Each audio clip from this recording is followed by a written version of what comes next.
You ever speak to me like that again, better be wearing a condom. Baby steps. One break, I'm in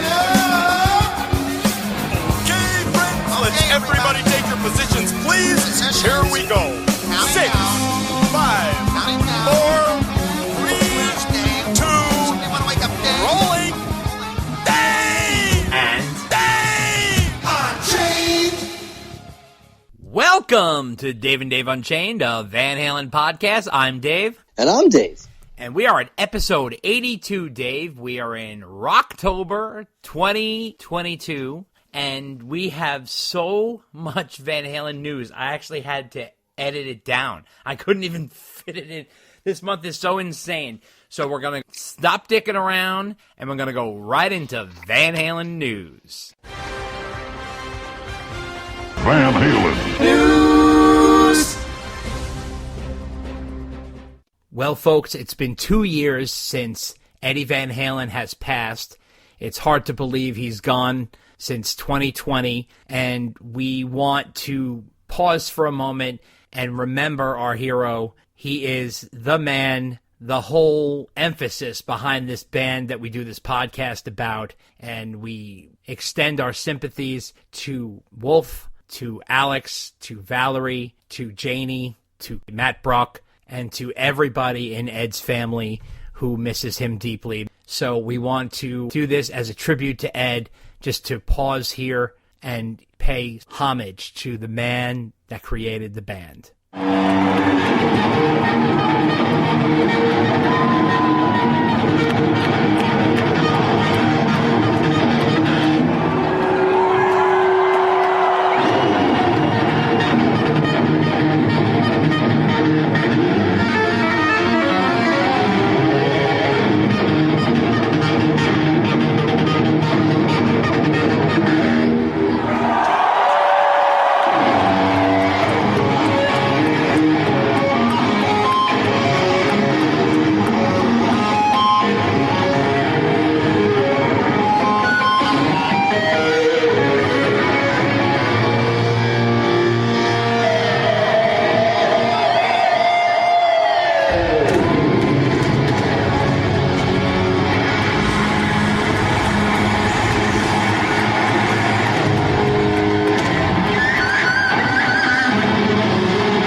So now we got business to attend to. We have so much to do, and obviously the Van Halen world exploded when Sammy Hagar woke up and said, I'm 75, fuck it, I'm spilling the beans. And he called Rolling Stone up after doing an interview with them promoting his new album, Crazy Times, and he called them back and decided to do an hour-long interview just about Van Halen. The funny thing is I never saw the original article on the album. I think they just put out the story on Van Halen. Rolling Stone did this massive interview with Sammy talking about all this old shit. Dave, weren't you shocked at this? You know, I was going to ask you the same thing. Yeah. Because I was like, did I miss the story on Crazy Time? Yeah. Because I was like, they published the quote-unquote bonus interview Right. before the main interview. Right. But I don't remember even seeing the interview about Crazy Time. No. I mean, call me cynical, but I know how Sam is, right? Yeah. And he probably did the interview at Crazy Times, and he was like, you know what? I did not talk enough about Van Halen in that interview. I'm calling that guy back, and I'm giving him some more, knowing that would generate more clicks and be a better headline. I think he even says in the interview the term, this is going to create clickbait. He said that about one item he was talking about. Okay. Yes. Okay. It was about one specific item. But yeah, I mean, after I read that, I was just like, oh boy. Well, I tell you, this was a dream for us. So we're going to get right into it. We're going to really break it down. And just to let you guys know, we're basically highlighting the real standout moments because there's so much in here. And a lot of stuff we've already talked about. So I want to make sure that we get everything that's like real key. So just to start off, like I told you, he called the guy back like a few days later, and he said, I really think it's okay just to speak how I really feel now, because there's no animosity left in my heart, in my soul, anywhere. And he always plays this nice guy card, like, oh, you know, it's all on water under the bridge, and all has been forgotten, and he likes to wrap it up with a nice bow. You get that? Yeah. But meanwhile, like I said, you know, the cynic in me is like, you know what? You didn't ask me enough Van Halen questions. Exactly. So that's why I'm calling you back. Right. So anyway, this gentleman, which I believe is Andy Green from Rolling Stone. Yes, he writes the best articles on the Monkees in Rolling Stone. Yeah, and he does a great job on Van Halen, and he really digs in. So he's asking questions that we would ask, right? So in talking about the Twister soundtrack, he went right to the gut, and he started talking about, like, you know, kind of what happened there, how did it all unravel. Sam said, we were fighting about everything, but that particular argument was about lyrics. I talked to the director, Jan de Bont, and he sent me the script for the movie, and he said, study this. There's some really good terminology that they use in relation to tornado chasers. And Sam was, I guess, scrapping for lyrics, but Ed and Al went nuts on him. He said, oh my God, this is so corny. You can't talk directly about the movie. And Eddie gave him the term humans being. And he said it was the first time he really ever gave him a song title and that he was involved in that kind of writing. And he thought, humans being, yes, that's fine. And I liked it, he said. And then Sam said he went out and he just blurted the stuff out, even reading the lyrics. You break this, I'll break that. You break my balls with all your crap. You know, spread your disease like lemons breeding. That's what makes us humans being. He says, I was just thinking of anything and everything that was in front of me. And Ed loved it. So I think what was going on, if you remember the Twister soundtrack time, you know, Sam was having a baby. He was really sort of off the grid for Van Halen purposes because they had just done the album, the promotion for the album, the tour, and he was having a child, and they insisted on doing this Twister thing. So I think his head really wasn't in it. And I also think at that time that Ed and Al were really post-angry about the whole Amsterdam thing, although it seems petty. I mean, I love the song Amsterdam, I actually do, but the whole wham bam Amsterdam, like, it's just like that piece of sand that got in their shoe that just rubbed them the wrong way and was really irritating them. And I think they got a lot of flack online. At the time, the internet was just really coming into play, and people were really, you know, what the fuck's up with Sam's lyrics? Kind of weak, you know? And they were getting heat for that. And they were like, you know, fuck this shit. Plus, you know, things were getting heated. So then they asked him directly, did you quit or were you fired? And he says, oh, I was fired. He went through the whole thing that Eddie said. He called on Father's Day at 9 in the morning. He says, you always wanted to be a solo artist. Go ahead and be one. We're going to get Dave back in the band. And he said he jumped out of bed and couldn't believe it. And they were cursing back at each other. And then afterwards, he called the manager, which was Ray Daniels at the time, and he says, I want to know what the fuck is going on. And he says, let me get back to you. I suppose you want a golden parachute. He goes, no, I don't need anything. I want to know what the fuck is going on. He said, it's not that Ed said, you're fired, quote unquote. He just said, you're quitting the band. You're leaving the band. We're moving on without you. Whatever. He goes, it was not my call whatsoever. So what did you make of this Raw opening, Dave? This was pretty intense. Yeah, a few things there. So first of all, I was interested to see that it was both Ed and Al who were going nuts about the lyrics to Humans Being. Yeah. It wasn't just an Ed thing. So I found that interesting. And the part about whether Sam quit or whether he was fired, I've heard this from Sam before. I hear what Sam is saying, and yeah, he's right. But he didn't make it easy on them either. It wasn't like he was this complete angel who they just decided to get rid of one day because he wasn't a problem. I mean, you got to remember, he lives in Hawaii now. Right. So he's not in California. Right. And he's not around the corner. Right. And the brothers like to work all the time. Yep. And here's this guy who used to be Ed's neighbor in California. Uh-huh. He's 2 doors down. Right.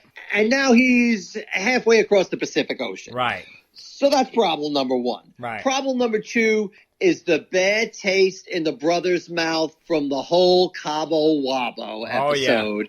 And how it was just bleeding money. Mm-hmm. And I'm not quite sure of the timeline in all this, but eventually Sam bought them out. At this point, Sam had bought them out and it was up and running and doing well. Okay, so here's the problem. So it's doing crap. Sam buys them out, and it's starting to do better. It's like, okay, what's going on here, right? Right. Surprise, surprise. That's problem number two. Problem number three is his hypocritical position on the Greatest Hits album. He didn't want a Van Halen Greatest Hits album. Right. But meanwhile, this guy had just done one a year or two before to pay for his divorce. Right. And he had other Greatest Hits before that. So, I mean, these are just some examples of how Sam can be tough to deal with, particularly with the brothers when he hits their hot buttons. Exactly. That's the absolute truth. So now they started getting into the whole Gary Cherone thing, and they asked him if he had any sympathy for Gary Cherone. And he says, I have total sympathy for him. He's such a great guy, and he's a talented guy, but he was so wrong at that stage of the band. He might have been able to replace Dave in 1985. The band still had a lot of legs left back then. When Cherone came, that type of music, even Van Halen, the mighty Van Halen, was going down because of the grunge movement and all that. I mean, it was kind of over for us. We weren't getting the positive press. We weren't getting the spins on MTV. We weren't getting the spins even on radio. So that was bad timing for Gary. So whether or not it didn't work for whatever reasons, it was just a bad time to be making that move. And that was the biggest mistake the band ever made, I think. So that was a very strong statement, but nice that he defended Gary. It was, but quite frankly, he's full of crap. Because first of all, the band had a #1 album with Balance, which was really quite remarkable for any band coming out of the 80s, the late 70s, right? I mean, all the other, I know Van Halen wasn't a hair band, but all those other bands were sinking without a trace. Yes. And here comes Van Halen doing the same thing they always did, because they didn't change their sound on this album all that much. No. And the album goes to #1 and goes platinum. I even think it went multi-platinum. No, multi-platinum, right. So what's Sam talking about? It's not like the band was sinking. I mean, that's crap. And the other thing is, as a Van Halen fan, Sam should never, ever, ever, ever refer to his era of the band as the mighty Van Halen.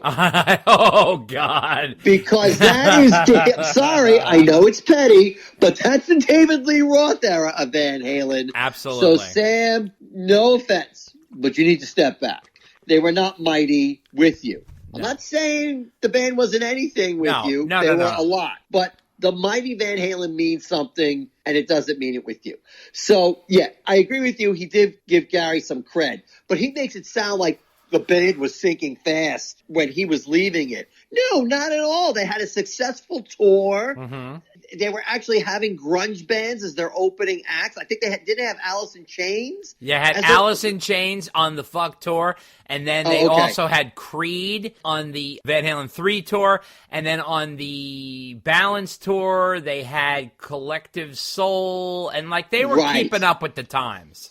Right. So I just read that, and I'm like, usually Sam makes things better than they are. Right. And I'm like, Sam, you are totally downplaying the band's success they had at that time. Well, he's spinning a narrative. I do agree that getting Gary, in retrospect, was not the best move. But, that's with hindsight. I mean, they thought they could capture lightning in a bottle a third time. Yeah. This was also interesting. So they talked about the Sam and Dave tour. And he says here that tour was successful. He says, but the idea was to get Van Halen's attention and get us both back in the band and do what was the inevitable. A reunion tour with both of us would have been the biggest thing Van Halen ever did. But it didn't work out that way because Dave doesn't play well with others.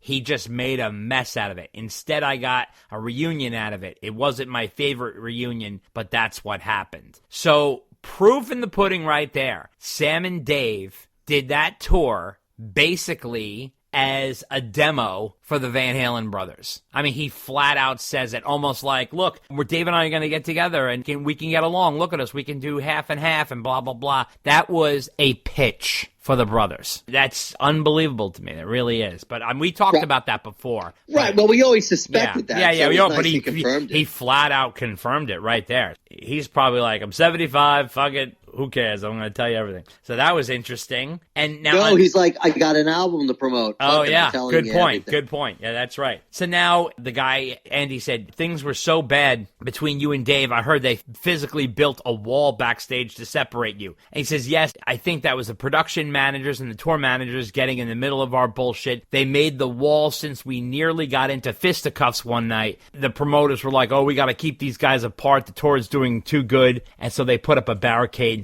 between the dressing rooms, which I thought was funny. He says, I used to knock on the plywood to yell at Dave when I was getting ready to go on stage. I would say, Dave, I'm going on. Come up in about an hour and we'll play a couple tunes together. But he would never respond. Which bothered him to no end, by the way. Dave? Sam. Sam. The fact that Sam would do that every night and Dave would just completely ignore him. Oh, yeah. Dave's backstage getting blown, and he's like, Sam is like, not gonna. But I tell you, the interesting thing about that was, I think I've said this before on the podcast, I'm sure I have, is that Dave was really trying to keep this sort of like boxing mentality with this thing, like Dave versus Sam, Kong versus Godzilla, and like making nicey nice and jamming on stage. I think was not the vibe Dave was going for. And I understand where Sam was coming from, totally. I think the fans would have loved that, But I think it was more like, I'm going out there and fucking killing it, and you go out there and fucking kill it, then the next time I'm going to go out and cut, and they're going to flip-flop who closes, and I think he wanted that sort of tug-of-war kind of back and forth,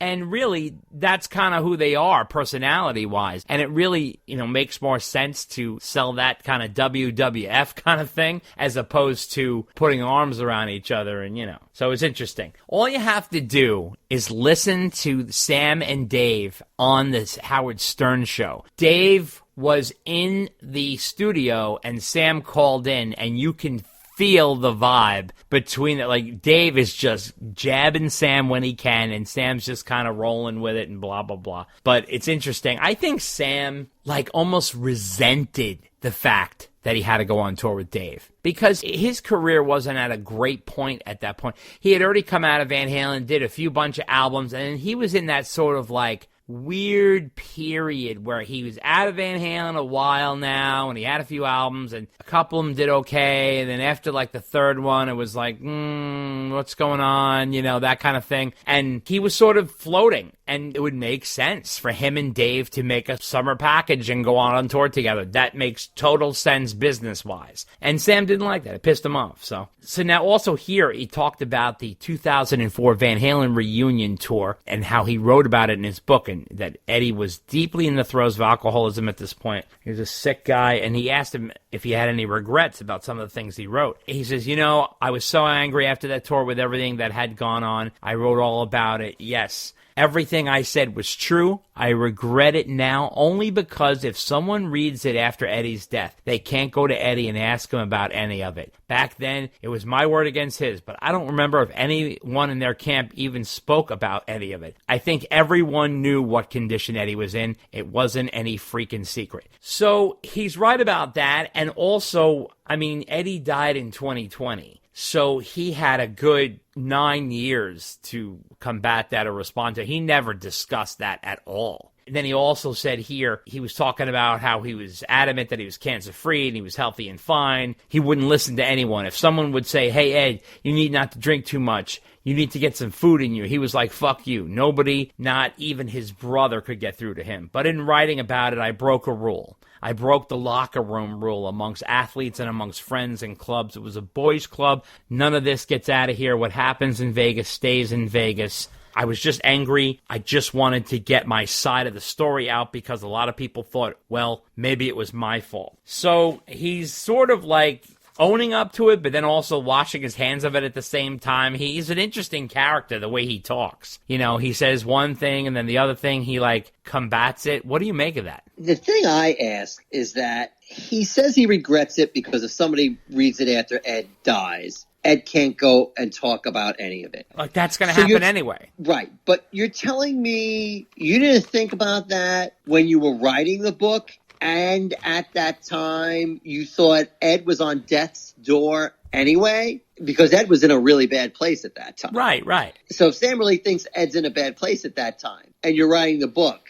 and you're regretting, well, Ed can't ask any about it now. That didn't cross your mind when you were writing the book? Maybe it did. Maybe he was just, like he said, he was just so angry. He just said, screw it, I'm putting it in there. The weird part about it to me is, what is the difference if Ed is dead or not? If Ed was alive, it's still shitty. Well, it's even worse after Ed's dead because obviously, no, I understand. To it or deny it. I understand, but I feel like it's a weak excuse. Yeah.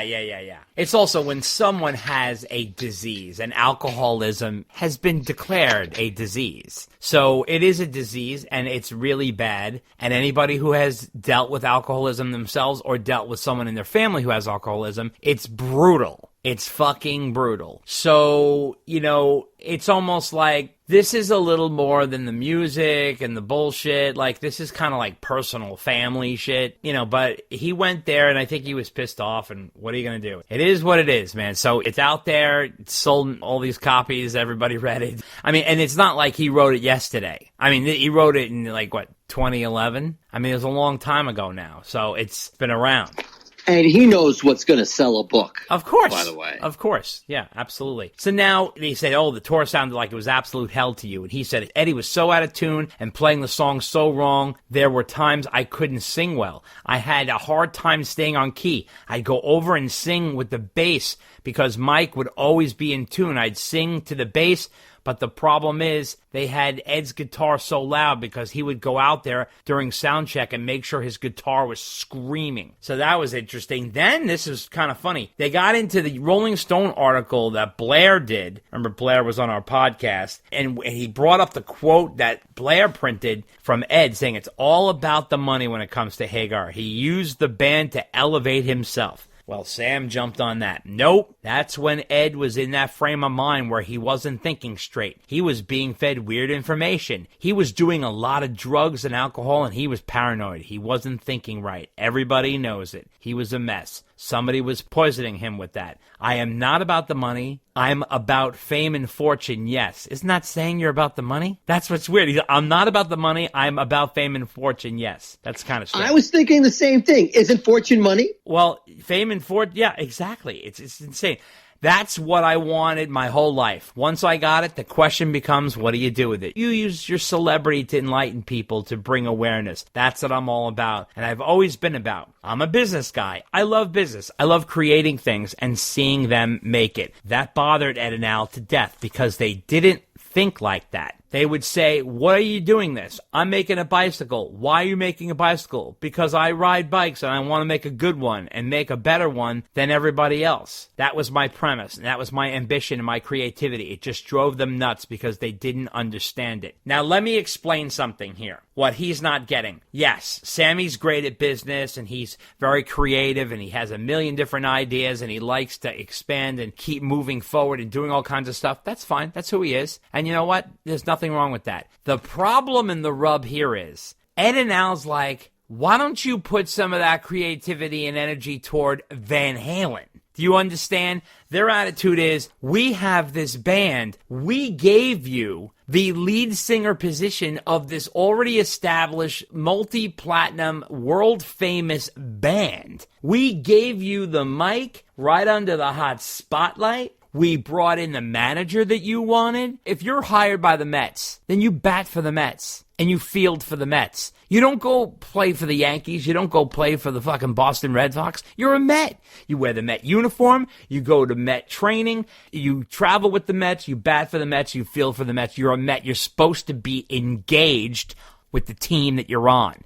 That's their mentality. Right. And I would take it a step farther. When you're playing baseball, you're focusing on baseball. Right. Like, you're not going to get wrapped up in these other side projects. Mm-hmm. Your main job is to play baseball. Right. So Sam's main job was to sing in Van Halen, write lyrics in Van Halen, right. Be a part of the band right. in Van Halen. Right. And Sam's like, I like to be creative and I like to create a new bicycle. Okay, that's great. But right. you should really be focusing on the band right. and not so much on all these other things. You're right. Don't come to me with Wham Bam Amsterdam when you're using all your creative energies to go make a fucking bike. Right. Bingo. Yeah, exactly. So then he also got into the whole thing about Michael Anthony. This is a quote from Ed from Blair's article. When Hagar quit, Mike went with him instead of staying with Alex and me. That was as much of a betrayal as Roth blindsiding us when he quit. We didn't see either one coming. All we had was ourselves. And then Sam got very defensive and said, that's so not true.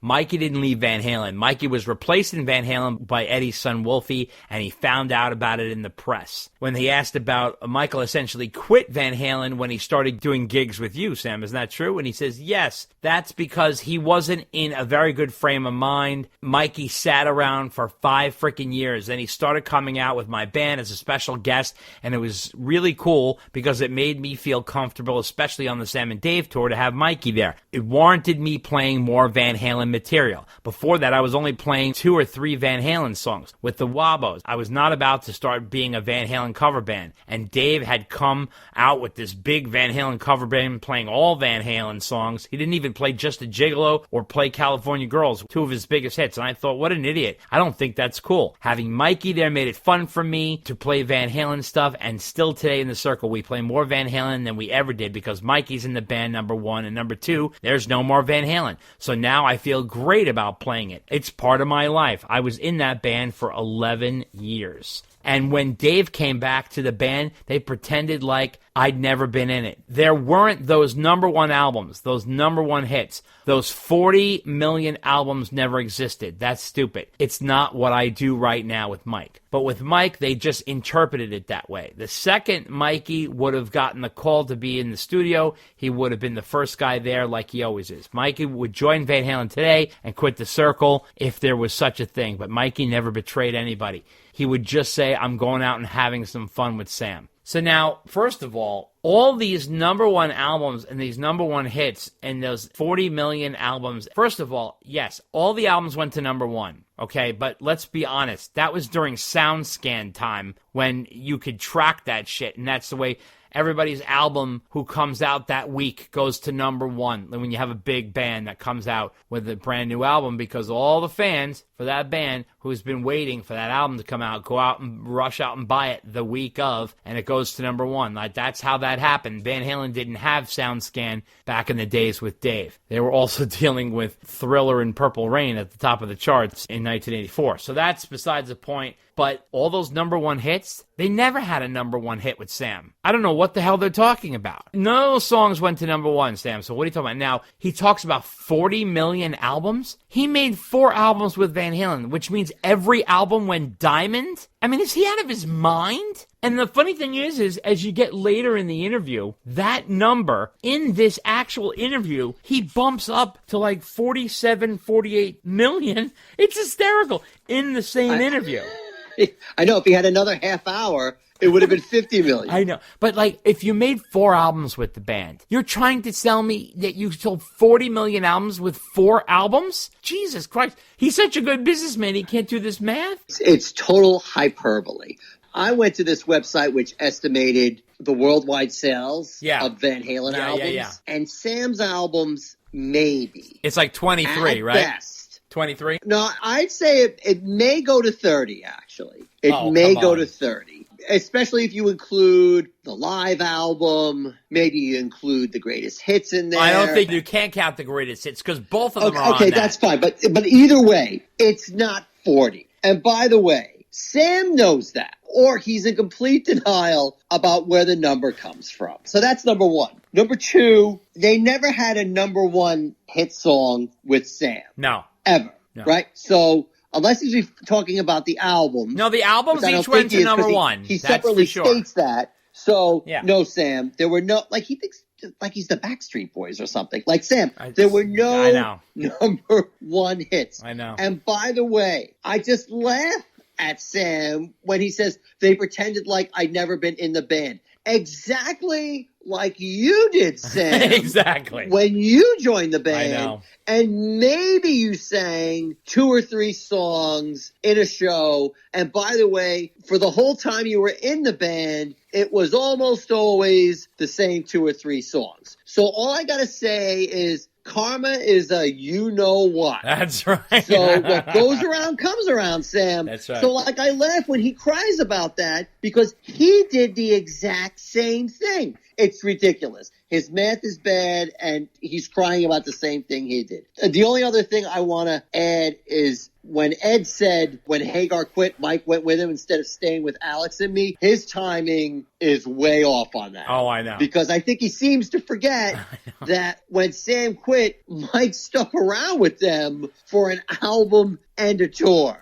I know that Ed was probably thinking a few years later, Mike joined him, which Sammy gets into in the interview later because, you know, Mike just got tired of waiting around doing nothing all day. How about the fact that he only let Mike play 3 songs on Van Halen 3? I mean, what's that? Well, right. I mean, Mike's not playing on the albums. He's touring with them, but, you know, he's not making as much money as he used to. He knows he's not well liked in the band. Again, it's almost like with Sam. If Ed and Al are like, well, Mike went with Sam, so, you know, he's out of the band. Well, yeah. But by the way, you guys were never making it easy for him. You constantly screwed him out of sales. You were screwing him out of appearing on the album. You never respected him. What do you think the guy's going to do? Oh, I love the fact these guys just crap on me all the time. I think I'll stick around for that. I know. And by the way, Mike did that for a long time. As you like to say, Dave, he was a good soldier. He is. He was very loyal to the band. But really, you can only push the guy so far. And then they're like, oh, well, he left the band.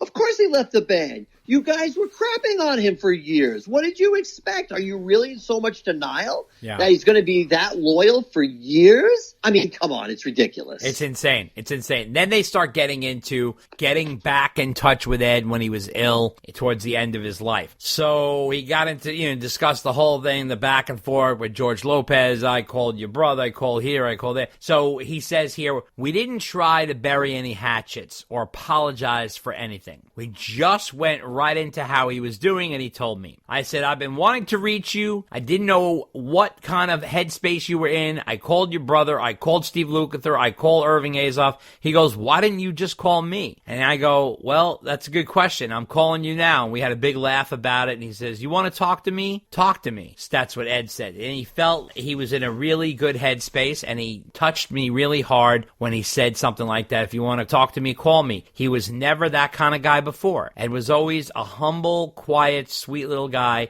Then he went crazy with a different kind of attitude. But this time, he was purely solid in his head. He really come to terms, I felt, with his illness. Ed said, I'm going to beat this shit. I think I'm going to need to finish up my treatments this year. Maybe next year we can get together and make some noise. This was in, I guess, early 2020. And I said, Ed, that's not why I'm calling about, but if that's going to happen, then you can always count me in to play music with you, my friend. I started texting him and sending pictures of funny shit, and we texted back and forth a lot, maybe a couple times a week. Then all of a sudden I didn't hear from him, and he didn't answer my text, and I left a voicemail. I said, Ed, I ain't hearing from you. Don't make me nervous. And he gets back and says, dude, I just got out of the hospital. I got a fucking tumor on the side of my neck that just popped up that they had to remove. And then Sam said, Ed, I want to see you. And he says, I'll let you know when. And then Sam said, I'm going to come over and I'm going to cook you a big old pot of spaghetti. And he said, back in the day when he lived next door, he used to cook for Ed all the time. And then Ed started saying, I'm sorry, I'm not responding, I'm in the hospital. And then Sam said he sent him a video one week, and then he died that week, and that was it. And he apparently, on the call, Sammy got very choked up. He says, I don't even think I've cried that hard since my mother or father's death. Even when you know it's coming, you always have hope. You always hope for a miracle. So obviously, you know, Sam had strong feelings for Ed, and I think that was the most honest I think he'd been about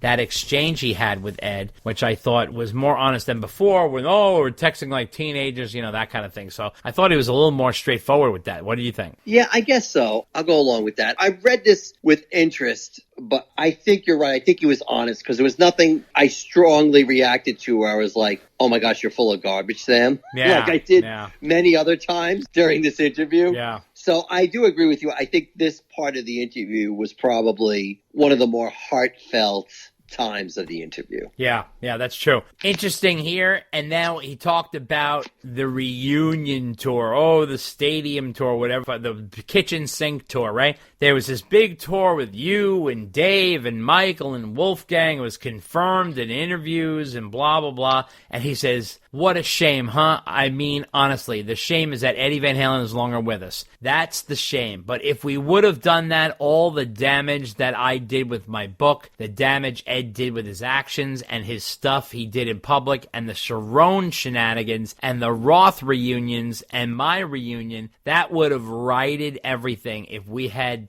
did that tour. That would have righted everything, and I wanted that so bad. Just to all of us to go, we're clean again. We're angels. We're spotless. I'm sure this will become clickbait if you run it. I don't even know what the fuck he's talking about here. It makes no sense whatsoever.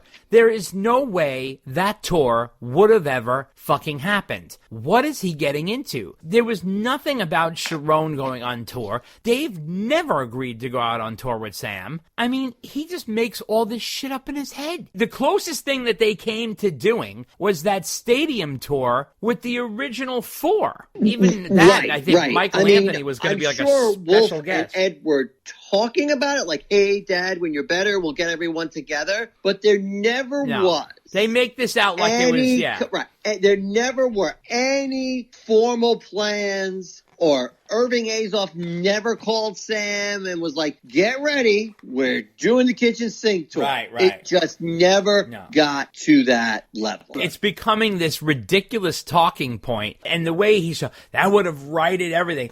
And he's talking about it would have washed away the Roth reunions, my reunion. There was nothing wrong with the Roth reunions. Those all were successful. And the Sharon shenanigans, I mean, is it really shenanigans? I mean, they made an album and that didn't fly for sure, and that's okay. But at the same time, I mean, I don't know. It's just the way we're clean again. We're angels. We're spotless. What does that mean? Right, and the way he ends the sentence with, I'm sure this will become clickbait if you run it, but there was a time when I was embarrassed to say I was in Van Halen. Sam, there was never a time you ever felt that way. I was just going to get that. I cannot recall a time when Sam ever downplayed he was a member of that band. I was just going to get to that. He said, I'm sure you run a clickbait. There was a time when I was embarrassed to say I was in Van Halen. And then he said about 6 or 7 years ago when they were out with Dave and Ed was still in bad shape, they were out there making a lot of noises, Van Halen. Someone would say, Sammy Hagar from Van Halen. I'd go, hey, just Sam Hagar. That's enough. I want people to know that was like a black mark because Roth was doing crazy stuff and Ed was doing crazy stuff. I didn't want anyone to think I was Diamond Dave. Sam, what? Nobody would ever make that mistake. Ever. And by the way, 6 or 7 years ago, that was, say, around 2015. Ed was not in bad shape then. No. He was probably in the best shape he'd been in years. Exactly. It doesn't make any sense. And Dave wasn't doing anything nutty. He was just touring with the band. Like, it's almost Actually, yeah. I mean, Dave was pretty restrained for Dave because he knew, he couldn't do anything too crazy or he was out of the band. Let me tell you something. People don't realize this, but I'm going to say it, and I've said it before, but the money Van Halen made on the last 3 reunion tours with Roth was more than they've ever made touring ever. So those were incredibly successful tours. Massive. I think just the first tour alone they made more money. Well, the first tour was huge. Yeah, it really was huge, and they did really big numbers, and they did really, really well. Let's not put that in the same category as the 2004 tour. I mean, what are you kidding me? And the only problem with the 2004 tour was that Ed was not well enough to play. He wasn't playing up to par. But that tour sold well, too, because people were excited to see Sammy back in the band. Oh, he feels bad about the book that he put out, right? He feels so bad about the book he put out, and I shouldn't have wrote about it. Then he goes and says this. Right. It doesn't make any sense. I feel like he's talking out of both sides of his mouth more than once during this interview. Wolf said that, and we're going to get to that later in the news. Well, Wolf did say that. He called him out on that, for sure. Then we get into this. This is crazy. So I give Andy Green all the fucking credit in the world for really stacking up these questions. So he gets into Joe Satriani jamming with Alex and Jason Newsted. And I have to tell you, Dave, I'm a little confused. Did that physical jam happen? Like, they say it happened, but did it happen? It's like a little weird. Yeah, no one said, like, they talked about it and it was discussed, but like, did they fucking physically jam? I don't think so. It's weird. It's weird. So anyway, so then he gets into it. Now, let's remember, okay? Sammy's good friends with Joe. He was in Chickenfoot with him. So he said, did you call Joe up before doing that to ask him about what was happening? And he goes, let's move to the present. He says, Joe Satriani jammed with Alex and Jason Newsted last year. Did Joe call you up before doing that to say it was happening? And he said no, because Van Halen camp is 100% secrecy. I bet when he walked through the door, they made him sign something, and I'm dead serious. Alex is very, very secretive guy. I don't know how he can keep his lips so sealed. I could probably say something horrible about him right now, and he wouldn't even respond. Don't take that the wrong way. I don't have anything bad to say about him. I'm just talking about how stubborn he is. He does not budge. So that was kind of weird, but then this gets interesting. So he gets really into this. He says, but Joe told me about it later and after it happened, so I guess they must have jammed. He says, I knew there was a lot of talk of it because Irving Azoff had called me. He said, I want to do a residency in Vegas with you, Mike, and Al, and a superstar guitar player. And I said, like who? And he said, like Joe Satriani. And I said, it just sounds like Chickenfoot with Alex Van Halen instead of Chad Smith. I wasn't much for that. As much as I love Joe, he could do that job best, without a doubt, because he's so freaking anal about the way he plays and every single note. I said to Irving, I'm going to call Joe. When I did, he told me what happened. And I said, Jason Newsted? What the fuck is going on here, man? Whose idea is this? This must be a Dave idea. Irving said it was Dave's idea. Why would he want anyone but Mike? It's probably because he knows that Mike and I are so close. I would imagine if they would have called Mike, Mike would have said, yes, I'll do it with Sam. Because without Ed, there's no Van Halen to start with. So now you're going to go out and just play the early songs and not play the second era, that would be the biggest failure Van Halen ever had if they called themselves Van Halen and if they didn't have Mikey. They already did that, by the way. Right. I mean, what is he talking about? It's already been done. For years. Exactly. If it's just Alex with the other guys, then it's like what Jason Bonham does with Led Zeppelin. There's a million bands out there doing that. It would probably be totally nuts, and I prefer that nobody attempts to replace Eddie Van Halen. I think that's blasphemy. It should be illegal. Anyway, I think that Irving behooed it, and Dave went around him and did it anyway, and I'm surprised that Alex went that far, but Alex might have been just this methodical self and said, well, let's see what this is like and see how it feels. He is really spinning this huge here to make There is so much to unpack. It's unbelievable. First of all, listen, Irving is a manager. He looks at options, okay? That's his job, to get offers and options, what's going to be the best situation. The whole thing with Jason Newsted is about Sam. It's not about Mike. Because if they bring Mike in, then Mike's going to want to bring in Sam, and the whole thing, okay, how do we do this to not involve Sam? We got to get another bassist. Because if we bring in Mike, then Sam's going to start sniffing around. So I think that's what they were doing there. But to be honest with you, the whole part of this story is I think Wolf put the kibosh on that whole thing anyway. But who knows? I think that was causing some tension between him and Al. I don't know. We'll get to that later in the news. But this was crazy. First of all, there never would have been a situation where you had Alex, Mike, Sam, and Joe Satriani. That was never on the table. And Sam, in this particular conversation, is actually creating that scenario, which is insane. So what do you make of this? I barely know where to start.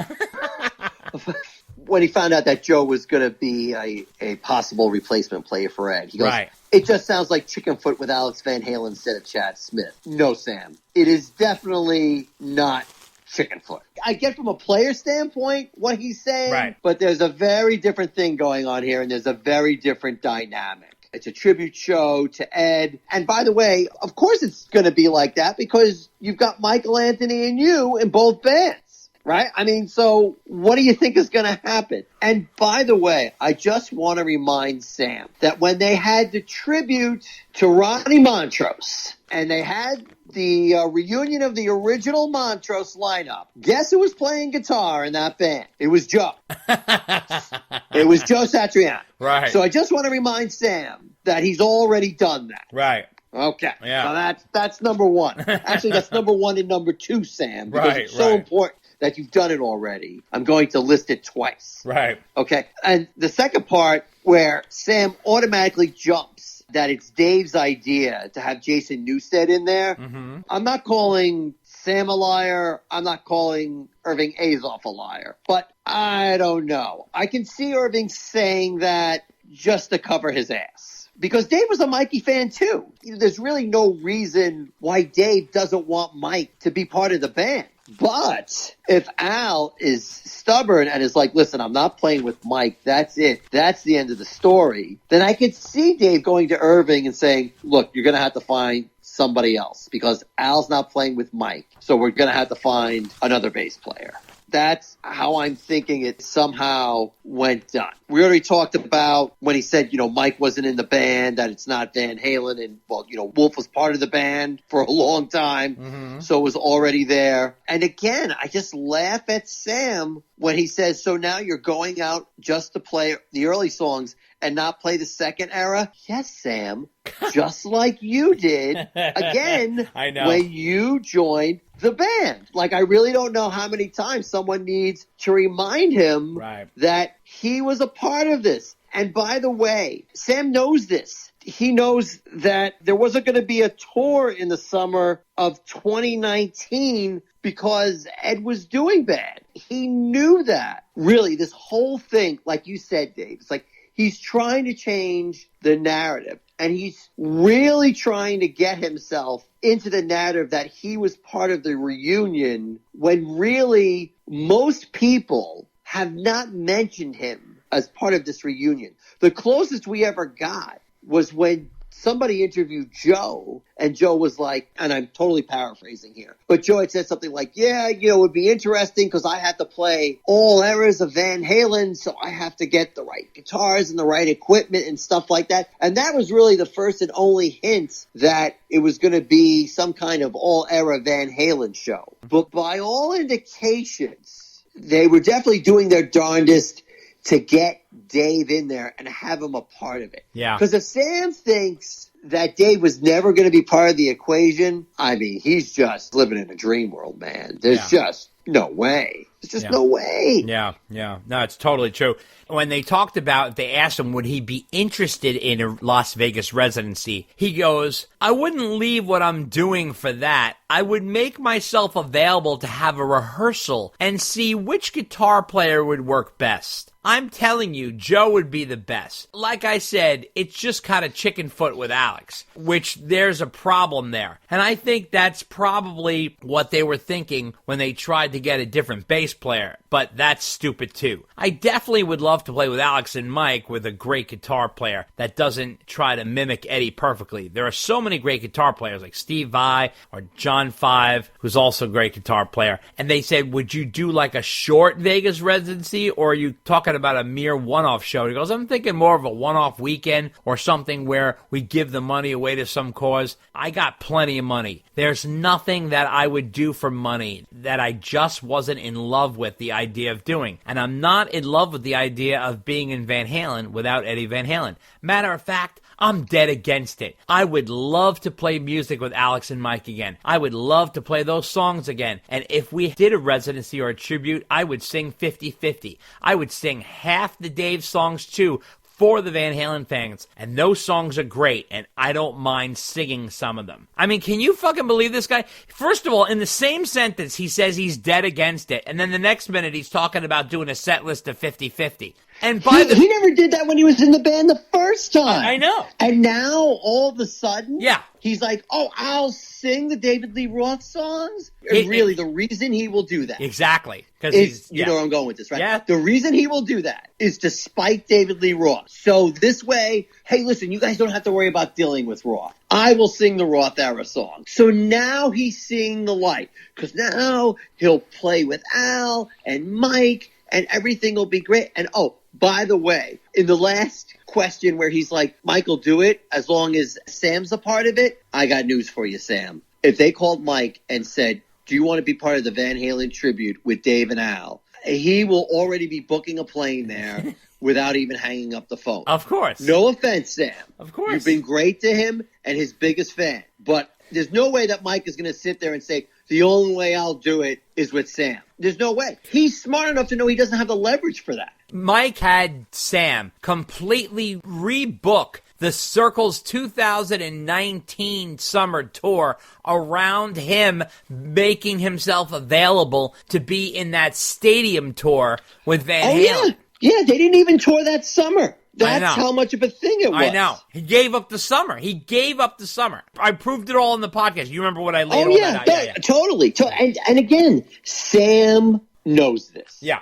He is seriously trying to rewrite history, throw down some retroactive continuity, throwing down a narrative that just doesn't make sense. I mean, I got to tell you, well, it's like everybody else is doing it now, right? It's all we see in politics. Everybody's just, if you say it enough times, it must be true. Yeah, exactly. So, that's the move. And I'm just like looking at this, and I'm like, Sam, you're really going to start singing David Lee Roth era songs now? Please. He can't even stay on the stage when Mike does a David Lee Roth era song during his solo show. That's the truth. I mean, come on. I know.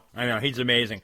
Then they Come talk on, about... Sam, give me a break. There you go. And then they said, I'd rather hear you sing and talk about love than Dave. He can't sing anymore. And then Sam goes, but I just think it's crazy to do anything that's called Van Halen without Eddie. I love it if Dave wanted to do a tribute where he'd sing 10 of his songs and then I'd come on and do 10 of mine. He won't stop with this. Ed's not even here, and he won't stop with this concept. So then, when they get to this part where they start saying Dave can't sing anymore, I feel like he's releasing those songs. Kind of supporting this anti-Dave narrative where he can't sing anymore. And look, you and I both know that we'll be the first ones to point out when Dave can't sing. Yeah. But we'll also be the first ones to point out when he can sing. And I think it's fair to say that Dave was really firing on all cylinders in 2020 when he was opening up for Kiss. Yep, I and saw by it. all accounts, I saw hadn't it. sounded that good in a long time. I know. So I really think if Dave puts the work into it, perhaps listens to other people, he can sing at the least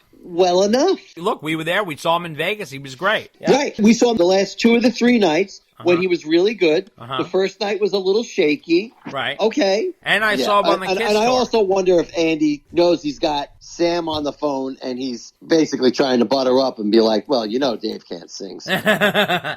So I think he's pushing him in an interesting direction. And then he said, why don't you just call up Alex and talk this stuff over? And he goes, well, I've left him many messages, but not for this one. But I always think about Alex. The only way to do it is to put both eras together and do it for a cause, for a purpose, not a money grab. It could be a residency or it could be 2 or 3 nights. I mean, if we do it, it'd be wonderful and successful for the fans. I'd love it. I'd go, okay, let's do 10 cities. Now he's talking about doing a tour. But I couldn't just go out as Van Halen. There's no freaking way. I mean, in 1 minute he says he can't do it, and in the next minute he's booking a tour. I mean, it's hysterical. So then he said, when was the last time you spoke to Alex? He said, well, it was in 2004 when we finished in Albuquerque. Ed went completely off the rails, and Irving Azoff grabbed me at the end of the show and said, get in the car and get the fuck out of here. We were supposed to take the same plane home, but he had hired another plane for me and my wife and my tour manager. Ed was so belligerent at the last show, I wanted to beat his ass. Oh my God. Then he said, Alex came up to me right then and there at that time, gave me a big hug and said, I love you, man. Thank you. Be careful. Have a safe flight. I think we talked on the phone a little bit, but I don't know what happened with Al. He kind of drank the Kool-Aid or something. Then he got into another topic, which is a raw moment. They haven't done much with your catalog from your era of the band. Are you hoping they re-release it? And he goes, well, I think it's going to have to be inevitable because we sold 46 to 47 million records with me in the band. I will repeat. Is that Sammy Hagar math? This is in the same interview where he said 40 million. I know. It's just, I'm sorry to interrupt you. It's just so Amazing. funny. It is astronomical. It really is. It's amazing. Then he says here, I think when Alex comes out of his shell, he'll probably do it. I'm thinking about reaching out to Alex. You're pushing me in that direction, and I'm feeling it's because it's time. It's been a couple years now that I gave up on him. Do you think the albums need to be remixed or just remastered? And he said remastered, which, by the way, I think they need to be completely remixed. Remastering can bring out more of what's on the tape that you don't hear in the old mastering. It doesn't hurt anything. I don't like changing things too much from the vintage. I'm a purist. That's why people love vinyl. They like to put them on and have them sound like the old records. I'm thinking the early stuff like OU812, that didn't have enough bottom to it. There was no bass. It was one of those, I hate to tell you why, but everyone was so fucked up. They had the bass so loud in the studio since everything was really loud. It was loud on the playbacks, but if you turned it down, the bass was not there. It needs to be remastered more than any of them. So he's obviously clear about that. But wouldn't that be a remix? If he wants more bass in there, wouldn't it have to be remixed? I don't understand how remastering is going to do that. Right, that's what I'm saying. I mean, first he says, no, they just need to be remastered because I don't want anything changed. But there's not enough bottom on OU812. I mean, that would be a remix. I would imagine. I mean, I'm no engineer, but right? Isn't that how it works?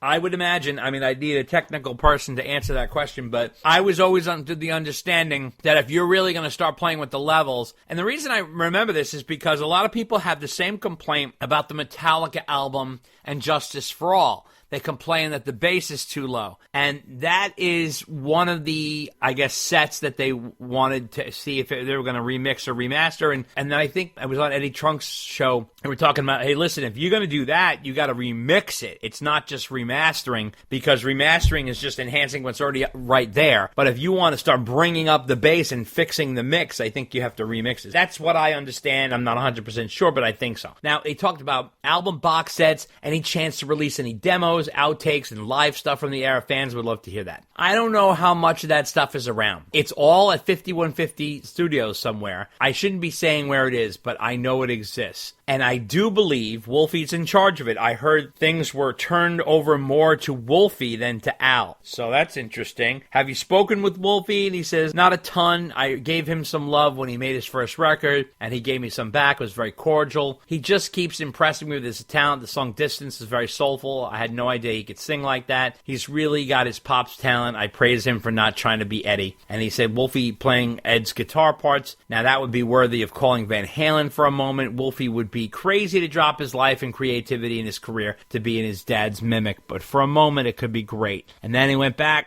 to the Las Vegas thing. When did Irving Azoff call you with the idea of the Las Vegas residency? He said it was about 6 months ago or something. It was probably a month before the rehearsals hit the press. So he says, has there been nothing since then? He said, Irving said, Alex isn't ready to do anything. He's still in mourning. He said, in your mind, do you think it's a possibility? He says, I guess so, but it's not on the top of my agenda. And then when they started getting into all kinds of goofy stuff about Dave, saying, about the whole comment he made about Pink replacing him with Dave, made this flippant comment that everybody starts taking it like it's serious. And then Sam's like, I bet she could crush his era. I would love to throw my hat in the ring with Pink any day. I'd love to sing with her. I mean, I'm telling you, Sam's ready to do this thing. He's so putting himself in gear for it. Oh, yeah. First of all, does anybody realize that Dave was just, messing around when he said that? Oh, God. Everybody's taking his words like verbatim. Everybody takes that so literally. And the best part is, like the question before, Sam had said something like, I'm probably better than I've ever been.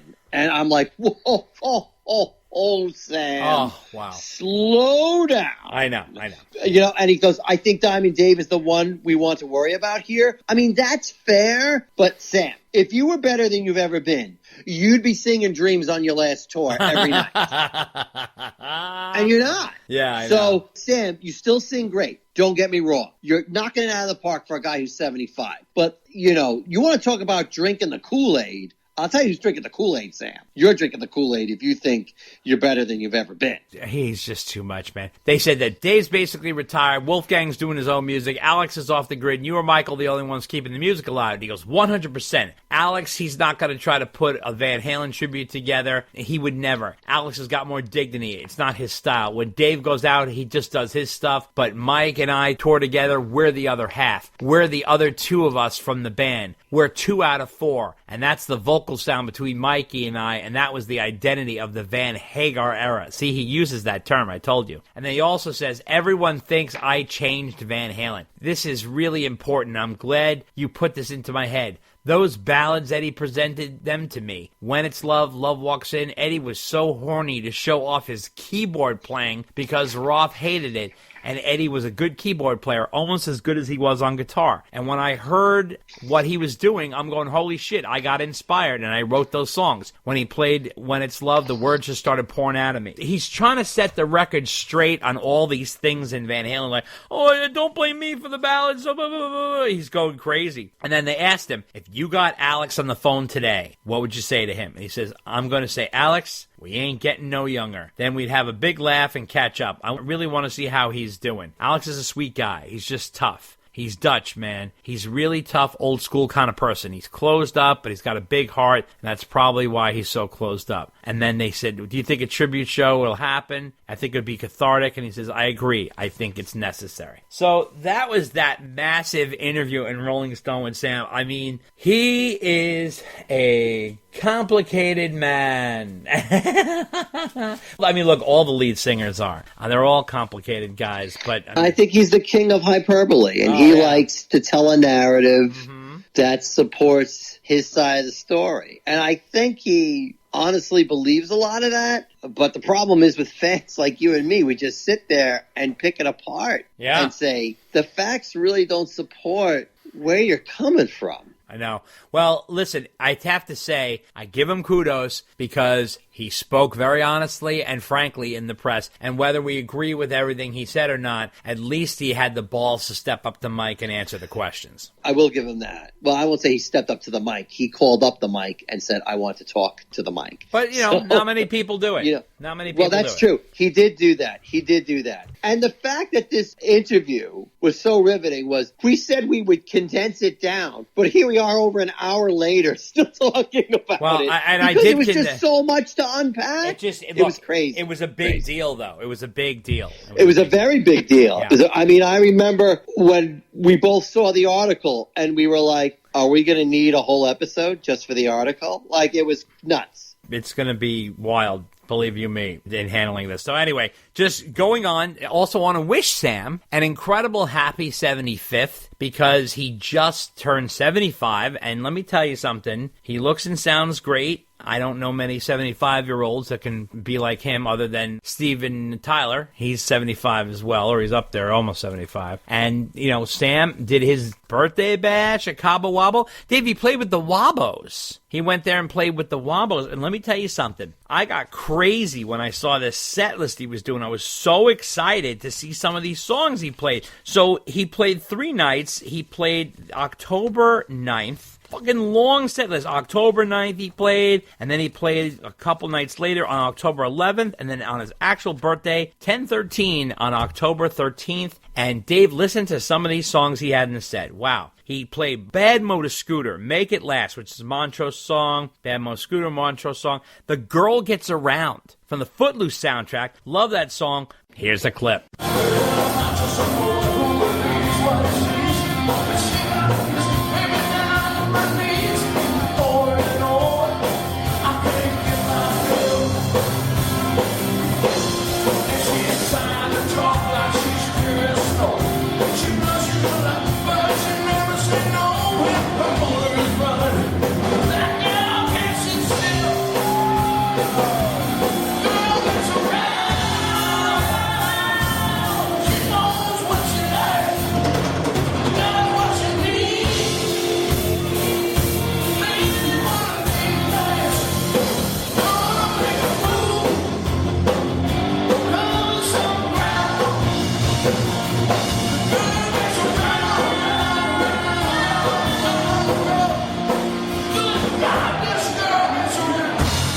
Baby's on Fire, the song Loud. We talked recently about that song Loud. Turn Up the Music. Oh my God. Let Sally Drive. I almost dropped dead when I saw this. Wow. Rock and Roll Weekend. Okay. Marching to Mars. Cover of Fight for Your Right to Party with Jerry Cantrell from Alice in Chains. And then he did a lot of his standards, like heavy metal and rock and roll and rock candy, and played Red. I love that song, Red. What a great tune. Classic Sammy Hagar song. He brought out Father Time, his new single. He played Shaka Doobie. Oh my God, I can't believe this. Humans Being, Let Me Take You There. He played High and Dry Again, Good Rockin' Tonight, Space Station Number 5. Oh my God, he did Simple Man by Lynyrd Skynyrd. He did that with Jerry Cantrell. And he did a lot of his classics, I Can't Drive 55, Your Life is Driving Me Crazy, Cabo Wabo. I Love This Bar, a cover of the Toby Keith song, I'll Fall in Love Again,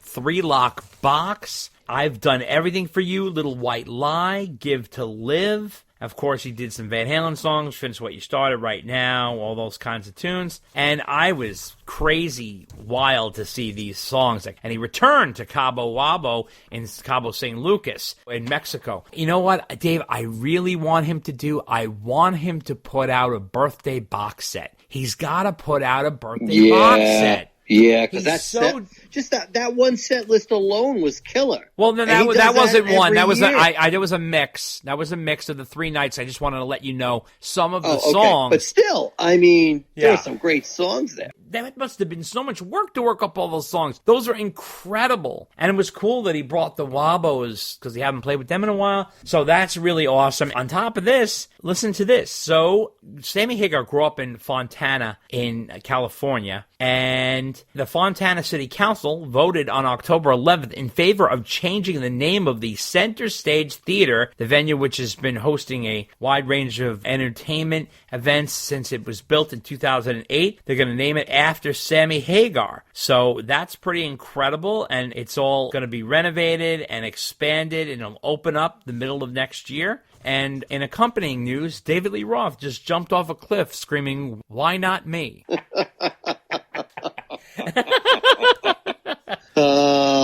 That's nice. Sam's getting some credit, though, from his hometown. That's right. That's right. Now, switching things over to Mr. Wolf. Mr. Wolf, of course, we know his incredible triumphant performance at the Taylor Hawkins tribute back in early September. Now, in late September, he came out a second time, this time when he played in Los Angeles. And he did not only Hot for Teacher like he did in England, but he did Panama, which is hysterical because he tweeted that I'm not going to fucking play Panama for you guys back in the day when everybody was like, why don't you put Van Halen songs in your set? And he's like, I'm not fucking playing Panama for you. So as a joke, he retweeted that tweet and then wrote in twice, which is kind of funny. But here's a clip of Wolf playing Panama.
So like he did in England, he totally killed it. And on top of that, this was at LA's Kia Forum. I guess they don't call it the LA Forum anymore. Everything's fucking named after a corporation. Right, so it was on September 27th. And now the interesting thing was, he did an interview afterwards with Guitar World, Chris Gill, one of our former podcast guests. He says, this is Wolf saying, I didn't even know I could do it. I had a lot of conversations with Dave Grohl. What a kind sweetheart of a man he is. We talked a lot about it, and initially he was like, what do you think? What would you be comfortable doing this? And he says, initially, I didn't want to disappoint Dave Grohl. So I said, sure. I thought a lot about it, and I was like, you know what? If there was ever a time, this is it. I talked to him about it, and I was just honest. I was like, I don't know if I could do this, but if I do, I need your support. I need you up there with me. I was like, whatever the incarnation of what this becomes, I need you there with me. And he was like, absolutely. He said it was really exciting and it was really special, and he's super happy and proud of how everything came out. So he's very excited about that. He said they rehearsed a couple times in LA with Josh Freese, the drummer, Dave Grohl, and himself, all in one day. They rehearsed one day with Justin Hawkins, the lead singer, and they played the song maybe 5 or 6 times, and they were, ready to go. And then to those people thought it was just easy for him to do, he says, I didn't just put a CD in and upload it into my head. He goes, I practiced a lot. It was a really weird backhanded compliment that everybody thought, I could just play it like off the cuff, but it was like, oh,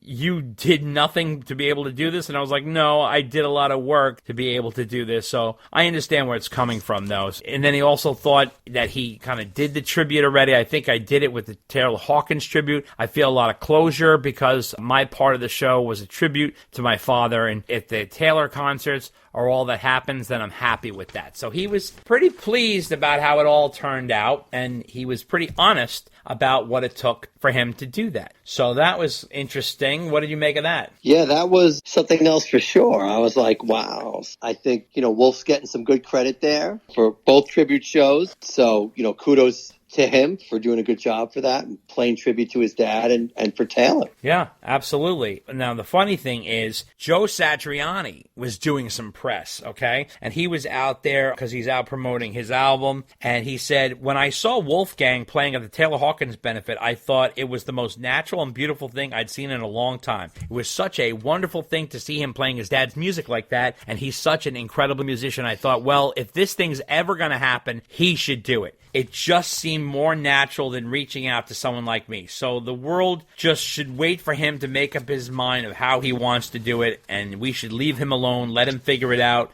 The best time and place for it. Whatever he comes up with will be the best way to do it, I think, in regards to an Eddie tribute. So he also said that he had only met Alex and Roth on one occasion, and that he had spoken to Hagar and Anthony quite a bit about a potential Van Halen reunion scenarios, but he relishes the fact that I have nothing to do with that kind of decision-making for this project. It's complicated, let's put it that way. And he laughed, and he says there are relationships that go way back with Michael and Van Halen and Sam. Everyone's got their own idea about how to do it best, and I am staying out of it. And he said the prospect of Roth and Hagar sharing the stage is a non-starter. He says, I can't imagine that ever happening ever. That happened once on the Sam and Dave tour, and it fell apart. I don't really see that happening. I mean, once you really sit down and you start talking about it, there are just so many roadblocks, you can't even imagine how it's going to happen.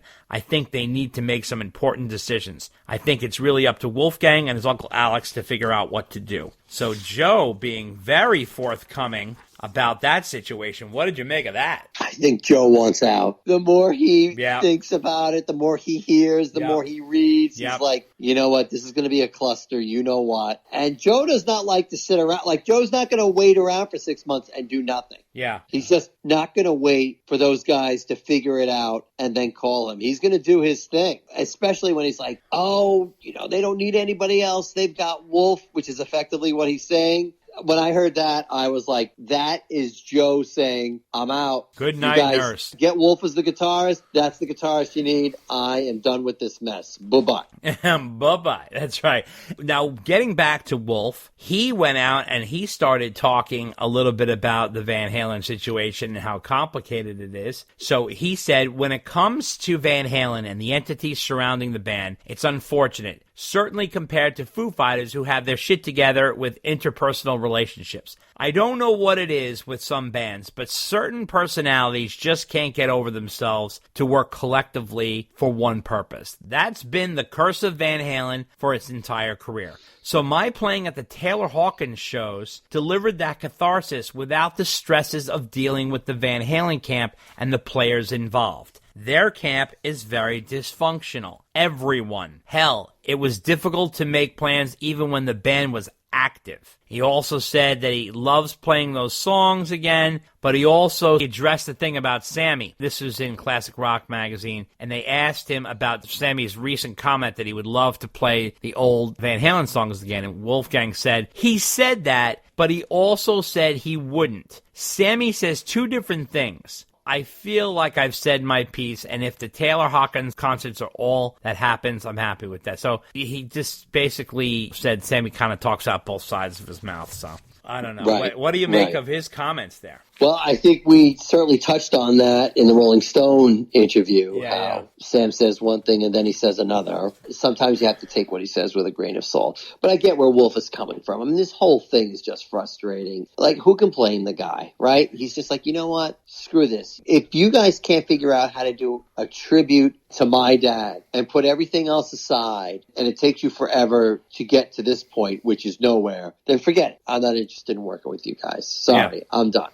Working on my new album. It's more fulfilling and rewarding to me anyway. And that's the way his dad would have wanted it, and that's what he's doing. Yeah. So, go for it. Speaking of his new album, he has announced that he has already recorded and completed the drums and the bass for the new album. So he is hard at work with Elvis Biscuit working on Mammoth WVH Volume 2. That's not the name of the album. I'm just calling it Volume 2. He's way deep into it. And he actually has been tweeting about it. Bass and drums are done. So what does that mean? He's got to do all the guitars, which is both rhythm and lead. He's going to do any keyboards, if there is any. Vocals, background vocals. There's mixing involved. My guess is you'll probably see summer or fall release next year, depending on when they decide to put it out. But usually that's... So he's already done the bass and drums for the entire album? Yep. Damn. So that means that he has written all the stuff, he's recorded all the drums, he's recorded all the bass. I can't speak for him, but I would guess he's going to want to finish the recording before he goes out on tour with Alter Bridge. So the mixing and mastering and all that stuff that happens post is all going to take place, and then he's going on tour for a while. He'll be out with them until like the spring. It's like a winter-spring tour, and it's pretty extensive, and then maybe takes a little break, and then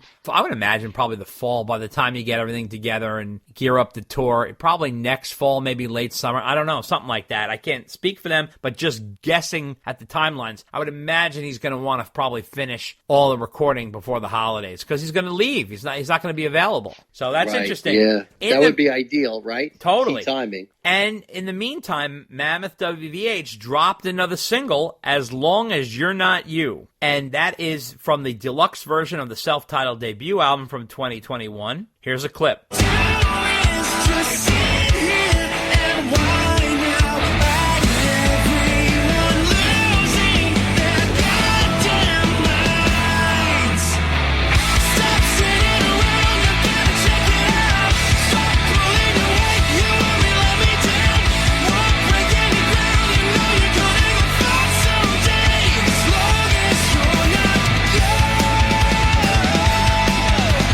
So the song is pretty strong. It fits the vibe of the first album. It's a solid track. It's not like outstandingly amazing, but it's pretty good. What do you think, Dave? Yeah, I thought the same thing. I think it definitely fits into what he's done before. It's a good track. If it was the first one he had ever released, I probably would have been more in love with it. It's not bad. I feel like I've heard this from him before. I don't know. It's less interesting or exciting to me, but I mean, it's still a decent track. Don't get me wrong. It's not like it's crap or anything like that. Yeah. The wow factor for me is gone. So I guess my expectation level is a little higher, but it's solid. Nothing wrong with it. That's right. And a happy birthday to Mr. David Lee Roth, who turned 68 on October 10th. Not too far away from Sammy, who turned 75 on October 13th. Funny that they're in the same sign there. Interesting. Now, also, he released another 2 songs from the Roth Lives recordings. And not only that, Dave, as you have told me, they are all on Spotify now. So they are official singles, and they're out there for consumption.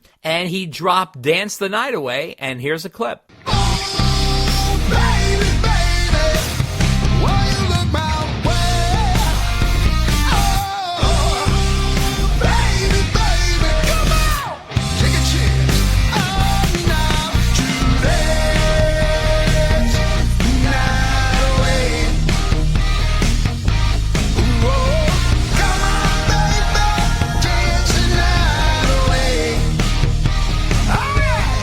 And he also dropped You Really Got Me, and here's a clip. Don't ever let me be. I only wanna be by your side. Please, don't ever let me be. I only wanna be by your side. Girl, you really got me now. You got me so I don't know where I'm going, yeah. Oh yeah, you got me now. I can't sleep at night. Got me, really got me.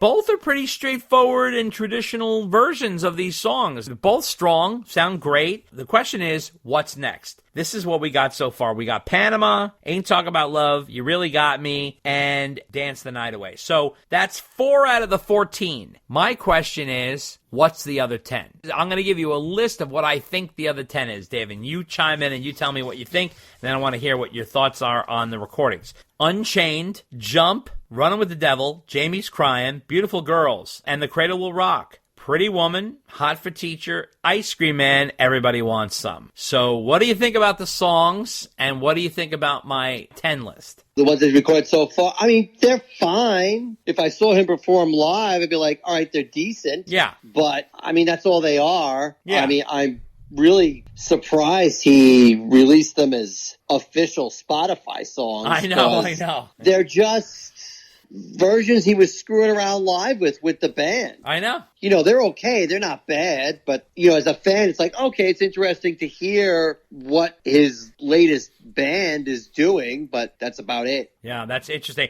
Now, what did you think of the 10 that I think might be coming? I think those are solid guesses. Okay. I mean, he's going to do the hits. He's going to do the ones that people know. He's going to do the live favorites. Right. I don't think there's going to be too many surprises or, deep dives into the catalog or anything like that. That's true. So now, also wanted to let you guys know that David Lee Roth donated a painting for a charity auction for Charity Buzz. His painting called Boom Shakalaka. It is a acrylic on linen canvas. It's 48 inches high, and it's signed by Dave. And it's 48 inches wide, and it's about 2 inches deep, and it's unframed, and it comes with a certificate of authenticity from the charity, and it's pretty nice that he did that. What did you make of that? Yeah, I thought that was definitely very cool. So it was a cool painting. Oh, yeah. Nice painting. I mean, he's not really putting too many of his paintings out there for sale. I don't think he's got prints for anything like that. So, nice of Dave to donate to charity. If I had the money, I would have bid on it. I've got a space for a painting just like that right above my head as I'm looking now. My wall's crying for that painting. Some fan wants to buy it for Dave and put it on his wall. Right. Yeah. No, we'll share it. Okay. We'll each get it 6 months of the year. Yeah. That's what you said about our Lippert trophy. Remember that? Oh, yeah. And I bet you don't even know where it is. I think I do. You do? Well, you don't have it, right? I do not. Okay, so okay. I think I have it. Okay, all right. I have not looked at it in a long time. All right, I hope you have it. There's only one other place it would be, and, well, I'm not sure if it's there anymore. Let me just put it I was just thinking the same thing. Well, I'm not going to go into details, but yeah, I don't know. I don't know if I rescued it. I'll just say it that way. Well, so okay. anyway. Yeah, okay. Moving on, I wanted to also let you guys know that Ozzy Osbourne was out doing press for his new album, Patient Number 9, which, by the way, is really good. If you're an Ozzy fan, get that album. It's fantastic. They were talking about Van Halen and opening up for Black Sabbath on the 1978, European leg of the tour. And he took a pot shot at David Lee Roth. He said, David Lee Roth, he's lost a couple of nuts and bolts. When you meet him, it's like, what's wrong with him? It's like he's somewhere else, Now, when Ozzy Osbourne says that about you... Well, the first thing I thought was, hello, pot, calling the kettle black, yeah, right? Exactly, I mean, really? Oh, Wow. my God, that was crazy. So I was like, oh, my God, so that was nuts. Then he also talked a little bit about the rivalry between Randy Rhoads, his ex-guitarist who passed away, and Eddie Van Halen. He says they both were arch enemies. Randy didn't have a lot to say about Eddie. They were very, very similar guitar players. Eddie took this tapping thing to another level, but Randy could do that, but he liked people like Leslie West. Well, so did Eddie. Eddie loves Leslie West as well. So, yeah, everybody keeps talking about, we talk about that in the mailbag coming up. There's a whole discussion about the Randy Rhoads, Eddie Van Halen rivalry. We'll get more into that later. What did you think of that comment? That whole thing is just like, I don't know. I think we discussed this before. I just think people are making it more than it was. They're just like really whooping it up. Whooping and it up. hyping it up. Yeah. Well, this was exciting news. So Steve Vai is planning to release an album he recorded around 1991, which is sort of the Passion Warfare era. And he had this on the shelf for many years. It's a straight-ahead rock album. And he said, the next record I have coming out, this is a shocker for whoever's interested, but I recorded around 1991. I spent about 2 weeks on it, and it's very straight-ahead rock. It's music that I wrote that I wanted to listen to while riding on my Harley Davidson with me and my friends. So the album will feature vocals by his friend Josh Gash Sombrado, who has never sung, but I heard his voice and I put him in the studio, and you're not going to believe the way he sings. The album, which Vai has titled Vai Gash, is probably going to come out early next year. He said it's really for the fans that are interested in seeing an alternative life for him back in 1991. He said, it's the record I think a lot of people were expecting I would make and were hoping I would make because it's even more straight ahead than Whitesnake or David Lee Roth. It's just rockin'. It's not metal. This is pop rock. I really like it, but it sat on the shelf for 30 years, so that's the next thing coming out. Dave, what do you think of that? That sounds interesting. Yeah, I am always curious. I'm always worried the hype is, better than the actual package. Yeah. But it's got me very interested. When I first read that, I was like, oh, you know what? I really want to hear that because I remember, and Dave, correct me if I'm wrong in this, but I'm pretty sure the first album that Vi came out with after Passion and Warfare was Sex and Religion. Yep. Which was credited to Vi. The band. Which was a band. Right. Right? Yep. I think it was Devin Townsend was on vocals. Yep. And T.B. Stevens was on bass. T.M. Stevens. Right? And, who was the drummer? The drummer. Oh, my God. You're going to kill me. Oh, my God.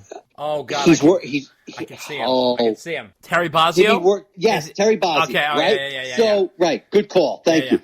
So, really like a top-notch band. Yeah. But for me, I was disappointed because the songs just really weren't there for me. I mean, Vi has always been a little way out there. Yeah. And so this album was a little way out there. Like, the album just didn't work for me overall. If you remember, in the lead single, Deep Down in the Pain, he recorded his wife giving birth. Oh, that's right. I forgot about that.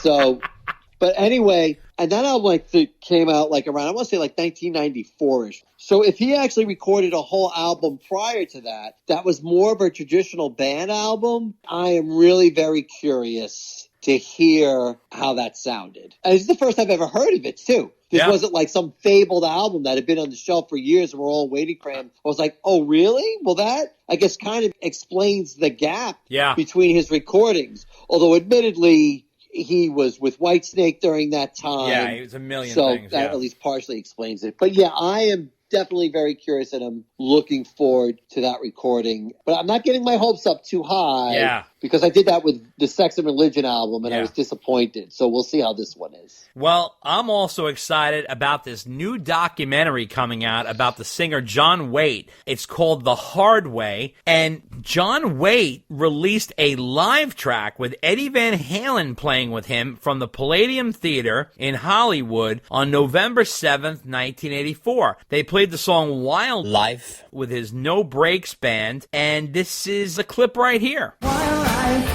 Without in my shoes, wildlife, got nothing to lose.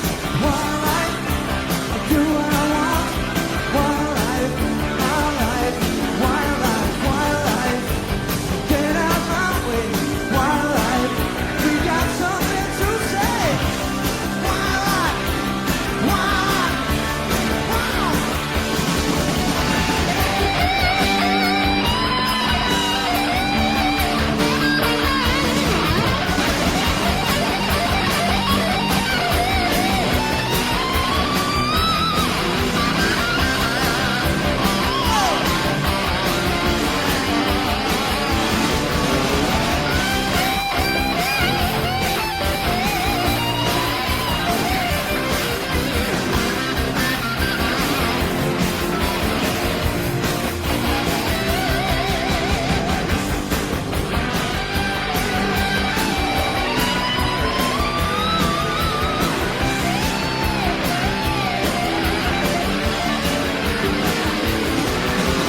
Dave, what did you think of this? This came out of nowhere. Yeah, it did, didn't it? Right? Yeah. I was like, what? John Waite? What? Yeah. I wasn't expecting to see that coming. It's just interesting how this funky stuff always comes out of left field, right? It's amazing. It just goes to show you, though, again, it's all the little gems here and there that keep coming out, whether it's a book or this or a song or a track. That's why I keep saying unleash the hounds, because if you have stuff, get it out there. What is it doing sit on a shelf? But I think it sounds great. It's really cool that he let that out there. So you guys want to check that out, you can check it out on YouTube. In other news, the Red Hot Chili Peppers released a song as a dedication to Eddie Van Halen. The song entitled Eddie, which is from their album Return of the Dream Canteen, which is a follow-up to their album that dropped earlier this year called Unlimited Love. Here's a clip. sailing the sunset strip. I'm a bit of a king. Granted, we'll take a trip. I've been bending the string. Got hammers in both my hands. Such a delicate touch. They say I'm from Amsterdam. Does that make me Dutch?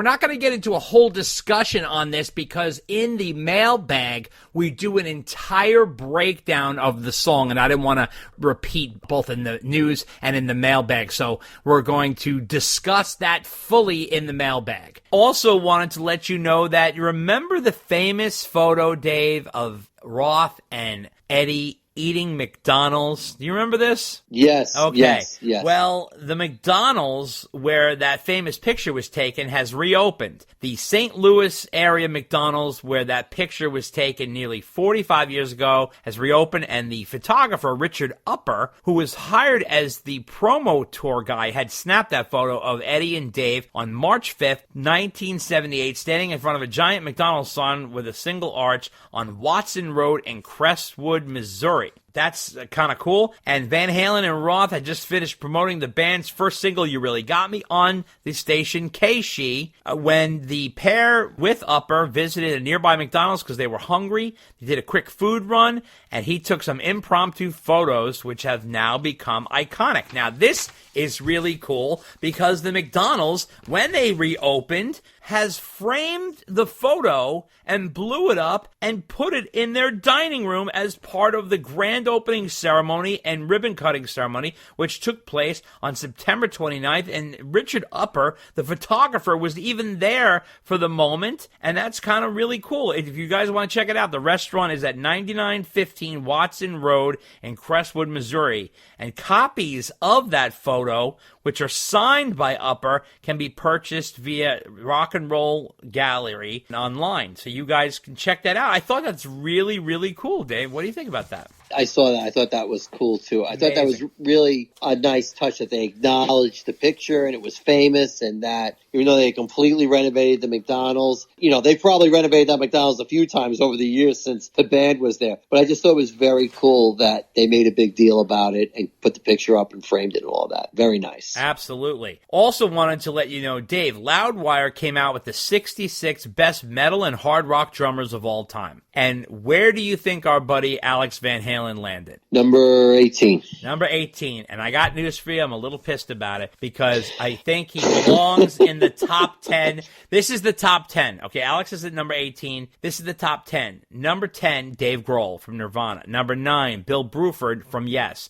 Number 8, Bill Ward from Black Sabbath. Number 7, Mike Portnoy from every band in the world, from Dream Theater to Winery Dogs, Sons of Apollo, you name it. Number 6, Ginger Baker from Cream. Number 5, Danny Carey from Tool. Number 4, Dave Lombardo from Slayer. Number 3, Neil Peart from Rush. Number 2, Keith Moon from The Who. And number 1, of course, the man, John Bonzo Bonham from Led Zeppelin. So now, I understand that all these guys are amazing, but in my opinion, Danny Carey from Tool can go to number 18, and Alex Van Halen should be number 5. I don't know if Dave Lombardo should be ahead of Mike Portnoy and Ginger Baker and Bill Bruford and all these guys, but whatever. He's a great drummer, Dave Lombardo, for sure. But I think Alex needs to be in the top 10 there. What do you think?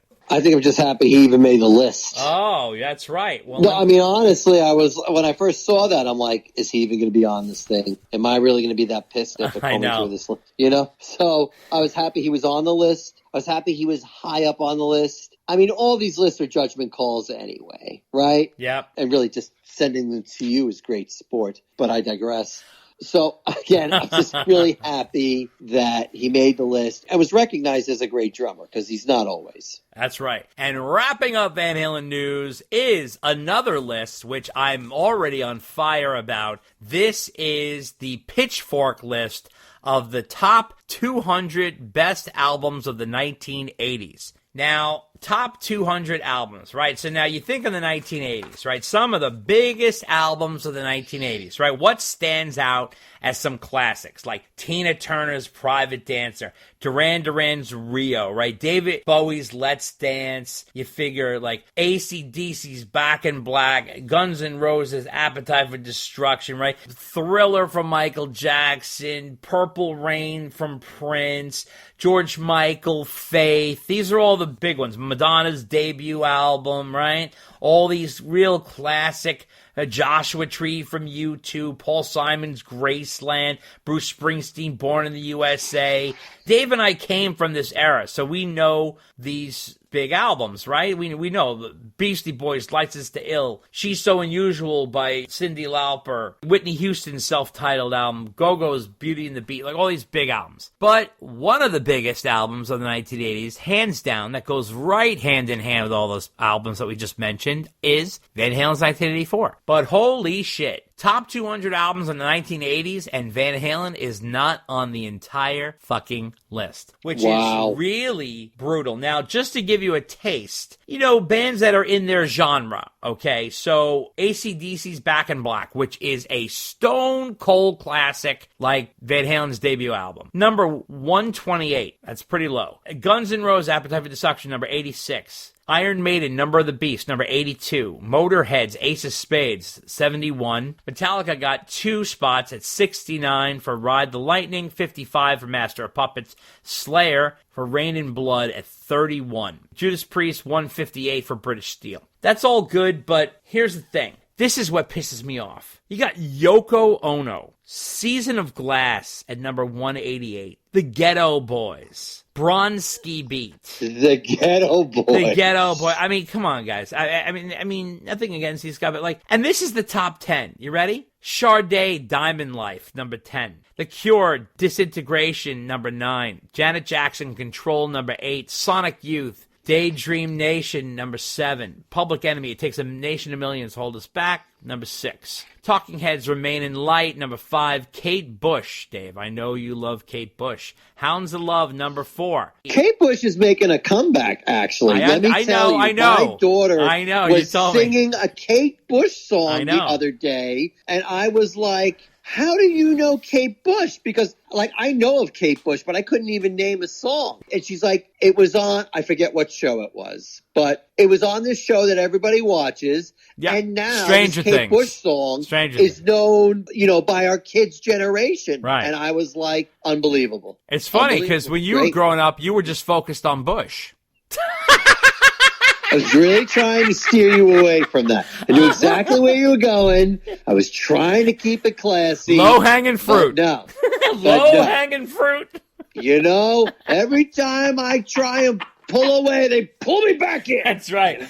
Number 3 was NWA, Straight Outta Compton. Number 2 was Thriller, and number 1 was Purple Rain. So, and all those other albums that I mentioned, including like In Excess Kick and all these other ones, they were all on the list, okay? Run DMC, Raising Hell, okay? All those big ones, right? They were all on the list. 1984 by Van Halen, not on the list. That was absolutely shameful. And how dare you? Really shocking. And how dare you put Bronski Beat on there or Yoko Ono before Van Halen? I mean, Yoko literally. Ono.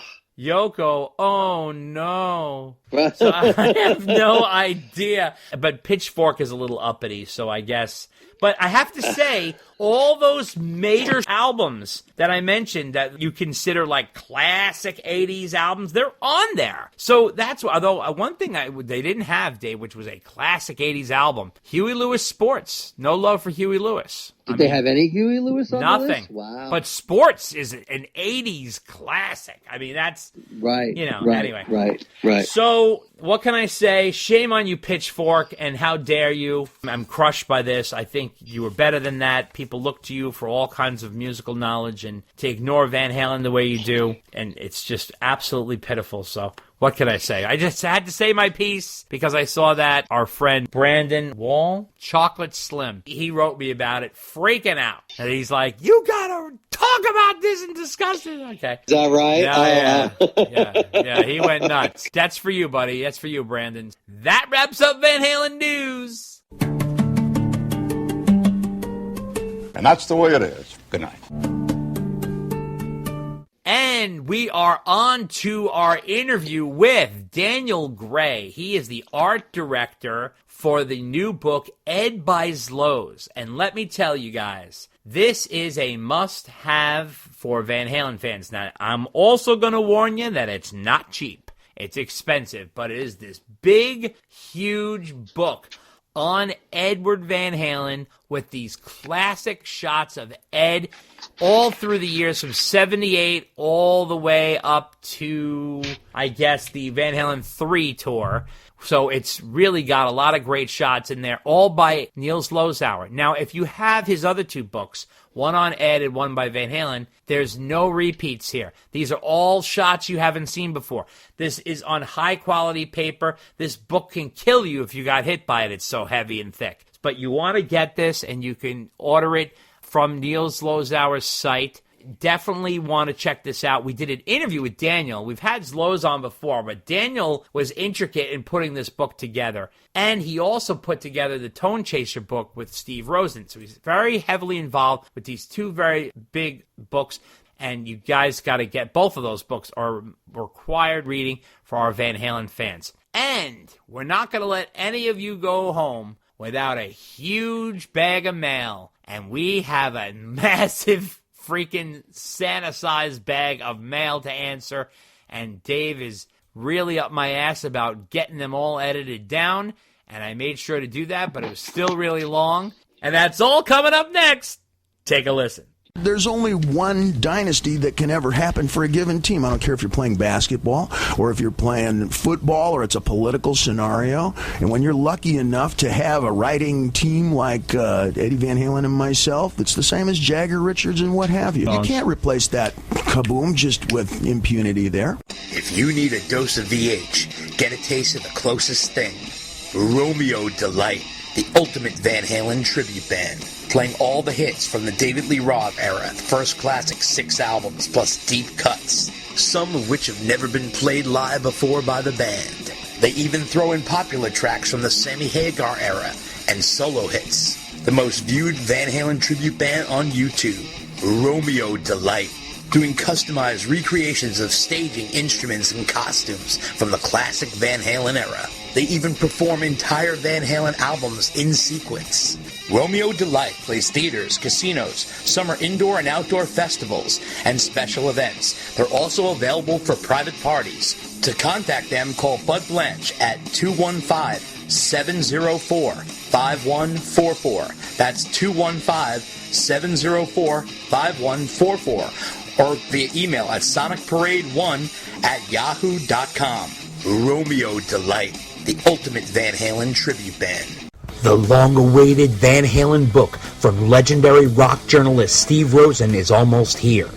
Tone Chaser, Understanding Edward, my 26-year journey with Edward Van Halen. This is an over 400-page odyssey of Rosen's decades interviewing and being friends with the late guitar god, Eddie Van Halen. Rosen says, I spent 14 long, hard months writing Tone Chaser. It was both the most difficult story I've ever written and the most rewarding. I wanted to be honest and transparent as I possibly could, which was not always an easy thing to do. In the end, this was the most complete and comprehensive book I could have possibly written. There was nothing left to say when I reached the last page. With every word I wrote, I was reminded of the time I spent with Edward, and that hurt terribly. But it also brought back what a remarkable experience that was, and how insanely lucky I had been to have ever known him, and astonishingly to have been friends with him. I hope you can feel everything I felt. That is the purpose of this book. Pre-sales are currently going on now for the self-published book. PayPal Steve directly at scrosen@sbcglobal.net. That's scrosen@sbcglobal.net. It's $47 for those who are buying it inside the U.S., and that includes shipping. $95 for those who are buying it overseas, and that includes shipping. Tone Chaser, Understanding Edward, my 26-year journey with Edward Van Halen. Don't miss out. Order it today. Check out the new podcast, The Rock Quarry, your place to hear in-depth interviews with some of rock's most colorful characters, with your host, entertainment journalist David J. Criblay. The Rock Quarry is available for free on Spreaker and iTunes. You can check us out on Facebook at The Rock Quarry Podcast, on Twitter at Rock Quarry Pod, on Instagram at The Rock Quarry Podcast, or email us at therockquarrypodcast@gmail.com. Hi, I'm Steve Roney, photographer. And I'm Scott Davis, designer of the new book, Pictures Alive, Rock Shows of the 80s and Beyond. Giving it to you live on Dave and Dave Unchained. Pick up the new coffee table-sized book, The Decade That Rocked. by legendary rock photographer Mark Weiss. This 376-page book has hundreds and hundreds of full-color photos that Weiss shot through the 80s for magazines like Circus, Faces, and Hit Parader, featuring bands like Van Halen, Motley Crue, Twisted Sister, Bon Jovi, Skid Row, Guns N' Roses, Ozzy Osbourne, and more. There's even behind-the-scenes stories to go with these colorful, eye-popping pictures. The Decade That Rocked, a new book by rock photographer Mark Weiss, is available for purchase now. Go to thedecadethatrocked.com, where there are exclusive bundles available with extra prints, t-shirts, and even patches.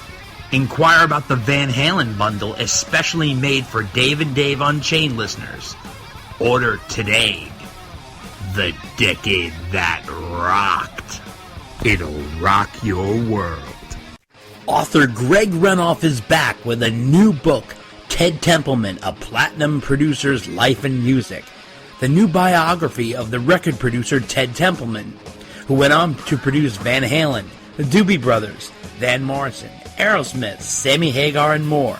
The book, which runs $19.95, and it's currently available at Amazon.com.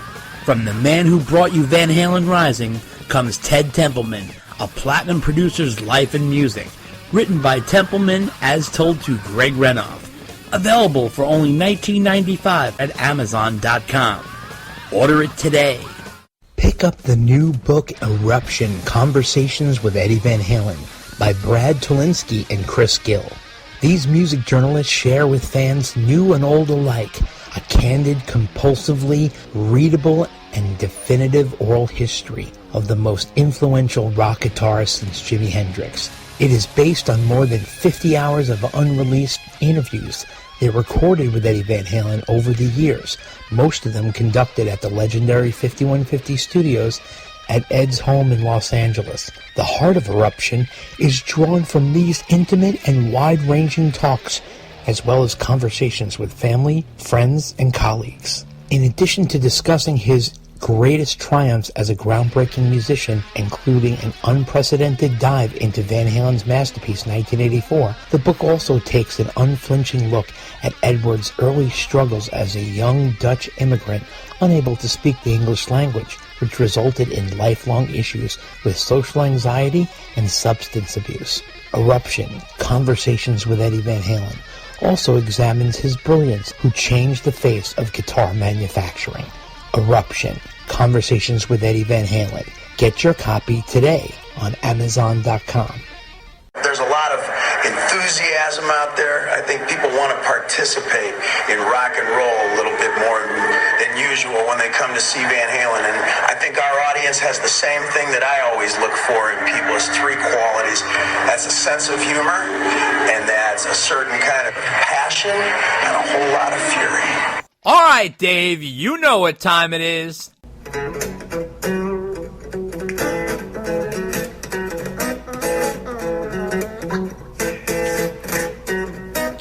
Well, my buddy Dave, he don't want me around. He says he's tired of watching me let him down. He just wants a good mailbag. He wants only the best.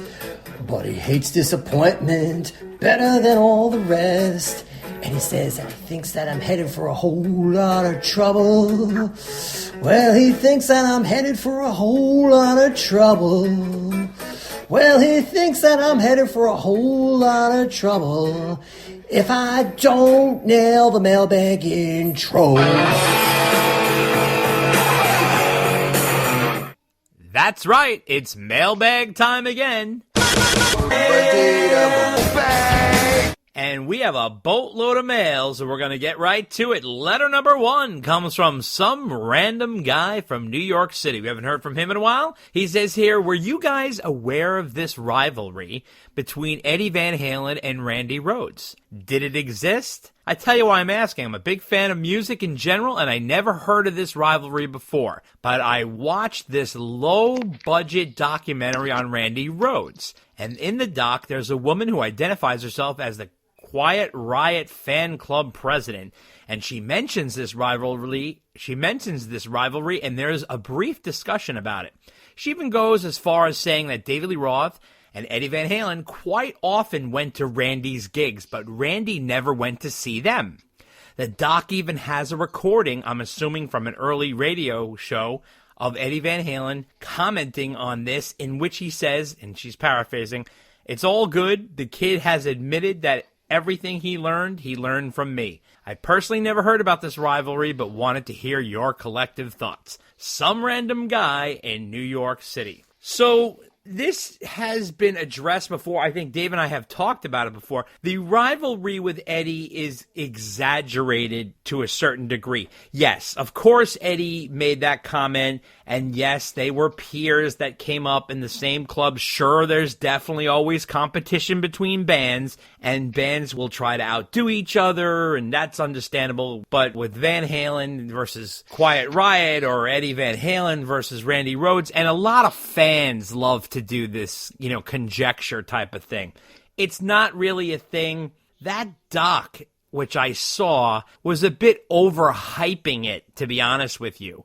Randy Rhoads is an amazing guitarist, very talented, unfortunately died at a young age. But I think they overhyped that rivalry for the publicity of the documentary. And I spoke to Rudy Sarzo, who's the bassist in Quiet Riot, about the rivalry, and he told me that was all conjecture. So what do you think of this, Dave? Yeah, I think there was definitely a professional rivalry because, like you said, they came up at the same time, at the same place. The issue is that neither of them are around to talk about this. So it's really easy to hype it up. It's almost like, who knows at this point. But I'm with you on this one. Yeah, there was a professional rivalry, but were they at each other's throats or anything like that? No, I don't think there was anything like that at all. Most bands, when you're in the same era and you're competing for stage time and fans, there's some rivalry because you guys are all trying to be the band of the moment. Granted, Randy was an incredible guitarist like Eddie, and they played in a similar vein, but I think too much was made out of it. And let's be honest, even when Randy became famous at the same time as Eddie, basically, but there's going to be that rub, and, the magazines always drum it up, and the fans always drum it up. It's always the same kind of thing, Anyway, letter number 2 comes from Nick C. from White Plains, and he says here, "I'm watching Fast and Furious 7, and a song is playing during the Race Wars scene that had electric guitar on it. So I looked it up, and the song is called Blast Off, and it has 9 writers credited, including Eddie Van Halen, Alex Van Halen, Michael Anthony, and David Lee Roth. It's pretty much an electronic dance song. The movie came out in 2015. What do you guys know about this? Was there anything else written like this? Love the show, Nick C. from White Plains." Well, Nick, thanks for doing that. I want to play this clip right here of Blast Off from Fast and Furious 7.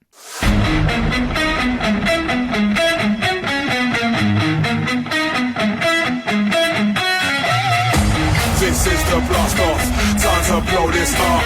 So best you run for cover, we about to hit self-destruct. Got all my people with me, and none of us give a fuck. So put them hands up higher, let's smash this party up. This is the blast off, time to blow this up. So best you run for cover, we about to hit self-destruct. Got all my people with me, and none of us give a fuck. So put them hands up higher, let's smash this party up. So put them hands up higher, so put them hands up higher. So put them hands up higher, let's smash this party up. So put them hands up higher, so put them hands up higher. So put them hands up higher, let's smash this party up. As you can tell, this is sort of a rap/EDM song that uses an Ain't Talking About Love riff. It's not exactly the riff, but it's similar. Because the song is on the debut album, they, I guess, credited Eddie Van Halen and Alex and Dave and Mike. Back then, they all shared the songwriting credit, so that's how the song is credited. But the riff is not exact. It's just a little bit off, but it's very similar. It's very, very similar. What did you think of this one, Dave? Yeah, I guess it was close enough that they had to give Van Halen songwriting credit. Right. On it. Yeah. And that was actually the first time I ever heard the song. Yeah, me too. And when it opened up, I was like, there's definitely a similarity. And I guess they thought it was too close to Comfort. But even in the guitar tone, it was similar too. Oh, yeah, everything. So, in these days, if you're sampling, this wasn't even a sample. This is just like a borrowing of the riff. If it's too close, no one's taking any chances. So they give credit where credit is due. Right. Letter number 3 comes from Devon Miller, the lead guitarist for the band Standing Hampton. And my God, he wrote a thesis. So just to let you know, Devon, we had to shorten this down, so bear with us, but we'll answer all your questions. So he says here, you were both surprised to learn that Michael Anthony is worth more money than David Lee Roth. And he talked about, you can catch what Eddie said on this MTV rockumentary about Mike owning stock in Disneyland. I think that is your answer as to why Mike is worth more than Dave. He invested his money early on, and it has paid off. And I think the other things the band says in the clip give you a glimpse into Mike's personal habits. He doesn't spend his money willy-nilly. He has a nice house and several cars, but it sounds like the day-to-day he doesn't spend his money when he doesn't have to. Now, he wanted to let us know that he really enjoyed our episode on the history of A Different Kind of Truth, and he couldn't help but notice how prominent Michael Anthony's vocals were on the song Let's Get Rocking, and I'm wondering if that is why I like the version of the song a little bit better. Reminds me more of that old Van Halen signature sound. He also wanted to note that the song Ripley from Wildlife was named after the guitar that Eddie played on that song, which he used on the song Top Jimmy from the 1984 album. He also wanted to note that the Tubes song, Talk to You Later, the intro riff was written and played by Steve Lukather, and it's very identical to the chorus riff in Van Halen's Little Guitars. And he sent us both clips for comparison. The Tubes album was written and recorded in August of 1980, and we know Diver Down was recorded in 1982, and I know Eddie and Steve were hanging around at this time, so it always made me wonder who came up with the riff first, since I can totally see one of them showing their latest cool guitar riff to each other, and we all know Eddie was constantly mining old ideas when writing a new album. He also wanted to ask us, when are we going to do a deep dive into Women and Children First? Well, you guys have covered all the other Van Halen albums except this one. Thanks so much for all your time and effort put into this podcast. It's always a thrill to get a notification when there's a new episode. Keep up the great work, Devon Miller. Okay, Devon, well, it's great to hear from you, and I'd love to see your band one day, Standing Hampton. That sounds so interesting. Just to answer your question, so number 1 on Mike's wealth. Yes, I do think Mike lives more conservatively than probably Dave, but remember, he has a wife, he's got kids, he's got grandkids, so there is that. Dave doesn't have any of that, but, he travels, he does all kinds of stuff. He just made that big investment in Ink, the original, and that was, I guess, a costly investment for him. But, listen, these celebrity net worths, they're really sketchy. You really don't know what people's worth are. It's very difficult to figure that out unless you're more of a forensic accountant. But I think the money that Dave made from Van Halen from 2007 to 2015 is pretty significant, not to mention songwriting credits on songs like Jump and stuff like that. So I don't know. It's confusing, for sure. Maybe Sammy pays Mike really well. Who knows? This is very hard to calculate unless you know the specifics. But, many celebrities, by the way, have said that their celebrity net worth that's on the internet is not right. So, you got to go with that. What do you think about that, Dave? I totally tend to agree with you that there's so many variables with net worth that estimating it is almost a fool's game. Yeah. And remember, it's not just how much you make, it's how much you save. You got to remember there were other members of the band who were just blowing money out the door, alcohol, on drugs, right, or on bad investments, right, or what have you. So is it in the realm of possibility that Mike is worth more than Dave? I realize on the face of that might seem ludicrous, but maybe not. I mean, either way, when you get to that level, it almost doesn't matter how much you have. It's like, do I have 5 million or do I have 10 million? Like, it doesn't matter. You have millions. So they're comfortable, they're well off. And, maybe you're right, Dave. Sammy's got a lot of money. Maybe he's throwing some Mike's way because he thinks he deserves it. Possibly. Maybe he's trying to make up for the low bass sound on OU812. Yeah. Who knows? Yeah. I don't know if anything's going to make up for that. That's true. Topic number 2 in Devon Miller's letter is about Let's Get Rocking. Why they didn't do that is sort of a mystery, although maybe because Michael Anthony was no longer in the band, they decided to rework it using its parts. What do you think of that, Dave? I don't think Mike not being in the band anymore had anything to do with it. There were other songs they had with strong background vocals, like She's the Woman, that they were able to replicate. That's true. I, too, am a big fan of that song, and I would have loved to see them do it properly. Okay. But I guess when Wolf was digging up the old demos, that one just didn't pass muster. But as far as an unreleased Van Halen song, absolutely.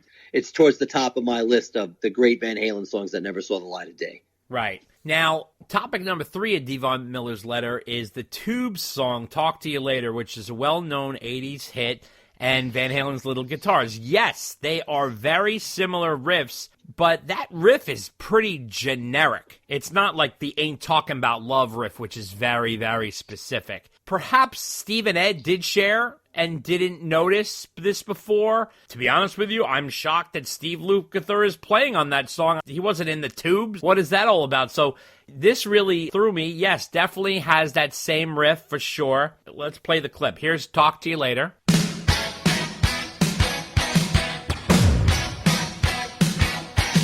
And here's Little Guitars.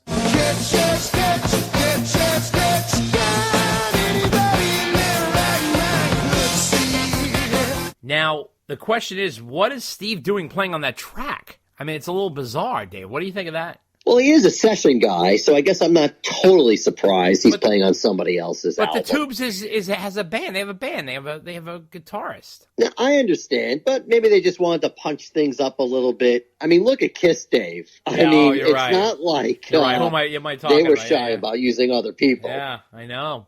Rest in peace, Bob Kulick.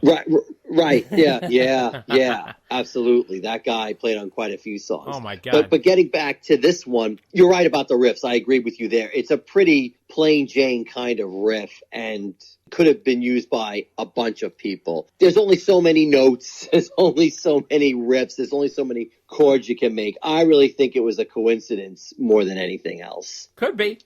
Also, point number 4 on Devon Miller's letter, women and children first. Yes, we haven't done that one yet. There was a reason why I had a guest that I was trying to attach to that, and that has gone by the wayside for a lot of different reasons. Had nothing to do with us. The person couldn't get it together, and I was a little sorry about that, but that will definitely be done sometime next year, so look forward to that. So, letter number 4, Dave, comes from Fred Hannawalt from Dracula, Georgia, and he says, I thought you might get a kick out of this clip from yesterday's Penn State versus Ohio football game.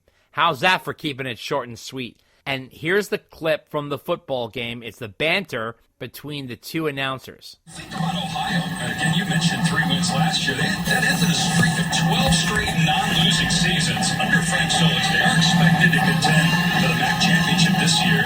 Won a national championship at Northwestern Oklahoma State. He's a huge Sammy Hagar fan. In fact, he's become friendly with Hagar, where occasionally Sammy will wear an Ohio jersey on stage. Love that. Colin Van Hagar, though, knows a lot of David Lee Roth fans that were in attendance that... Are you trying to start a fight here amongst Van Halen fans? Come on, Lee Roth, there are a couple of us David Lee Roth guys, and Colin Van Hagar, I don't know, had issue with that. There's a long throw on 3rd down and 2. Interesting on 3rd and 2, but that must mean you're going for it on 4th and 2. I don't love that decision there on 3rd and 2. Look at coach with Sammy Hagar back in the day, back in his Oklahoma roots from Woodward, Oklahoma. He's back close to home. My own radio partner there on the far right. A lot of people at home are probably wondering, who's Sammy Hagar? Van Hagar, Van Halen, David Lee Roth, Sammy Hagar. That's like our era. I don't know if our younger listeners are going to be on Google right now checking out what exactly we're talking about. Big 4th down right here for the Bobcats.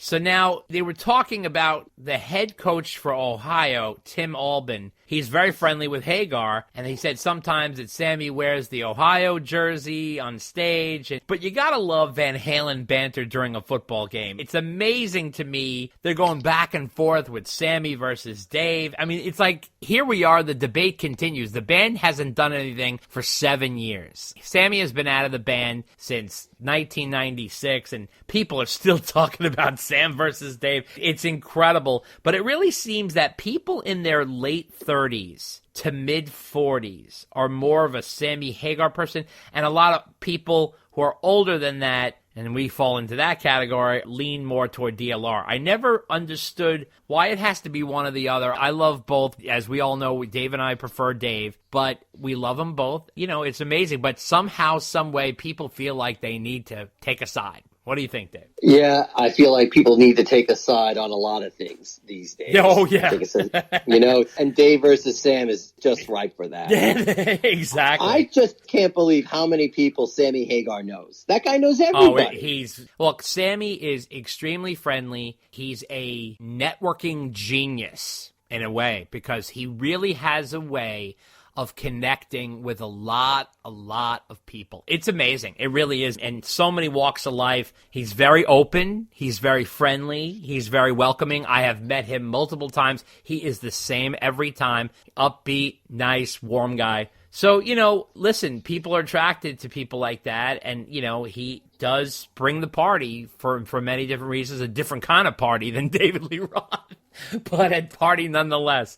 So that's for sure. It's hard not to like Sam. It really is. I don't understand some of the hate that he gets, but I just think it's more positioning that causes issues. However, we are on to letter number 5, coming from Darren Leach, who calls himself Daz the Aussie. And he says here, no doubt you guys watched the Taylor Hawkins concert in London. What a stellar lineup. I thought Wolf was fucking amazing. He was shredding. But I have to say, where the hell was Alex? He's a drummer, and it was all about bringing in guest drummers. They were always going to play some VH songs, as Taylor was a huge Van Halen fan. I have no doubt he was asked to participate, but said no. If Wolf could make it, then Alex could. What are your thoughts? Darren Leach, Daz the Aussie. Well, Darren, personally, I think Alex probably didn't have the personal connection that Wolf had. Wolf knew Taylor, was friends with Taylor, was in contact with Taylor. Huge Foo Fighters fan. They're a monstrous influence on his music. Plus, I think Alex has never been one to jam with others on stage. Try to find Alex playing with anybody on stage. You'll spend the rest of your life trying to look for it. And maybe he didn't want to take away that moment from Wolf, and I think he somehow wants to do his own Van Halen thing toward, you know, his brother. Maybe he's saving it for himself. Not really sure. What do you think, Dave? Here's how I think the conversation went. Hey, Wolf, you think your Uncle Al would play that? No, don't. I'm not. No. Next question. Thank you. That's how the conversation went. That's probably how it went. Okay. Letter number 6 comes from Tampa Tony, Dave, your old Goomba down in Florida. And I'll make this short and sweet. I have meant to mention this to you guys in past letters. By far, haven't heard it in a while. He's talking about the Ozzy bumper that we have in the episode. So I think I put it in the last episode, which is Ozzy Osbourne. Here's a clip of it. Hi, this is Ozzy Osbourne. You're listening to Dave and Dave on some fucking show called Unchained. So it's so fucking funny and cool. That's exactly how I would expect him to pronounce the Dave and Dave show. Classic. Great job, Tampa Tony. Well, I have to tell you, be honest and straightforward, that is not Ozzy. That is comedian Billy Mira, who does Vince Neil, Ozzy, David Lee Roth, and he did a whole bunch of bumpers for us when we had him on the podcast. He's an amazing guy. It's one of our older episodes. You have to dig back and try to find that. He's a fun dude. Does the best David Lee Roth you could imagine, and we had him do that on the podcast. Definitely want to check out that episode. I asked him, would you do a few different tags for us? And he did Ozzy, he did Vince Neil, he did David Lee Roth. I mean, he's just such a character, Dave. What do you think? Yeah, that was really cool of him to do. But no, that's not Ozzy. No, but I guess that's how good the guy is. Because that's right. Right, yeah. That would be good.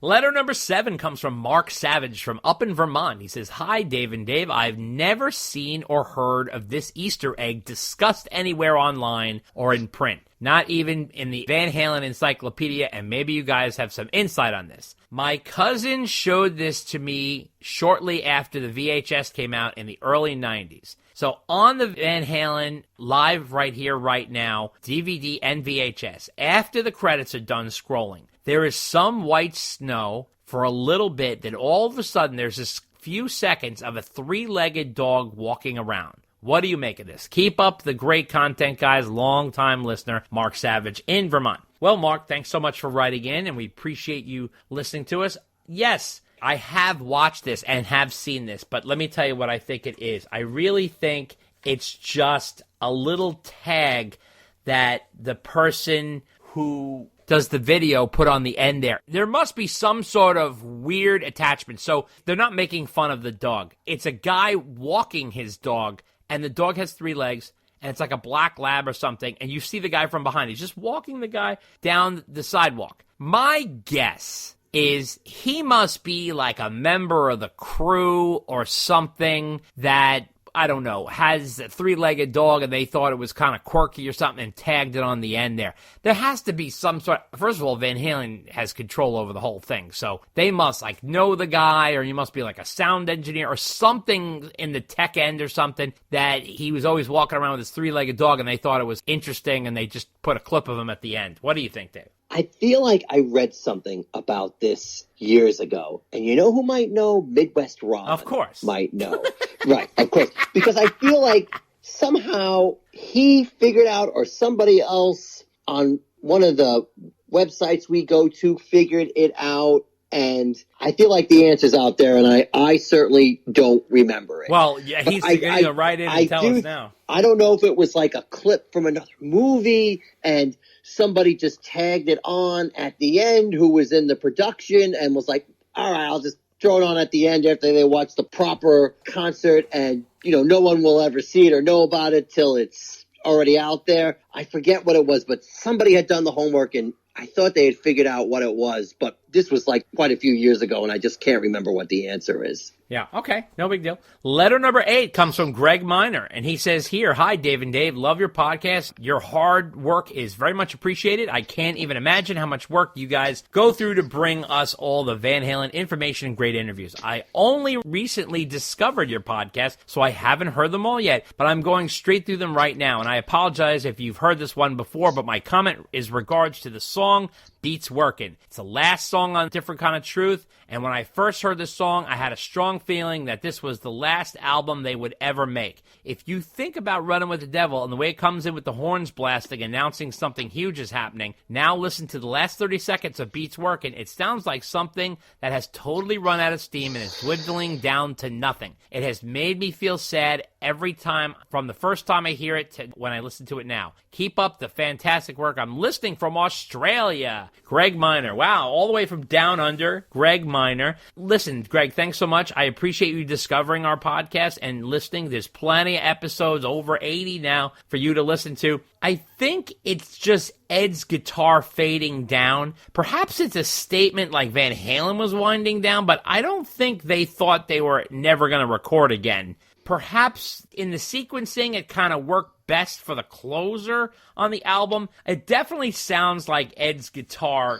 kind of grinding to a halt, but it is very fitting, Dave. What do you think? I think it is a great album ender, the way that song ends. And yeah, it is a really nice way to encapsulate Van Halen's studio output, with the car horns slowly getting louder on the first album, and then Ed's guitar slowly fading out on their last studio album. I think that's really a nice summation of their recorded work. Did they do it that way on purpose?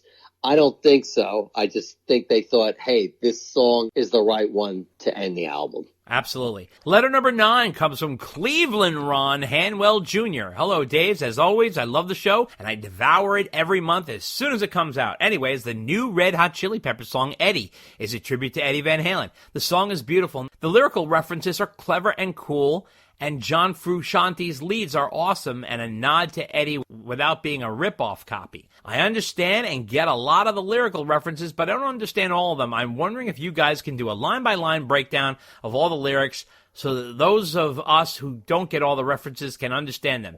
If it's too much to ask, no big. Hope you guys are well. Hope you get to Cleveland and hit me up sometime soon. Your pal, Cleveland Ron Hanwell Jr. Okay, well, let me tell you something. I'm going to quickly do this for you. The song Eddie by Red Hot Chili Peppers. He says here, sailing the Sunset Strip, I'm a bit of a king.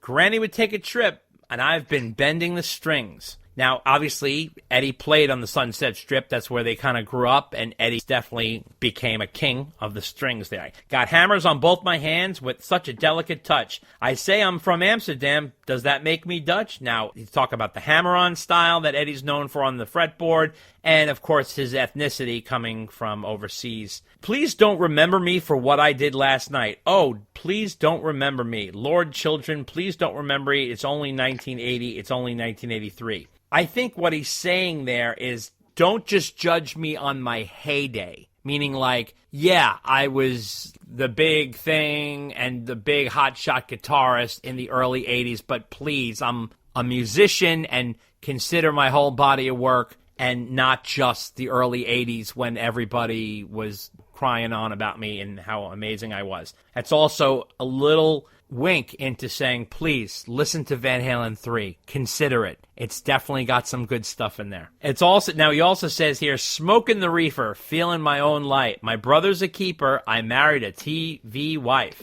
Now, obviously, Eddie definitely smoked weed. His brother is who looked after him, and TV wife, he's referring to Valerie Bertinelli, his former wife. The Devil's Camaro parked in the high school lot. A little sombrero because teacher was way too hot. So now Eddie was a huge lover and collector of cars. So Devil's Camaro, I'm not sure exactly what cars he had. He might have had a Camaro back in the day as a young man, but I know Eddie's a total car geek. And the teacher was way too hot, obviously. A reference to Hot for Teachers is sort of a fun lyric there. Then there's the refrain, please don't remember what I did last night. We went through that already. Tell my love, but leave me never. I can't complain about the weather. Perhaps he's talking about his deep love for Val. As we all found out, they kind of reconnected towards the end of their life. And also the Cali weather is always like the best weather around. It's always beautiful there, right? Snowing at the Rainbow, having a ball. Cut my teeth down at the whiskey. GTOs try to kiss me. Now, I think that's a Coke ref in terms of Snowing at the Rainbow. Rainbow is definitely one of the most famous clubs. Snowing is a reference for Coke. And Van Halen used to play the whiskey all the time. That was a big place for them to play. GTOs try to kiss me. I don't know if they're referring to GTOs as a car ref there. Not really sure. One more song. They have seen it all. That's sort of, I guess, a reference to an encore. They go into the chorus again that we already talked about. Please don't remember me for what I did with David. You know I'm talking David Lee. Am I ready? Please don't remember me for what I did last night. I guess I played a flying V. So I think he's talking about don't just remember the 6 albums I did with Roth, meaning the first part of his years, because there was a lot more to him. He did a lot more than that. And also, I guess I played a flying V because, yeah, at a certain point, Ed did play a flying V, and that was sort of thrown in at the last minute, toward the end of the song, sort of as a cool little thing. During the 1980 period, he had a flying V. So, that's pretty much the line breakdown. The best I can do for you there. You have to remember, nothing's exact. It's going to be kind of playful, and there's all kinds of references, whether it's Alex or Val or David Lee Roth or his love for cars or the way he plays guitar. I mean, there's drug references in here. But I think the biggest thing to take away is please don't remember me for what I did last night. Oh, please don't remember me. Lord, children, please don't remember me. It's only 1980. It's only 1983. I think that really means, I'm not just the guy from the early 80s. What do you think, Dan? I think you nailed it. I think I don't have anything to add. Okay. I think you covered it very well. Okay. Thank you. Awesome. Letter number 10 comes from Brian Erickson. He says, the Gary version of Dreams Live was really bad. I hope you guys were just being kind. It is a difficult song, but he was flat the entire clip you played. You guys are very forgiving with Later Day Dave as well. I think you guys are being kind or you don't hear pitch well. You don't pull punches with Sam, so it's hard to tell. Roth was spectacular when he was young, best by far to me. Sammy, very good singer, and still good to this day. I just don't like his songs much other than here and there. Gary is awesome and extreme, but he is more of a vocalist than a singer like Sam. Van Halen 3 songs were all too high of a key for him. Again, I love Gary and Extreme, though. Love your podcast. Love Van Halen. Van Halen's my second favorite band after Zeppelin. Brian Erickson. Okay, Brian. Yes, listen. Dreams is a hard song for anyone to sing. It's actually a better song for a female voice. They recently did this at an Eddie Van Halen tribute in Australia where a female singer did Dreams, and here's a clip of that. So baby, dry your eyes, save up all the tears you cried. Oh, that's what dreams are made of. 'Cause we belong in a world that must be strong. Oh, that's what dreams are made of.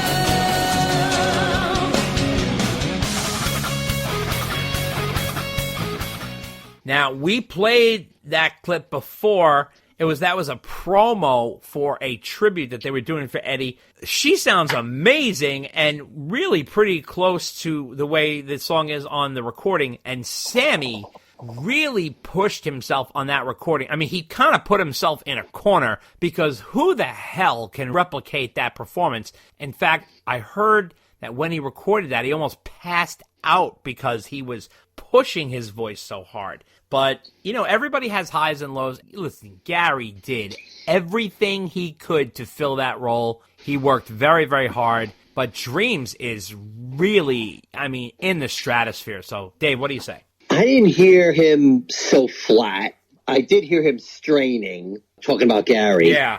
Maybe I just didn't hear what you heard. But, Gary gave it all. He's not a bad singer at all. I do think, and Gary's even mentioned this, that he was singing in a higher register and pushing himself when he was in Van Halen 3. So much so that after that, he kept on singing that way. For example, for his Tribe of Judah album, he really liked how he was pushed in that direction. Uh-huh. And when it comes to the other singers, with David Lee Roth, are we forgiving with him? Well, I guess we are a little bit because there's more to Dave to his singing. I mean, he is one of the greatest frontmen, if not the greatest frontman in a rock band for a reason. But I also think we're pretty critical of Dave, too. I mean, we'll be the first ones to tell you. He's doing the Muppet voice, yeah. When he's not singing well, which is more often than we would like. Right. But I do think sometimes that does tended to get blown out of proportion. Yeah. Are we more critical of Sam?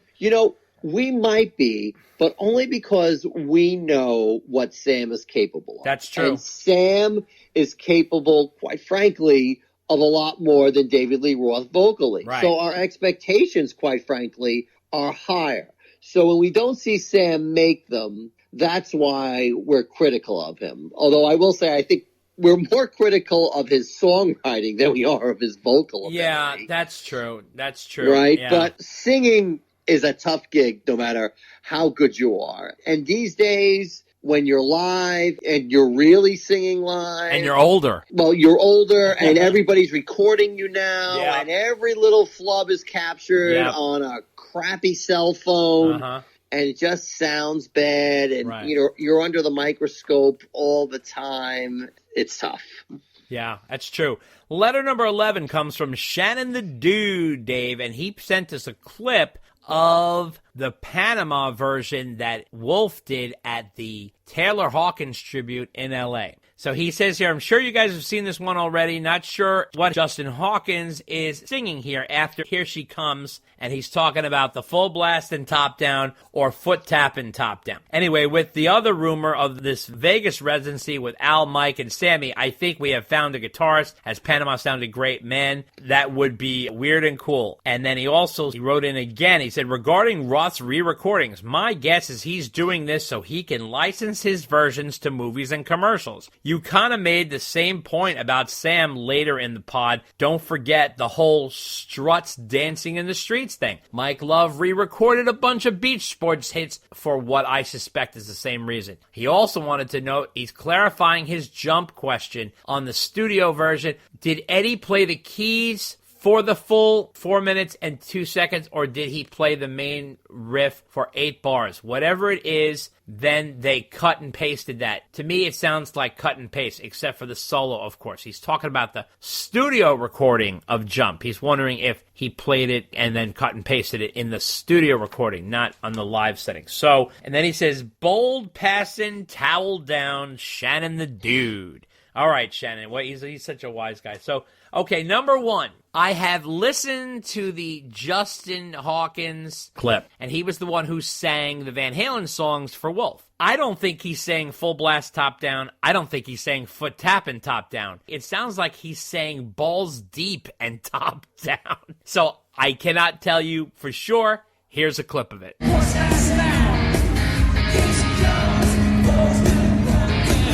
I think in terms of Dave, again, I will reiterate what I said in the last pod. I think Dave is trying to reclaim his Van Halen glory or his attachment to the band. Still, he'd have to get Alex's approval to use those recordings in movies or TV. You can't just re-record them and then just do whatever you want. So there also has to be other sign-offs. You know, he can't just re-record them and then go willy-nilly and play them everywhere. So that's for sure. And also, why would Ed cut and paste and not record the whole song? I don't know if they would do that. It doesn't make any sense. It sounds so lazy. Ed was never lazy. He would play things 1,000,000 times. It didn't seem like he would cut and paste. I mean, you know, it doesn't make sense to me, Dave. What do you think? I don't think Ed cut and pasted, and I think we're actually going to get to this in a future letter. So okay. We'll talk about this again in a few minutes. And regarding Dave recording the songs, I don't think it's for a movie placement or anything like that. Yeah. I think he was just jamming with the band, Yeah. recorded it to see how they sounded, and now he's just releasing them for kicks. Like I said before, maybe he'll release it to promoters. But I do agree with you, Dave, that he is definitely staking his claim big time. in the Van Halen legacy game, Big time. which is funny. It's almost petty. It's really almost petty. I mean, Sammy and Mike are kind of doing that too. Oh, no, I get that. I get that. But Sam and Mike, to their credit, are out there touring. That's fine. And it's fine right? what they're doing. So yeah. if Dave wants to stake his claim, then go out there and tour. Right. Now, if you can't because of health reasons or whatever reasons, or you're retired, okay, fine. You can put out these recordings if you want, but you know you're going to get flack anytime you re-record a classic. It's going to get compared to the original. It's going to be shot down to the original. Dave vocally, he better be sounding at least passable, because that's the first thing people are going to go to is, oh, Dave can't sing and all that kind of stuff. So it's really ripe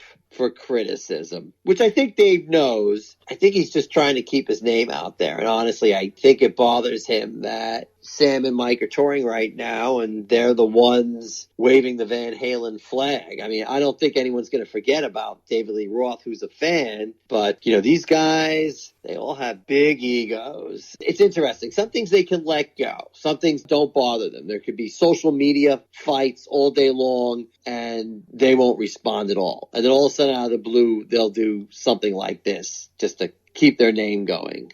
And it's like, oh, okay, all right, I guess that's what you're doing this month. Well, I think he also looks and like, well, Gary's off in Extreme. Wolf is off in Mammoth. He doesn't want to touch the Van Halen stuff. Alex is home being quiet. And Sammy and Mike are out there literally stacking up the set list with Van Halen songs. And not only that, they're starting to play his era songs, which is crazy if you think about it. So he's probably like, wait a minute. You know, like he's probably like pumping the brakes. He also is very clever. Like he knows how to start getting attention by dropping stuff. But what I find very interesting about those Roth Lives thing, number one, that it's called Roth Lives. Almost like, you know, the last time we heard from him, he was like knocking on death's door. Not that we knew anything about his health, but coming from him, Ed, I'm right behind you. My doctors told me I can't talk. Like, it sounded horrible. It really did. And the last time we saw him in public, which officially was like at the MTV Awards, he looked skeletal. So I think that it's almost a little, hey, look at me, I can still do it thing. I also think that the timing is interesting because it all started happening when Sammy started going on tour. Because Dave was releasing songs one at a time from his new album, The California Sessions. Not that it's so new, but you know what I mean? He has been holding on to it for a while. He got up to single number 5. And now all of that has been halted and he's starting to release old Van Halen recordings. It just seems a little interesting if you think about it, right? I mean... Right, no, I agree. It's while Sam is touring. It's while Wolf is doing tributes to his dad. Right, let me get a piece. Right, it's not... And it's more for attention than it is money. I don't think it's money. I think it's more for attention. And also, he knows that, him releasing a Van Halen song is going to draw press. It's going to draw press. And every time he does it, it's going to draw press. So here he goes. Right. He's releasing Dance the Night Away. Whoa, he's releasing, Panama. Oh, he's releasing, So he's getting attention with every single one. And if there are 14 of them, we might get out the blankets and the hot soup because I think things are going to be going for a while. Letter number 12 comes from Arthur Babbleman Babble. And he says, "Hi, Daves. I just thought I'd send you a bid of thanks for all the work you do on this great podcast. I have one idea I think would be good for a podcast. Could you pick a Van Halen song each month and play the whole song? I think at the end of the podcast or at the end of the news. Talking a lot about the band is good, but I think hearing a song each month would be awesome. My pick would be Bottoms Up for the first song. Thanks, Arthur Babbleman Babble." Well, Arthur, I would love to do that, but there are rules, my friend, and regulations that prevented us from doing that for copyright reasons. You're not allowed to start playing whole songs like Bottoms Up and put them on my podcast. It doesn't work like that. You're allowed to play clips and reference and talk to them. That's fine, but you can't start playing whole songs. You get in trouble for that. So now, here's the thing. I'm going to play a little clip for you of Bottoms Up in honor of you. Here it is. All right. Let's sing a little bit. Come on, baby. Bottoms up. Come on, baby. Bottoms up. Come on, baby. Bottoms up. Come on, baby.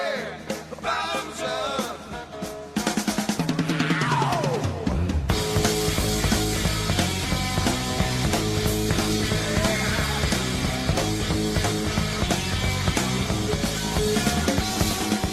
And I also wanted to give you a few little tidbits about Bottoms Up. So Bottoms Up was a song that Van Halen did as an encore on their 1978 tour for the first album. Now, we all remember Bottoms Up is from Van Halen 2, right? 1979. Well, they were using that as an encore on the first tour for the first album. Now, the song has that little bit of a ZZ Top boogie to it. Total underrated Van Halen song. Famously played at the US Festival, and the band played it on the Different Kind of Truth tour with Wolf. So just a little taste for you there, Arthur. Unfortunately, we're prevented from playing whole songs. It's just part of the podcast rules, and you got to play by the rules. So what do you think, Dave? Yeah, I think if we played it, we probably have to pay for it, and that's not in the budget. No, so, unfortunately, there is no budget. We can't do that. But I guess one of the good things about this podcast is if you're a Van Halen fan, chances are you've heard a lot of the songs already. Of course, yeah. So, yeah, I mean, we'd love to do that, but unfortunately,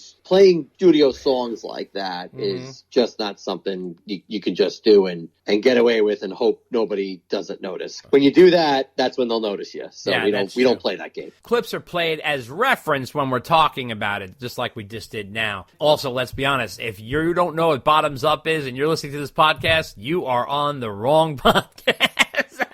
Because everybody obviously here is a hardcore Van Halen fan, and that is what I like to call a crunchy album track, much like On Fire or something like that. This is one of those really great fun Van Halen songs. Awesome. I love that song. So glad that you picked that one. Letter number 13 comes from Vegas Paul Davis. Dave, one of your faves. He says, hey guys, I just have a quick question. In your pod intro, I recognize all the clips except for never speak like that to me again. Is that Eddie responding to Dave saying, this isn't about your fucking hip at the MTV Awards? I'm sure you've discussed it prior, but I missed it. Thank you for all the hard work you do on the pod each month. Your pod is a real treat, and I look forward to it. P.S. I really dig Father Time on the new Sammy Circle album. Best regards, Vegas Paul Davis. Yes, okay, Mr. Vegas Paul Davis. Yes, that's Eddie famously saying on the MTV interview that him and Alex did on the couch, and they were both mad as can be, in 1996. This was MTV News interviewing them, I believe at 5150, and it was after the MTV Awards, and they were pissed at Dave, and I think Alex starts off the interview saying, we're going to get a little bit nasty right now, so, and then,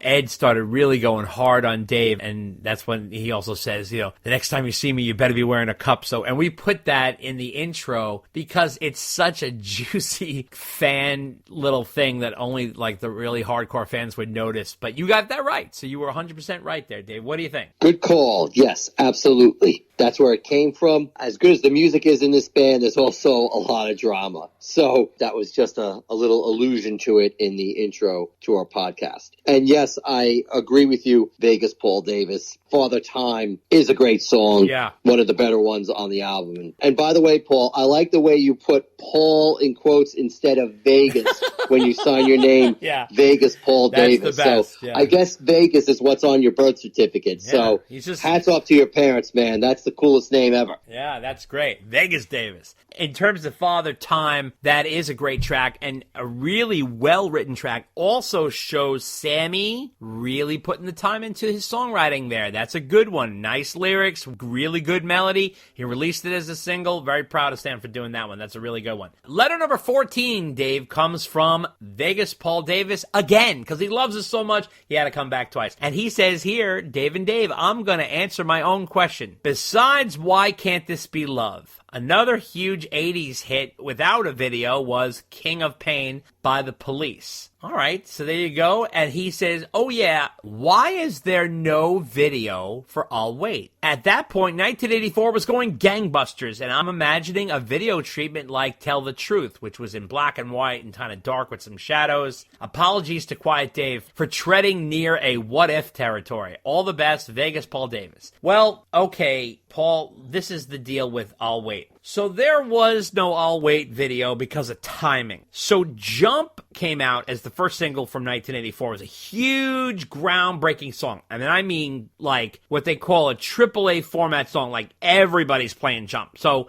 not just the rock stations, the pop stations, like all the adult contemporary, like everybody's playing Jump. So you get one of those every once in a while. Don't Stop Believing's another one of those songs. When you're talking about, it's not just a hit. It's gargantuan. It's beyond the number one hit. It's an iconic song. It's an anthem. Everybody knows it. Your mom knows what Jump is. Okay. So, yes, that was huge. So now what Warner Brothers wanted to do was they decided, because it was a keyboard song, that they wanted to immediately follow up with another keyboard song. So I believe they were ready to put out Panama as the second single, but they pushed I'll Wait as the second one because of the popularity of the keyboards, and that's obviously the other keyboard song. So, Panama, it was more of a traditional Van Halen rocker. Like, that's Van Halen in a coffee cup, that song, right? Like, that's, Panama has that total, like, she's the woman, like, Ain't Talking About Love, it's just Van Halen all over it, right? And they were working on the video for Panama, but they didn't have enough time to do a video for I'll Wait. Now, you want to hear something funny, Dave? When I was a kid, sometimes TV does graphics, and I saw a clip of what I thought was a video for I'll Wait and spent years looking for it, but it was just TV magic. So what they were doing was they were playing the song I'll Wait, and they were creating a video in a way. So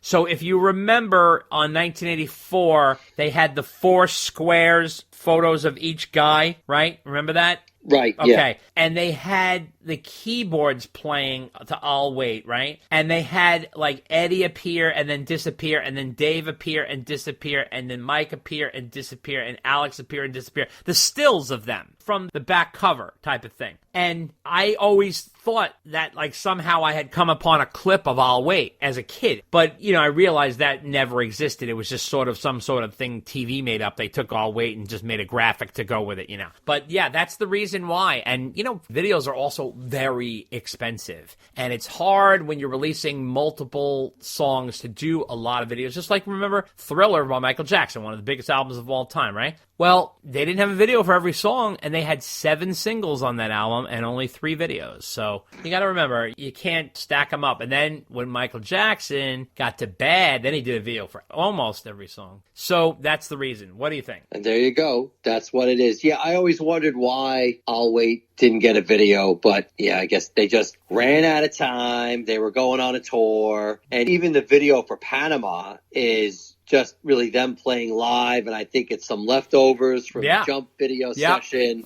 They really focused on Hot for Teacher. Oh, that was a production. Right, that they made a proper video of, and that's, I mean, I may be biased, but that's one of the more memorable videos. Oh, of course. The 80s. Hands down. I mean, that's not even contested. Like, that's a mini movie in a way, you know?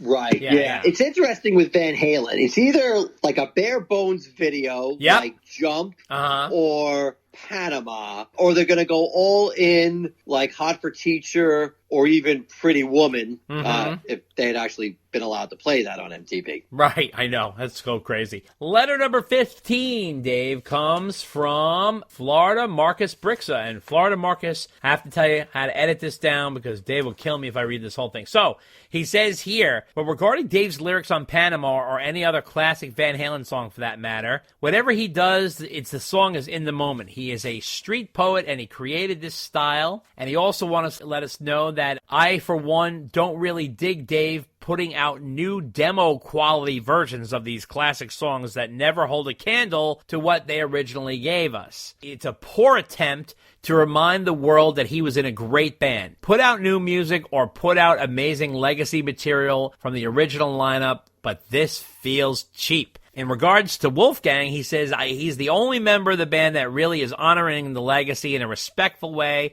and not trying to capitalize on the history. He played his ass off for the Taylor Hawkins tributes, and he did just enough to prove that he knew and respected his father's art, but will always be his own man. I give Wolfgang much love and respect, and I feel that everyone else should either release some old hidden gems and then move on and show the band the proper respect by not diminishing its legacy. Led Zeppelin did it well. Know when to say when. Anyway, love the podcast. Stay frosty. Florida Marcus Brixa. Well, Florida Marcus, yes, Dave's lyrics are very well crafted. You really can't beat Dave when it comes to lyrics. The guy has an absolute talent for that. Yes, in terms of the re-records, I really think it's Dave having fun. I don't think he's trying to dilute the legacy, but I get where you're coming from. I look at them more as like live versions, but I get what you're saying. Wolf totally killed it, and he did it all without politics. He did it nice and smooth without any kind of messy political situations dealing with old band members. So that was cool. And perhaps the band will do what you say. If they want to follow Led Zeppelin, like they always do, they might finally do that. Now remember, it took Jimmy Page a long time to wake up to this and start really digging into the archives. He really was against CDs. Atlantic Records was taking vinyl and recording it and putting it onto the original Led Zeppelin CDs. If anybody has the original Led Zeppelin CDs, so like the first pressings of the Led Zeppelin albums on CDs, they are absolute garbage. It sounds like a freaking bootleg. But what Jimmy did was Jimmy finally said, all right, I'm going to do it right. I'm going to go in there. And he really worked hard and put out so many great things like How the West Was Won and the BBC sessions, all kinds of cool stuff. So box sets, super deluxe versions of each album.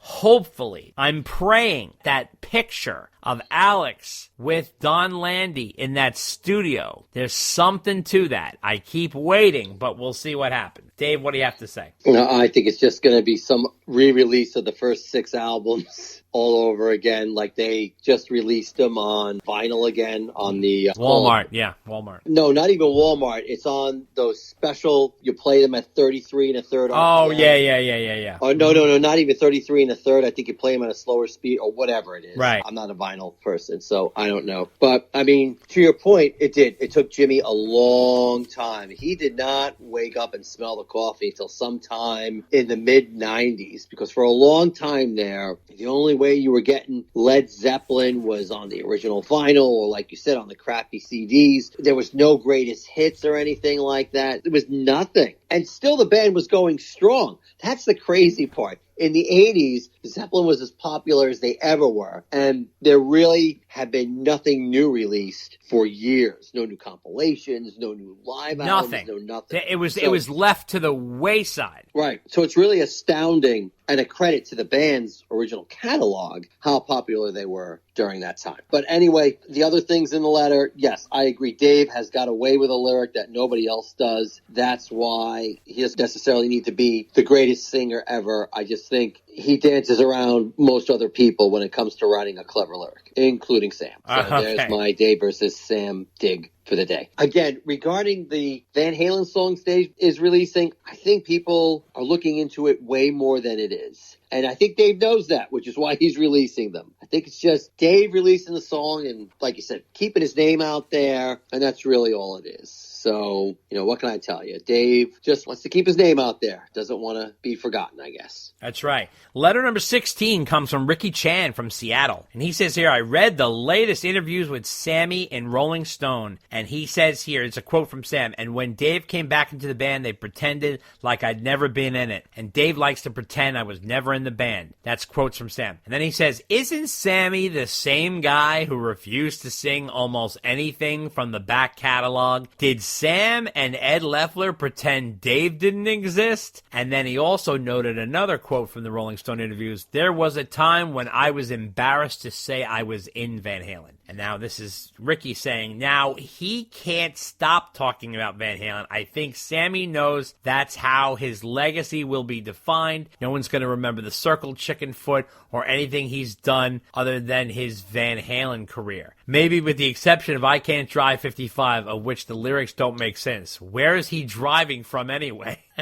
What used to take 2 hours now takes all day. It took me 16 hours to get to L.A. So, on another note, did you know that Sammy Hagar is older than Robert Plant? How wild is that? Lastly, I thought Justin Hawkins sang the Dave songs pretty well. Ricky Chan in Seattle. Okay, Ricky, yes, you are correct, sir. Touche, Mr. Red Rocker there. That is BS, and he's talking out of both sides of his mouth. It's the biggest thing he has on his resume for sure. Sammy being older than Plant, that is amazing and crazy. Remember, Robert started at a very young age at Zeppelin, and I wasn't super crazy about Justin Hawkins' performance on the Van Halen song. I think he was fine, but I'm not a huge Darkness fan. I don't know. What do you think, Dave? Well, regarding the Darkness, Justin did a decent job. He did a good job. I love their first album, although I'll be the first to admit that vocally, Justin Hawkins takes some getting used to, because he does like that high, almost yodeling thing. And if that's not your thing, it could make your skin crawl. Yeah. I totally get where you're coming from on that one. But he really didn't go into yodeling overdrive on the song. No. He sang them pretty straight. And as far as a front man, I mean, Justin's a really great front man. Yeah, he's very colorful. He's very colorful. Right. So in the spirit of Van Halen, he nailed it down. And regarding the Sammy article, we spoke about this in the news. I will say I can never remember a time when Sam ever pretended not to be in Van Halen. I mean, ever. I can never remember a time when he ever turned down a request to talk about Van Halen. No, come on now. I mean, come on, Sam. Give me a break. And you're right. Again, I mean, karma's a bitch, Sam. When you don't sing the prior guy's catalog, or not much of the prior guy's catalog, you really can't come back and start complaining when the original guy comes back and doesn't sing your catalog. No, of course. I mean, number one, he can't. No. But number two, you know what, Sam? What goes around comes around. That's right. What do you want me to tell you? I mean, the fact he's complaining about it is just so hypocritical. It's almost laughable. Yeah, but, he likes to to stir up the pot in interviews for sure. We all know that. Oh, sure. Yeah. Letter number 17 comes from Dan Ninen. He says, here's the keyboard track isolated. You can hear that Ed makes mistakes at 2 minutes and 27 seconds. And at 3 minutes and 59 seconds. No way he could have looped it. It would take longer to do that on a computer than to just play it through. All right, so there you go, Shannon the Dude. I think your answer came from Dan Ninen. Dave, what do you say? There you go. That's the answer. Okay, letter number 18 comes from Dave Parker in Little Rock, and he says here, hey, Dave and Dave, really enjoy the podcast each month. Thanks for flying the Van Halen flag. On your most recent podcast, you were talking about Eddie recording his keyboard parts after the OU812 tour so he could play guitar during the keyboard songs. Alan Fitzgerald of Night Ranger actually toured with Van Halen and played the keyboards live starting in 1991. Wikipedia lists him playing offstage up until 2004, and the tours with Dave in 2007 and 2012, which I don't think is accurate, but what do I know? Keep up the great job, David Parker in Little Rock. Well, Alan Fitzgerald, formerly of Night Ranger, affectionately known as Fitz, did play offstage, but I don't know if he played during the Van Halen reunion with Dave. I don't think so. He worked with Sammy in Montrose and during his solo years, Dave. I don't know if you're aware of that, but that's where he came from. Oh, yeah. He was actually the second bass player for Montrose. Yeah. Absolutely. I wasn't so surprised David Parker mentioned that he was playing with Van Halen again in 2007, 2012. That doesn't surprise me. Okay. So, all right. But I still find it interesting how they hired a guy to play the keyboards live. I just don't understand that, yeah. It doesn't make sense to me, especially when he did it. I actually watched him do it, and I thought it was cool. I liked that he did it like that. He even played with the guitar around his neck. It's crazy. I know. Yeah. Or at least, like, bring the guy on stage. I mean, like, what are you hiding? I know. People are weird. Letter number 19 comes from Philly Mitch Galetta, and he says here, recent developments of Van Halen have me thinking, are they the most dysfunctional band ever, or at least in the top 5? I mean, Fleetwood Mac, The Kinks, Oasis. Black Crowes come to mind, but even the most dysfunctional put aside the BS to get a product out. Van Halen can't even put aside the crap to salute Ed. Hearing Wolf's comments following the Taylor Hawkins tribute shows are very telling and sad, as I think Wolf has moved on, knowing nothing will ever happen. Dave releases mediocre covers of classic Van Halen tunes. Sammy can't stop mentioning Van Halen, but goes back and forth from wanting to participate and not wanting, while forgetting he has never been mentioned in any of the rumors of the tribute show. Al is silent as ever. Mike is willing to do whatever as always. It was more than obvious Wolf can stand in for Ed and maybe have a few other guest guitar players. Anyway, has a band ever been so blind to its fans while being wrapped in their own internal drama? As a fan, it sucks. Great shows as always. Philly Mitch Gallietta. Well, Philly Mitch, Dave and I are alums of Villanova, so we know Philly well. Yes, Van Halen has always been filled with drama and tension. That's part of the band's DNA and part of what makes them interesting, in addition to their incredible music, of course. But all that craziness and tension has created the most incredible music, so it's hard to say, but I think Wolf's actions and comments are very clear that he's had enough. So I think, it really is telling that, obviously it's a little overwhelming to be dealing with. Like, even with Eddie gone, there's just more and more and more drama, So it's hard to deal with, and, it never seems to go away, but I just think that's who they are. What do you think, Dave? Sadly, I think you're right. It's just so sad that they couldn't put everything aside to even do a tribute. It's That's unbelievable. how bad it is. It's just really sad. I know. That the only legacy that will live on in Van Halen is the legacy of dysfunction. Yeah. And their inability to get anything else out to honor their legacy. Yeah, and even the way it unfolded with the whole Jason Newsted and Joe Satriani, it's like, what? I mean, like, come on. Yeah, I will say, something actually the previous letter writer had said about Sam being part of the reunion when he wasn't mentioned. Well, I think Joe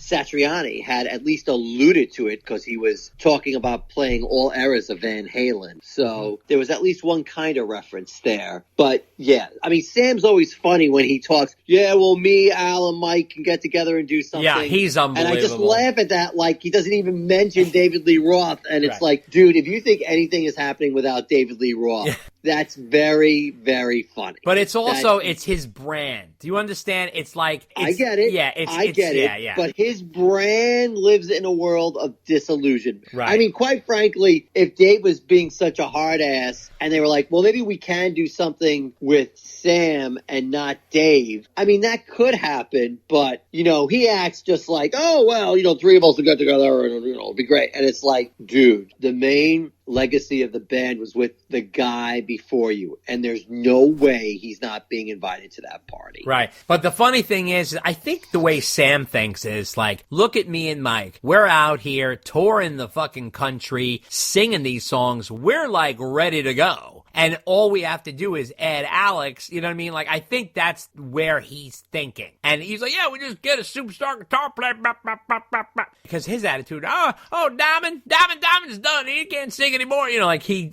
So, like, I understand what he's saying, and I understand where he's coming from, but Dave, that has to be his narrative. Do you understand? Like, I get it. His ego will not accept anything less. Yeah, and it's also the hand he's dealt. I mean, that's his hand. Well, no, I get it.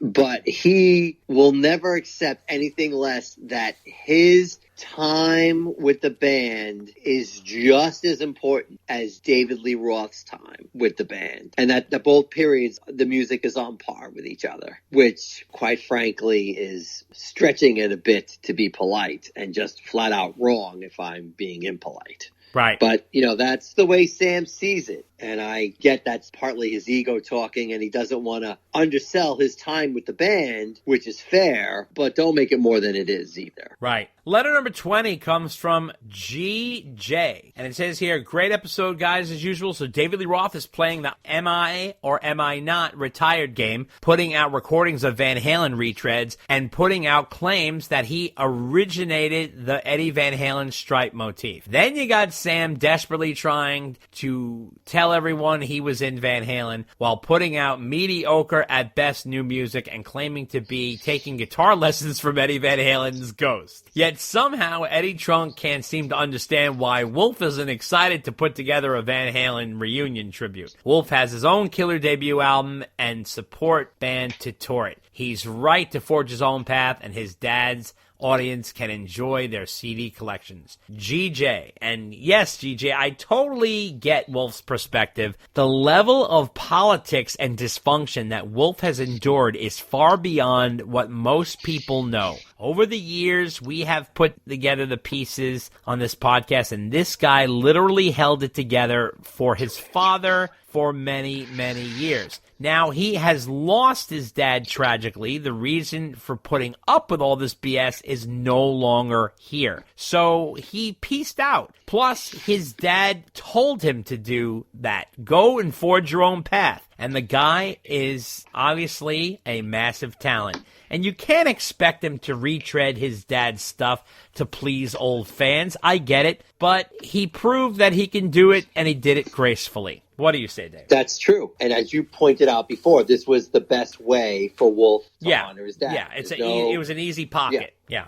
Exactly. Mm-hmm. So, yeah, I think he did it. He nailed it. It was great. To use the phrase that's used a lot, I think it brought him some closure, and he got to honor a couple of people that day. He got to honor his friend, and he got to honor his father. Yeah, absolutely, and did a good job doing both. Letter number 21, Dave, comes from Simiak Soloju from Tehran, Iran, Dave, and he says here, I have 2 points to make. Number 1, I want to defend Eddie Trunk a little. Honestly, I think he's one of us. He's a fan, a loyal one to rock and roll, metal, Kiss, Van Halen, UFO. I mean, I have seen and heard a lot. He's been asked about Van Halen on his related guests like a fan, and please don't bash him or bash him less. We need him around strong. Number 2, did Van Halen really blow Black Sabbath off the stage in 1978 in England? The man himself says the opposite, and he sent us a clip. What do you think? Your loyal fan, Simiak Solju from Tehran, Iran, he says, P.S. Mr. Marconi, it's an honor to be your ancestor. And he said here that your comment on the last podcast when you said to me, "Oh my God, are you smoking crack?" made his day. So he thought that was really funny. You guys are unbelievable soul brothers now.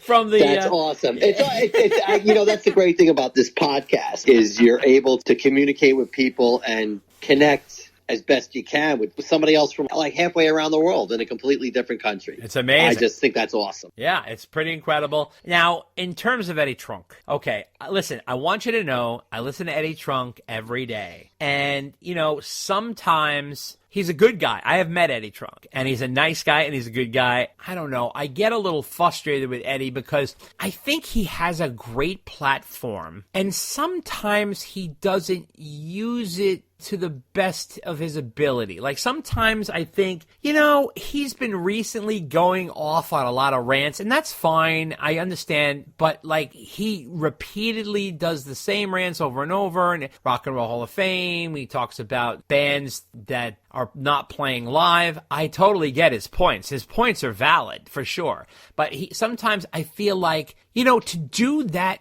program is a lot of work. It's 5 days a week. So he's doing 2 hours every single day of the week, not on the weekends. And he also does another show. So I think he might be spread a little thin and he travels a lot. But I don't understand. Sometimes I wonder about like the prep he does for the shows because I think sometimes he wings it or this and that. Listen, it's not for me to criticize. The man's in broadcasting for 40 years. You know, we do podcasts. We're not broadcast like him. I think he does a great job. I think he talks about himself a lot, and I don't know, sometimes I think he gets a little on a high horse about things that he doesn't know a lot about. There are some things he said about Van Halen that are dead wrong, and I mean, like, it's so funny, like, he always said, I never understand why everybody loves Fair Warning. It's like, and it's like everybody, he keeps getting confused as to why, like, the fans love Fair Warning and, like, Unchained is one of their all-time favorite songs, and he's just like, So he gets a little cranky, and he's like, and he says things like, I'm 58 years old, been doing this for 40 years, and, like, he gets a little on his high horse a little bit here and there. Listen, I love Eddie Trunk. I listen to him every goddamn day. I listened to him minutes before I was going to do this podcast. So, yeah, I just think sometimes, you know, he goes off in different directions. I also think, you know, like, he does a lot of the same guests a lot of the time, and he's friends with the guys, and he has his friends on more. Like, there's a lot of other rockers that should be on there. Like, you know, and I just feel like sometimes, you know, maybe he's not putting the legwork in. I don't know. Like, he didn't go to the stadium tour this summer or, like, broadcast from there. And I know he interviewed people from the stadium tour and this and that, but, you know, I just think, like, certain things, like, you know, he wasn't at the Taylor Hawkins tribute. I would have been broadcasting from there. If I had his platform, like, he's got a tremendous platform. He has a show on Sirius XM 5 times a week. That's incredible. That's a lot of power. You should be able to get everybody in rock on that freaking show. Everybody should be lining up to get on there. Like, you know, sometimes I wonder, like, Brian Johnson from AC/DC was on the Dean Del Rey podcast. Nothing against Dean. He's great. But Eddie Trunk couldn't get him on. Like, it was just like, what? It's like, he's on Sirius XM. So it's a little confusing. Sometimes I get a little frustrated with Eddie, but I do love Eddie Trunk. So I'm not bashing Eddie. In terms of Van Halen, yes, Van Halen totally blew Black Sabbath off the stage. But you know what? Van Halen in 1978 could blow anybody off the stage. They were so powerful. You got to remember, these guys had spent years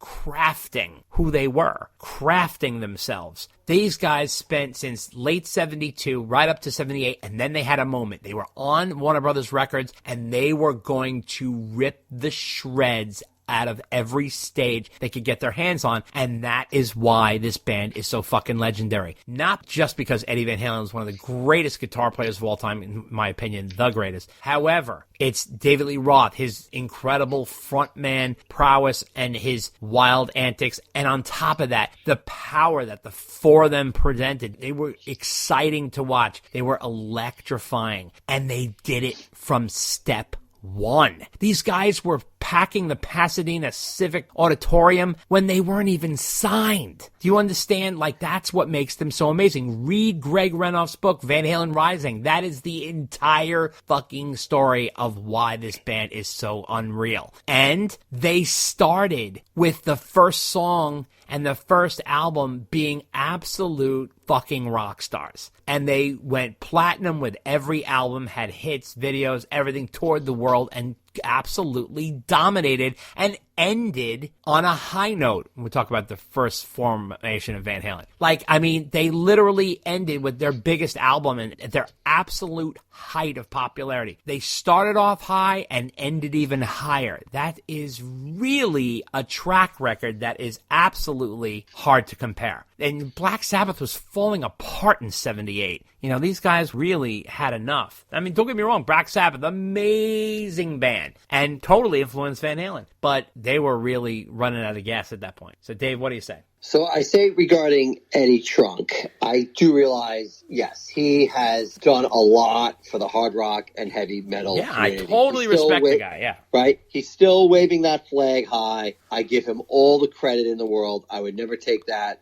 away from him. But I will also be the first to say that, for example, he's so far up Sammy Hagar's ass that Michael Anthony has to get out of the way. That's so true. Okay, it's just true. And he plays favorites. He plays favorites like that all the time. He plays which favorites. I know it's your own show. You're entitled, and that's fine and whatever. And Eddie says things that are sometimes, you know, a little ridiculous, and I think he knows that. And I think, you know, it gets people riled up and talking about him and all that kind of stuff. And as far as did Van Halen really blow Black Sabbath off the stage, look, I wasn't there in England in 1978, but I certainly think at the least they gave Black Sabbath a run for their money because those guys were just on fire, pardon the pun. Yeah. Their album was rising up quick. They were definitely a solid live band. And, you know, as an opening act, I mean, you're not going to find anybody better than that. So they got kicked off like the David tour. said before, Black Sabbath, you know, they were starting to run out of steam there. Yeah. Did they blow him off the stage? I don't know. I saw the clip you sent me, and I know one of the guys from that metal show said he was there, and he was vehement in that Van Halen did not. But I've also heard Ozzy Osbourne say they did. Yeah, I know. Right? Yeah. So, I mean, so who the heck knows? I think at the least they were a formidable opening act. Absolutely. That's for sure.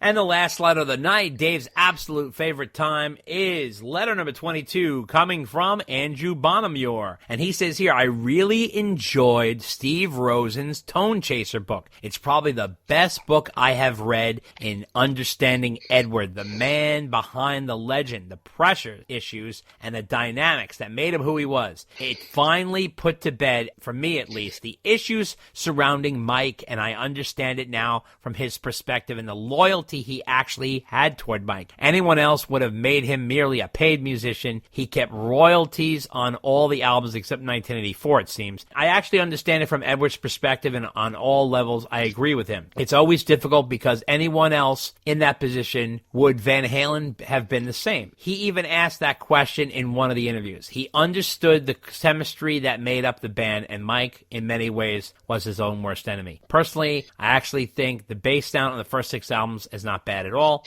The albums with Sam, however, weren't great. Largely just eighth notes and buried deep in the mix. Anyway, really extraordinary book. The care that was taken and how Steve put it all together was a pure thrill read for me. All the best, Andrew Bonamure. P.S. I don't agree with Steve, though, on the bass sound of In a Simple Rhyme. So, Andrew, the Mike thing is a mystery in many ways. It's hard to know exactly what Ed was thinking. I know Steve definitely, in his book, will be talking about Steve's book at a later point, because Dave and I are currently digesting it. It is a Bible, and Steve did an unbelievable job. Whatever you do, if you are listening to this podcast, go purchase that book right now. That is definitely something you want to do. The ad is in the podcast. So anyway, Dave and I have discussed this situation with Mike at length. We both came to the agreement that Ed really wanted those in the band to live, breathe, eat, and sleep the band the way he and Alex did, and he expected everybody to have the same dedication. Now, there's always been friction with the lead singer, until he got the third one and he moved him into the guest house so he could have instant access to him and almost control in a way. And he kept saying, Gary's a brother, Gary's a brother. Remember that? So now he couldn't really break Dave or Sam's balls because these guys were a big part of the band's success and their egos and attitudes were unpenetrable. But Mike was easygoing, sweet guy, and easy to pick on. So So I think there's a little bit of that. Now, listen, it's hard playing next to a genius. Let's be honest. It's not an easy position. I think Mike did very, very well. And he always said he got himself in there between Alex and Eddie and really created the glue. And he did that. And he did a great job of it. And he always said, I served the song. They were always the forefront, and I served the song. And he did that. So, listen, he's not Billy Sheehan on bass, but he's certainly excellent, and he did so with not only his bass, but his voice. So what do you think, Dave? Well, I haven't read the book yet. Yeah, I know. We're going to get to that. We're going to get to that. It's so big, it's hard to... Thank you for the preview, and I've heard about other previews, too. And from what I've heard, it's definitely must-read literature regarding Van Halen, so I'm really looking forward to it. It's on the podcast syllabus. Yes.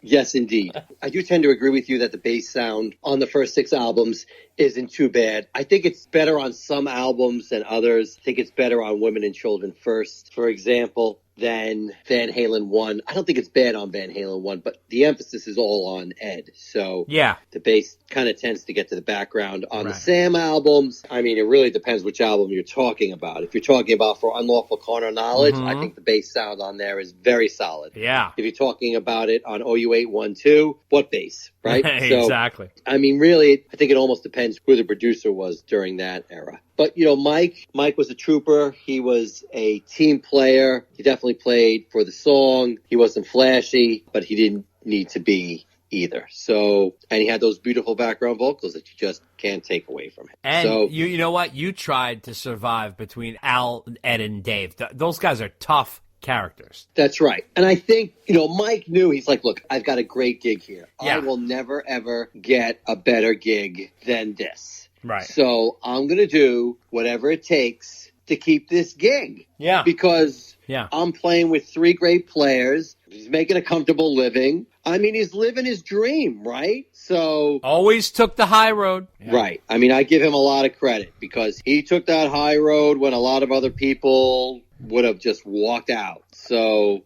I give full props to him for that. Oh, yeah. I mean, think about what he went through in Van Halen 3. It's on 3 songs. And the 2004 tour, they didn't even put him on the 3 new songs. They put on the Best of Both Worlds. And they didn't even want to take him on tour. I mean, it was, that was such a nightmare. Well, even the BS with 1984, when they retroactively said you're not getting any of the songwriting money. Unbelievable. I mean, that's just it's like stealing in a way. Now, I mean, I understand Ed's point about, listen, I'm the songwriter with Dave, and of course Al gets his cut. You can't start calling. I know. You can't be the ref for a basketball game and start changing the rules of the game in the middle of the game, halfway through. Exactly, Or you can't start sticking to the rules of the game halfway through when you haven't been following them the first half. That's true. I mean, you can, but that's just crappy. Yeah. So yeah. I don't want to say it was petty because it probably was a lot of money, but it's kind of like, well, look, this is what happens when there's lots of alcohol and drugs and money and power involved. And fame. Yep. Yeah. And that wraps up the mailbag segment.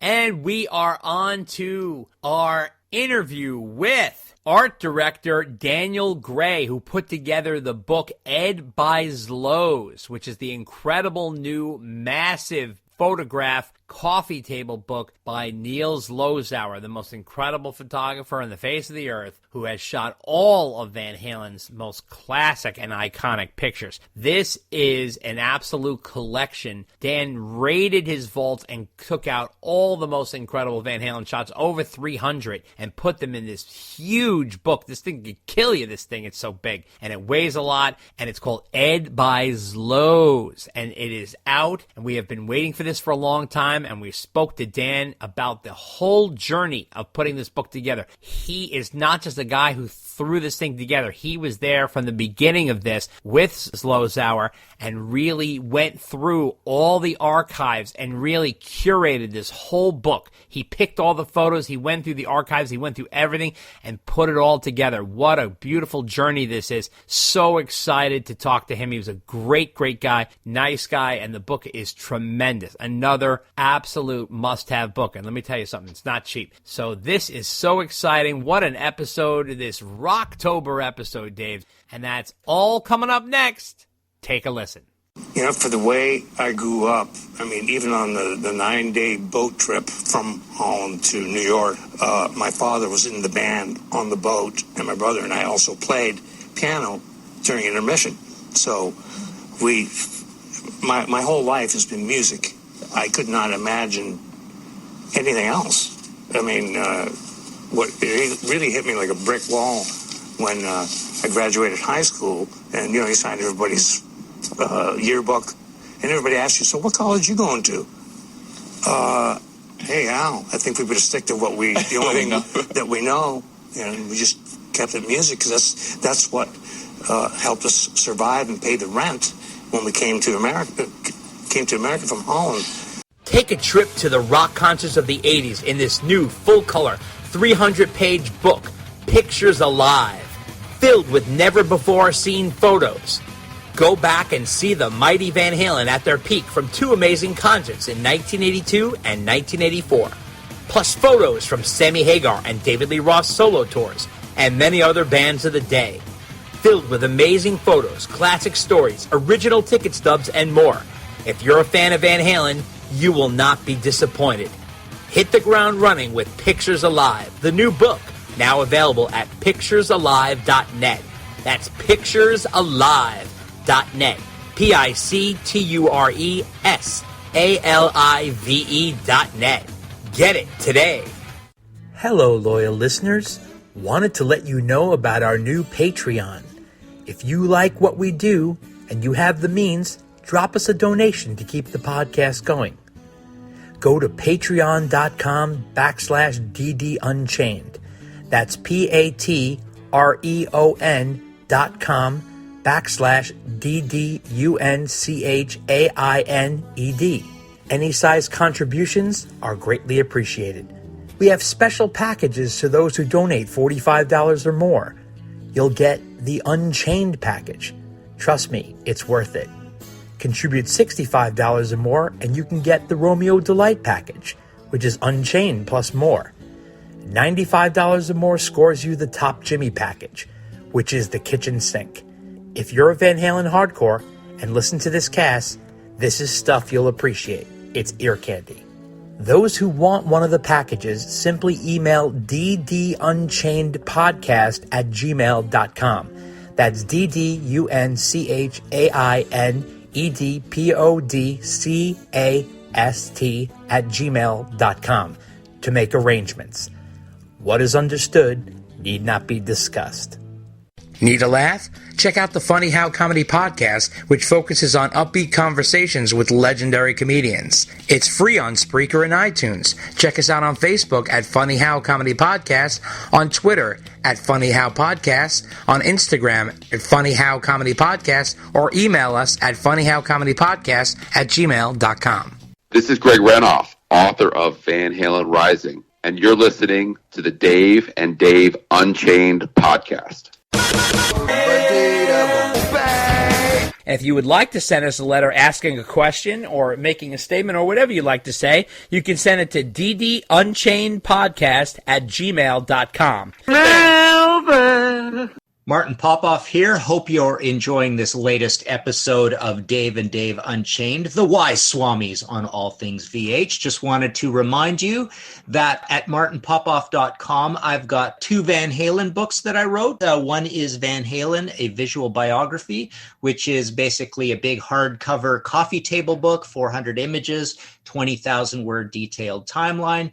And the other one is called Unchained, a Van Halen user manual. It's the sort of 120,000 word, very academic, a lot of crazy chapters, a lot of trivia, wordy book that I did on Van Halen. So yes, go to martinpopoff.com.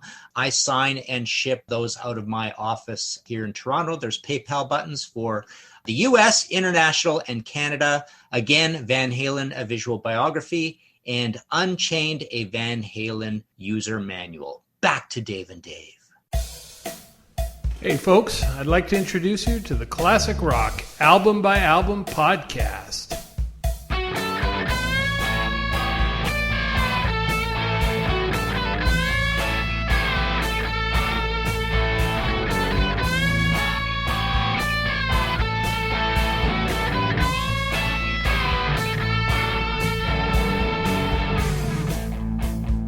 Welcome to the Classic Rock Album by Album podcast, where no stone is left unturned in the show's epic quest to review and dissect every single rock album ever made.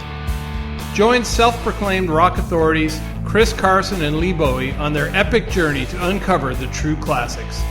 You can find the Classic Rock Album by Album podcast wherever podcasts can be found, including Spotify, Stitcher, Apple Podcasts, and Google Podcasts. Our website address is classicrockalbumbyalbum.libsyn.com. That's LIBSYN.com. And we can be reached on Facebook at fb.me/Classic Rock Album by Album. See you soon from the Classic Rock Album by Album podcast.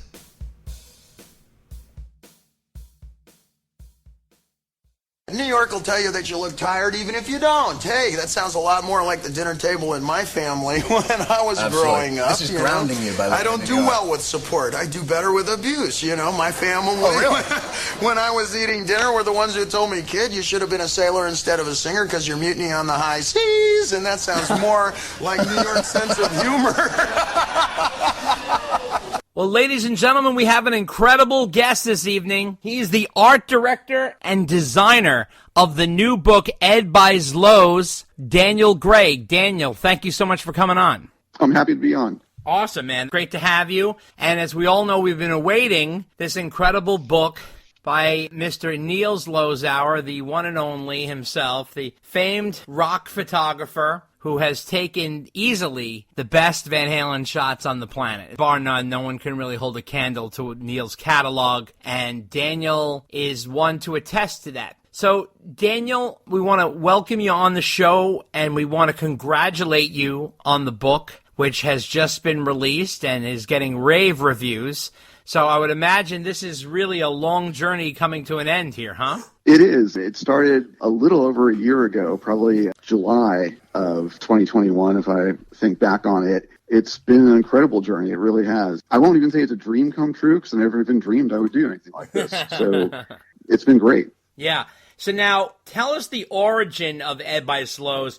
Now we all know that Neil has put out an incredible Van Halen photo book, and then he also put out a nice, incredible one of Ed already. So now this one, it has no repeats from those books, and is even probably grander than both of them put together. So I was wondering if you could tell us how this all came about. So I'm an advertising creative director by trade. I do TV commercials, print ads, billboards, everything advertising and content related with an art direction background, meaning like I've hired photographers my career for my advertising campaigns. And I've known about Neil since I liked music. I was buying Guitar Player magazine and every magazine that had any coverage of Van Halen back in the day and noticed his work. So it was kind of, informed what I did anyway, being like I always knew what photographers were doing. And about 15, 16 years ago, I came up with an idea for a mini advertising campaign for Neil himself for his limited edition prints that he was putting out. And I had seen the prints and I was like, oh,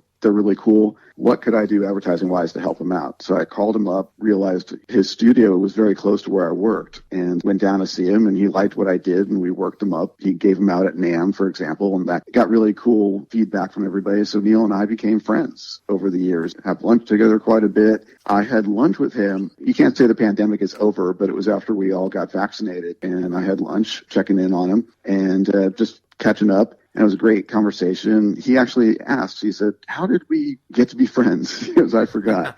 So I reminded him about the pieces that I designed. And Neil's a motorcycle nut, as you probably know. Yep. And one of the advertising accounts I worked on was Honda motorcycles. And he had even asked me to get an old manual to see if I could get one for him. And I could. So that was way back. And so I reminded him about the manual and everything. He goes, oh, yeah. He goes, I don't even think of you as an ad guy anymore because I happen to also shoot concerts now. And Neil knows that. So I'm part of Atlas Icons, his stock photography company. He said, yeah, show me your Honda work. So on my phone, I called up my website and I showed him my Honda pieces, the ads I designed, and reminded him what I did. So that day I go over to his studio, pick up a couple of Van Halen prints that I had wanted, and go home and I spent all night looking at all of his Van Halen work about other things I wanted that he didn't have in the studio that I might order. And I walked past my bookshelf where I have the two Van Halen books you mentioned, the Van Halen one and the Eddie Van Halen one by Neil Zlozower. Right. And I, honest to God, said to myself, it would have been really cool to work on those books somehow. And I go to bed. I wake up in the morning. He calls me about 9:15.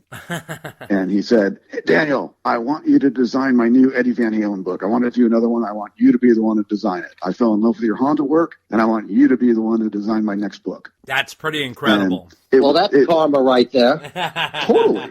I mean, it really was. I mean, I never, ever thought he would do another one. We didn't discuss any books at lunch. Never even got brought up. That was the real shocking thing, is I never had any idea that he was going to do another book. But since Eddie had passed, he felt it was time to do another one. There's quite a big gap between this book and his other Van Halen books. Uh-huh. And originally he even talked about maybe just redoing the Eddie Van Halen book he had done, because he has the rights to all the photos, but he didn't have the right to the layouts and everything, because he was going to self-publish this time and he had a publisher the previous time. And I said, no, let's do something new. Right. Yeah, let's make it seem like we're raiding the vaults and show stuff that people haven't seen. I agreed to do it because I said, I want to see everything you've ever shot. Wow. How long did that process take? Well, I went into the studio, and first day, he's got these giant file cabinets just loaded with photos, and he pulls out a stack of slide pages, and everything he shot is on film. You know, he didn't do any digital work ever. He hands me a stack of pages,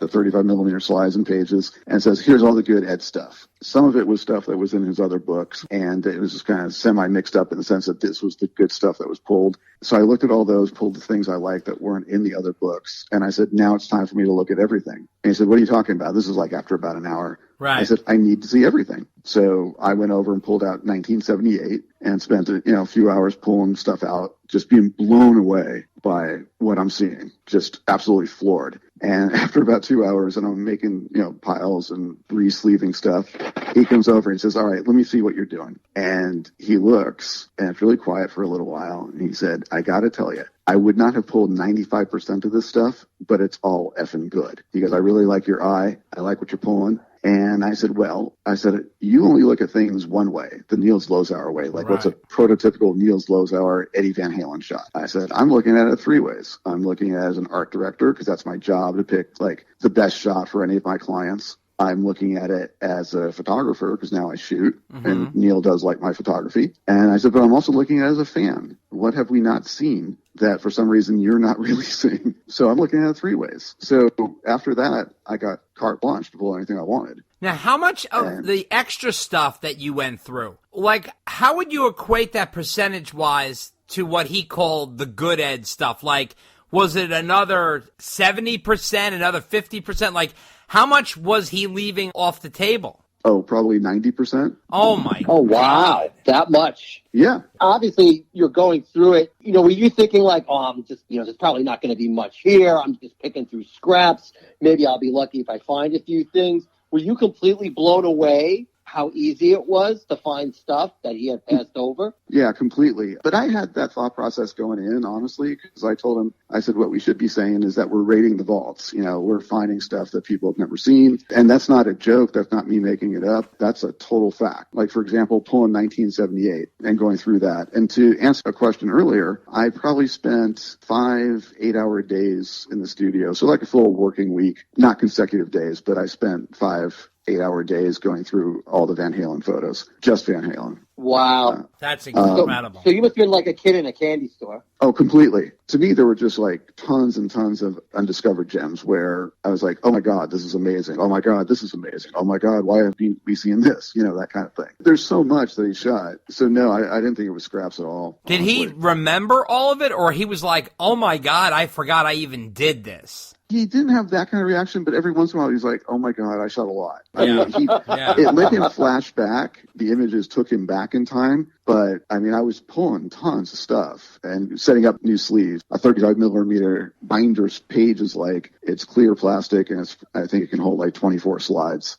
So I'm just filling pages and pages of those up. And that's kind of my method, is pull what I like immediately and then edit from there. Like, maybe I'll find something better later, but I'm pulling everything that I think is even decent. And it was a ton of stuff. And it led to being so much stuff that the book is all color, by the way. Yeah. Whereas his previous books were color and black and white. And he did give me all of his black and white proof sheets to go over to take home. I did all the slide work in the studio because he didn't want to lose them, but he let me take the proof sheets at home and do that. So I actually spent about 3 days at home going through the black and whites. So I always forget to say that I spent time looking at all the black and white work. And by the time we were done with the color stuff, he said, well, maybe I'll do a black and white Ed book in the future. Does he have enough material to do a black and white Ed book? Oh, for sure. Oh, yeah. wow. So now, in terms of choosing, how did you go about choosing what to put in the book? Tell everybody how many pages the book is and how many images are in the book. Sure. The book is 384 pages, so it's actually quite big. It's, it's coffee table style. It's definitely bigger than the other two. It's actually bigger dimension-wise, but that also just thickness. It has more pages by probably more than 100 pages. It's more than 100 pages longer than the other two each. And it's probably got, even though it's 384 pages, there are some that have single images on each page, and there's some that are spreads. So it's probably over 300 photos. And it is chronological, so it's in order of sections, but it's not chronological based on, like, the year. So what I mean is there's a 1978 year section, but I'm not guaranteeing that each photo is in exact order leading up to 1979. It's supposed to flow. How did you go about choosing what makes the cut, what doesn't? Was that Neil's call or your call? Or it was pretty much my call. Okay. With Neil's blessing. Right. So, like, I would pick my favorites. There are even a few that I know I had to talk him into, but I did talk him into it. Okay. And then it just kept expanding, frankly. We didn't put any limit on the number of pages. Like, we didn't go in with any goals or anything. It was just, what do we like? And the book just kept growing, frankly. Wow. We didn't know how big it was going to be. But I even said, if you look at his other books, it made it seem like he ended with the Dave years. Yes. And then moved on. And amazingly enough, the studio was set up like that. Like, he's got a filing cabinet with Van Halen stuff in it. And it's pretty well organized. And it stops at 1984, or the end of the Dave era. It goes into 85 because they toured. Right. But it stops. And I said, what happened after this? He goes, oh, well, I did shoot one Sammy tour with the guys. It was 10 years later. And I was like, okay, well, where the heck is that? And it was in a whole different filing cabinet. Like, it wasn't even like the Van Halen filing cabinet. Yeah, because I think in his mind, Van Halen was the days with Dave. Right. And then I said, well, did you happen to do anything else? He goes, well, I shot the Gary tour. I was like, well, we got to show that. Of course. Did you have to convince him to do that or no? It was interesting. Once I had him pull them out, he was like, oh, these are pretty good. Like, in his mind, I think he didn't think they were as good as the original stuff, meaning like the first band, but there's some really good stuff in there. Did you take the first two books and really closely examine them so that you wouldn't do any repetitive stuff? Yes, I did. I looked at the books.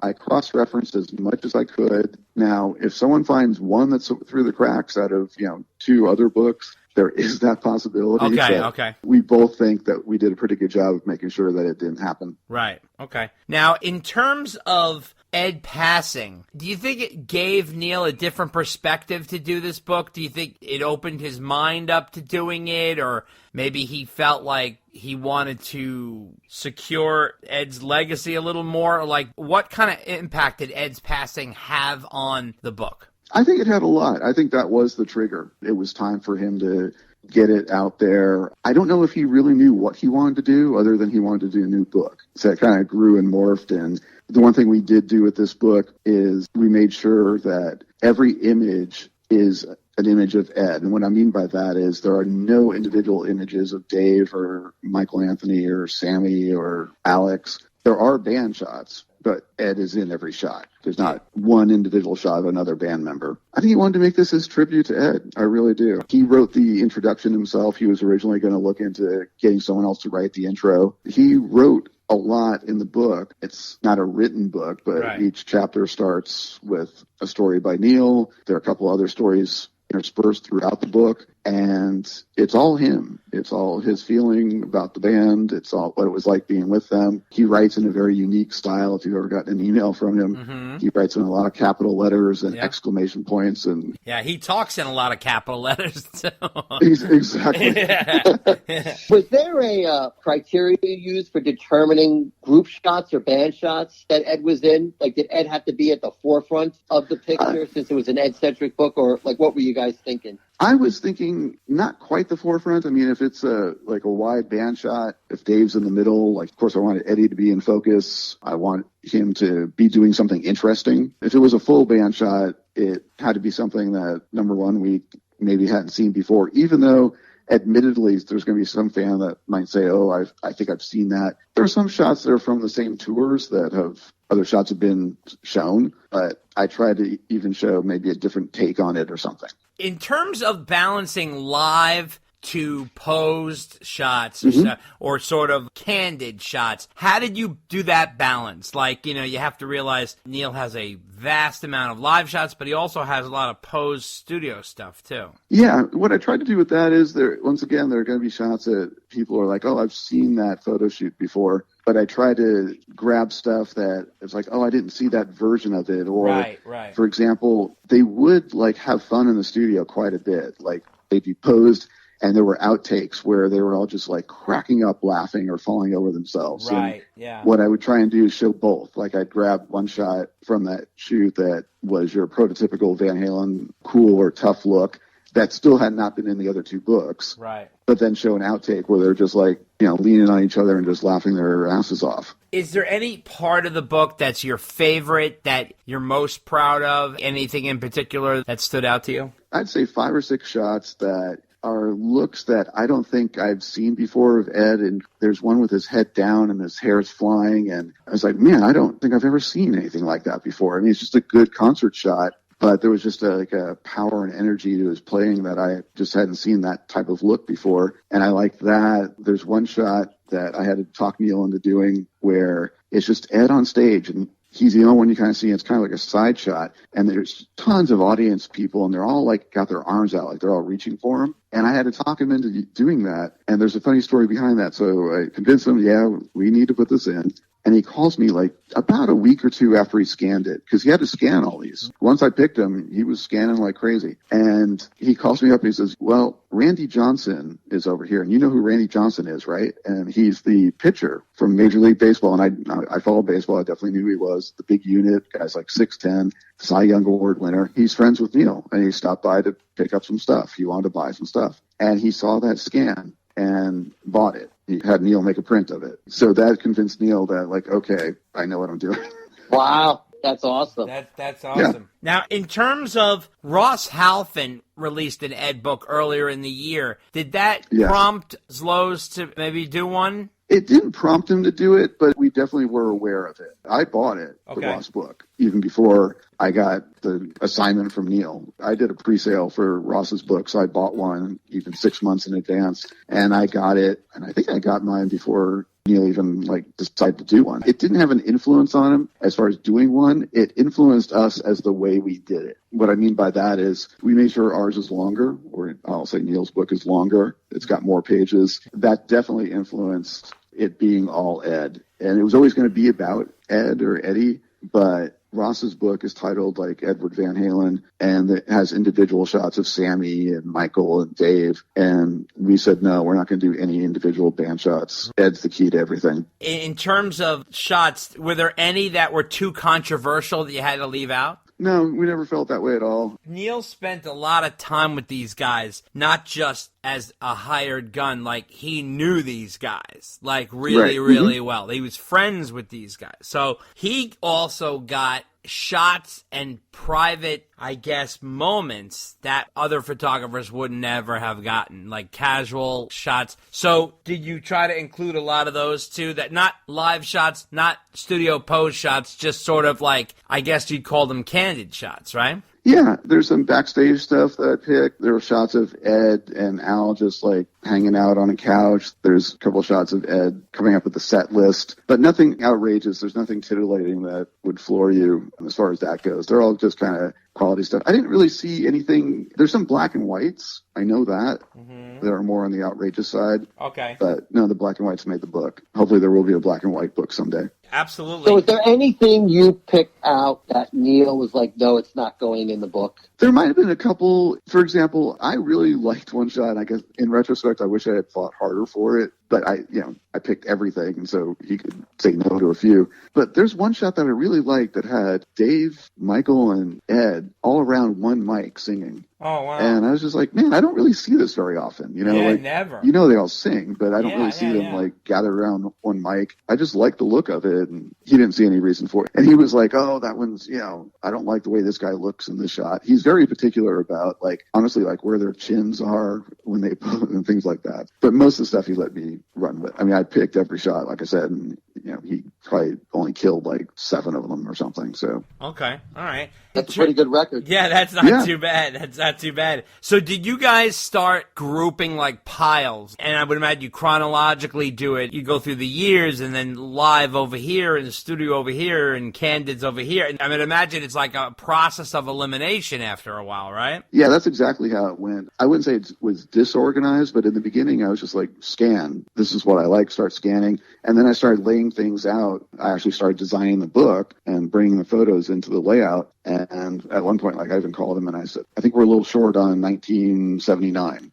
so I went back to the pile and picked a few more, to even things out. That's kind of how that went. The sections aren't even, like, you can't say, oh, there's 50 pages on 79 and 50 pages on 80 and 50 pages on 80. It's just whatever felt right. Right. But I definitely felt like, oh, we're pages short on this year, and we would go back and find more. Now, also, in terms of the eras, how much of the Sam era are you covering? Was it just one short period, or how much stuff was there from the Sam era? There's only one tour. Oh, okay. Yeah, there's one, photo shoot that he did with the entire group, and it was 10 years later. Okay. So there's a 10-year gap. Like, he didn't shoot them until 95. Okay. And he explains it, and basically when Sam joined the band, they cleaned house on anybody that ever worked with the band. Right. And he was one of those casualties, frankly. Yeah. And then almost out of the blue, they called him up and said, hey, you want to shoot again? And he said, of course. And he was wondering what it would be like. And he said it was great. I know he shot on some video shoots, right? I mean, like,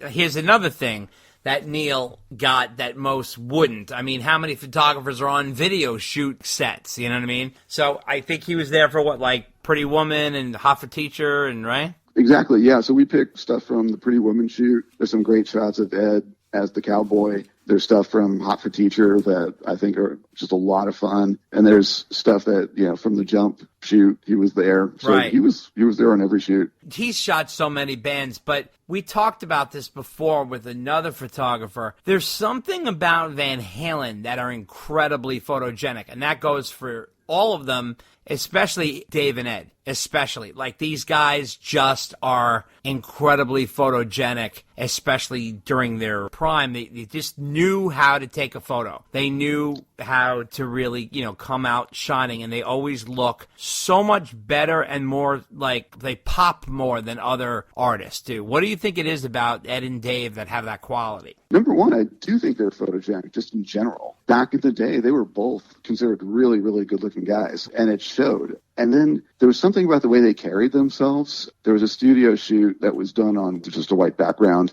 I probably even added like 2 or 3 more shots from that shoot than I was planning to, and a couple of extra ones of just Dave and Ed, where Dave's got his arm on Ed's shoulder and leaning on him, in pretty tight shots.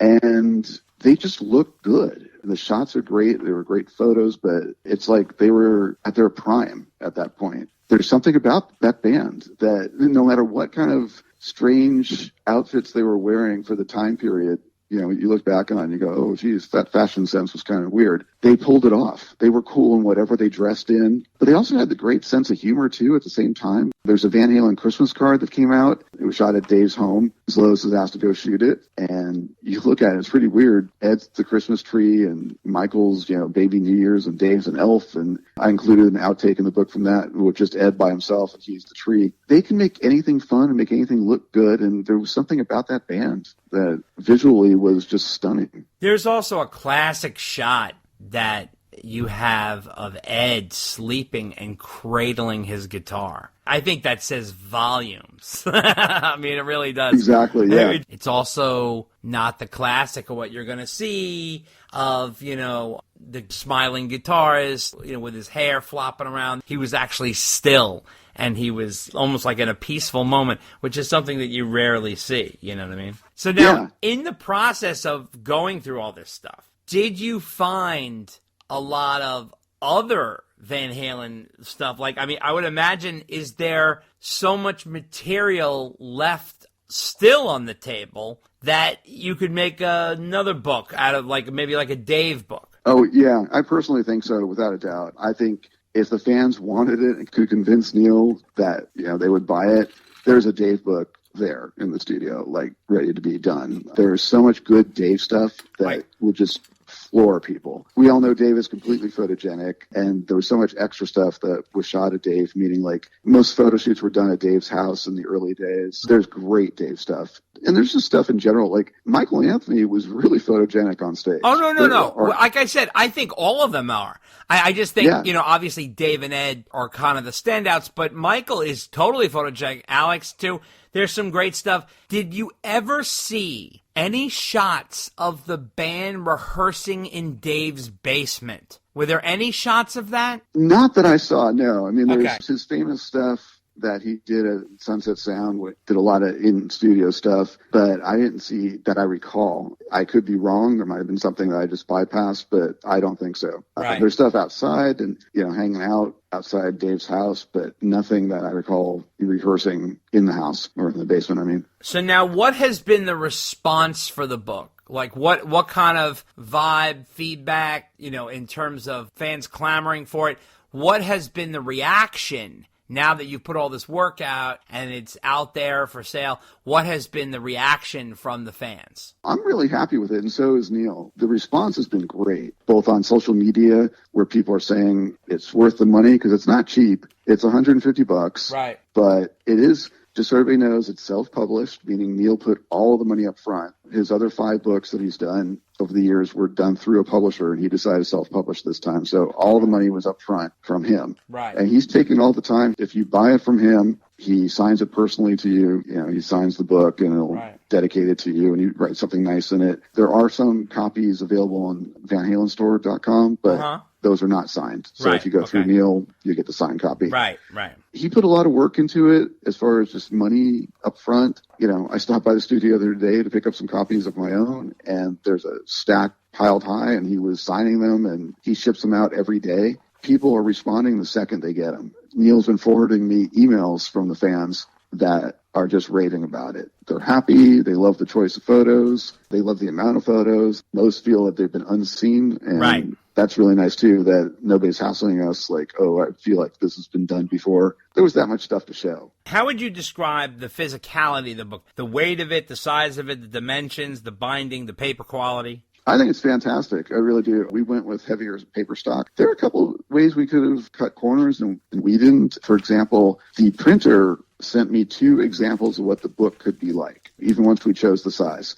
Theoretically, they did a book that had no photos in it, completely bound though, and the 2 different paper stocks that we could have picked, a thicker paper and a thinner paper, and it made a huge difference in the width of the book, or the thickness of the book, just the weight of the same amount of pages. Once we picked the number of pages, they did a mock-up. There's like a good 3/8 to a 1/4 inch difference, which is a lot, just based on the paper weight. And we went with the thicker paper. Were you ever worried about the book being too big? It did cross my mind a little bit, but I was having so much fun, I didn't worry about it too much. So we were just like, let's put the stuff out that we like. It grew at a certain point. We were concerned enough that we didn't put any black and whites in. We were like, okay, this is enough. We decided not to pull any of the color stuff because we were both totally in love with what was picked. And we were like, okay, this won't have any black and white. So that meant a lot of black and white stuff is still sitting out there ready to be seen. How would you describe those black and white shots? How are they different, and what's there, and why do you think it's worth a whole book? Black and white has a certain feeling to it, almost like a timelessness. People associate black and white with like classy stuff. There are even times that photographers will convert color images to black and white to give it that feeling. There are some that are just like stunning to begin with. You're just like, wow, that's classy. And it seems like people buy and frame black and whites maybe even a little more than color images in my mind. And so it gives it kind of that timeless feel. So I think the black and white stuff would still go over well because there are a lot of of them, and a lot of good ones. Is the band aware of the book? Is like Alex aware of it? Is there any sort of acknowledgement from Dave or Alex or Mike about it? Yeah, as a matter of fact, Alex talked to Neil about it a couple of days ago, I believe, and said, he got his copy and that he liked it. Okay. All right, cool. There was one point where Neil was talking, and I don't think it went very far, about maybe having one of the band members write the introduction, and then he changed his mind, decided he wrote the introduction himself. He made it all his book. And that's kind of why the book got named what it did. And Right. I actually came up with the name, too. Really? I named the book. That a fight was he like, get out of here, I don't want to be in the title. No, he bought the name right away. And Cool. Bought into it. I looked at him and said, "What did you call Eddie?" And he said, "Well, I called him Ed." And I said, "Okay, what did he call you?" And he said, "He called me Zloz." And I said, "Okay, the book is Ed by Zloz." Right, exactly. I And think he goes, "Wow, I really like that." It literally sums up the entire book. It really does, because that's the way I felt. Absolutely. The title is so to the point, because as much as Neil maybe not looks at himself this way, he is a legend in and of himself in his own right, and Ed is a legend in his own right. And not to compare the two, obviously they're two completely different human beings who do completely different things, but they're both very top of their game in their fields and very respected. Exactly. And the fact that he had a personal relationship with him, makes a big difference. It really does. He wasn't just some photographer that was hired for the day on the video shoot or something like that. He really shot the hell out of these guys. I mean, I don't know of any photographer on the earth that has had a relationship that close with any band, let alone just Van Halen. I mean, the stuff that he has on Van Halen is far beyond, and I can only imagine what that Dave book would be like.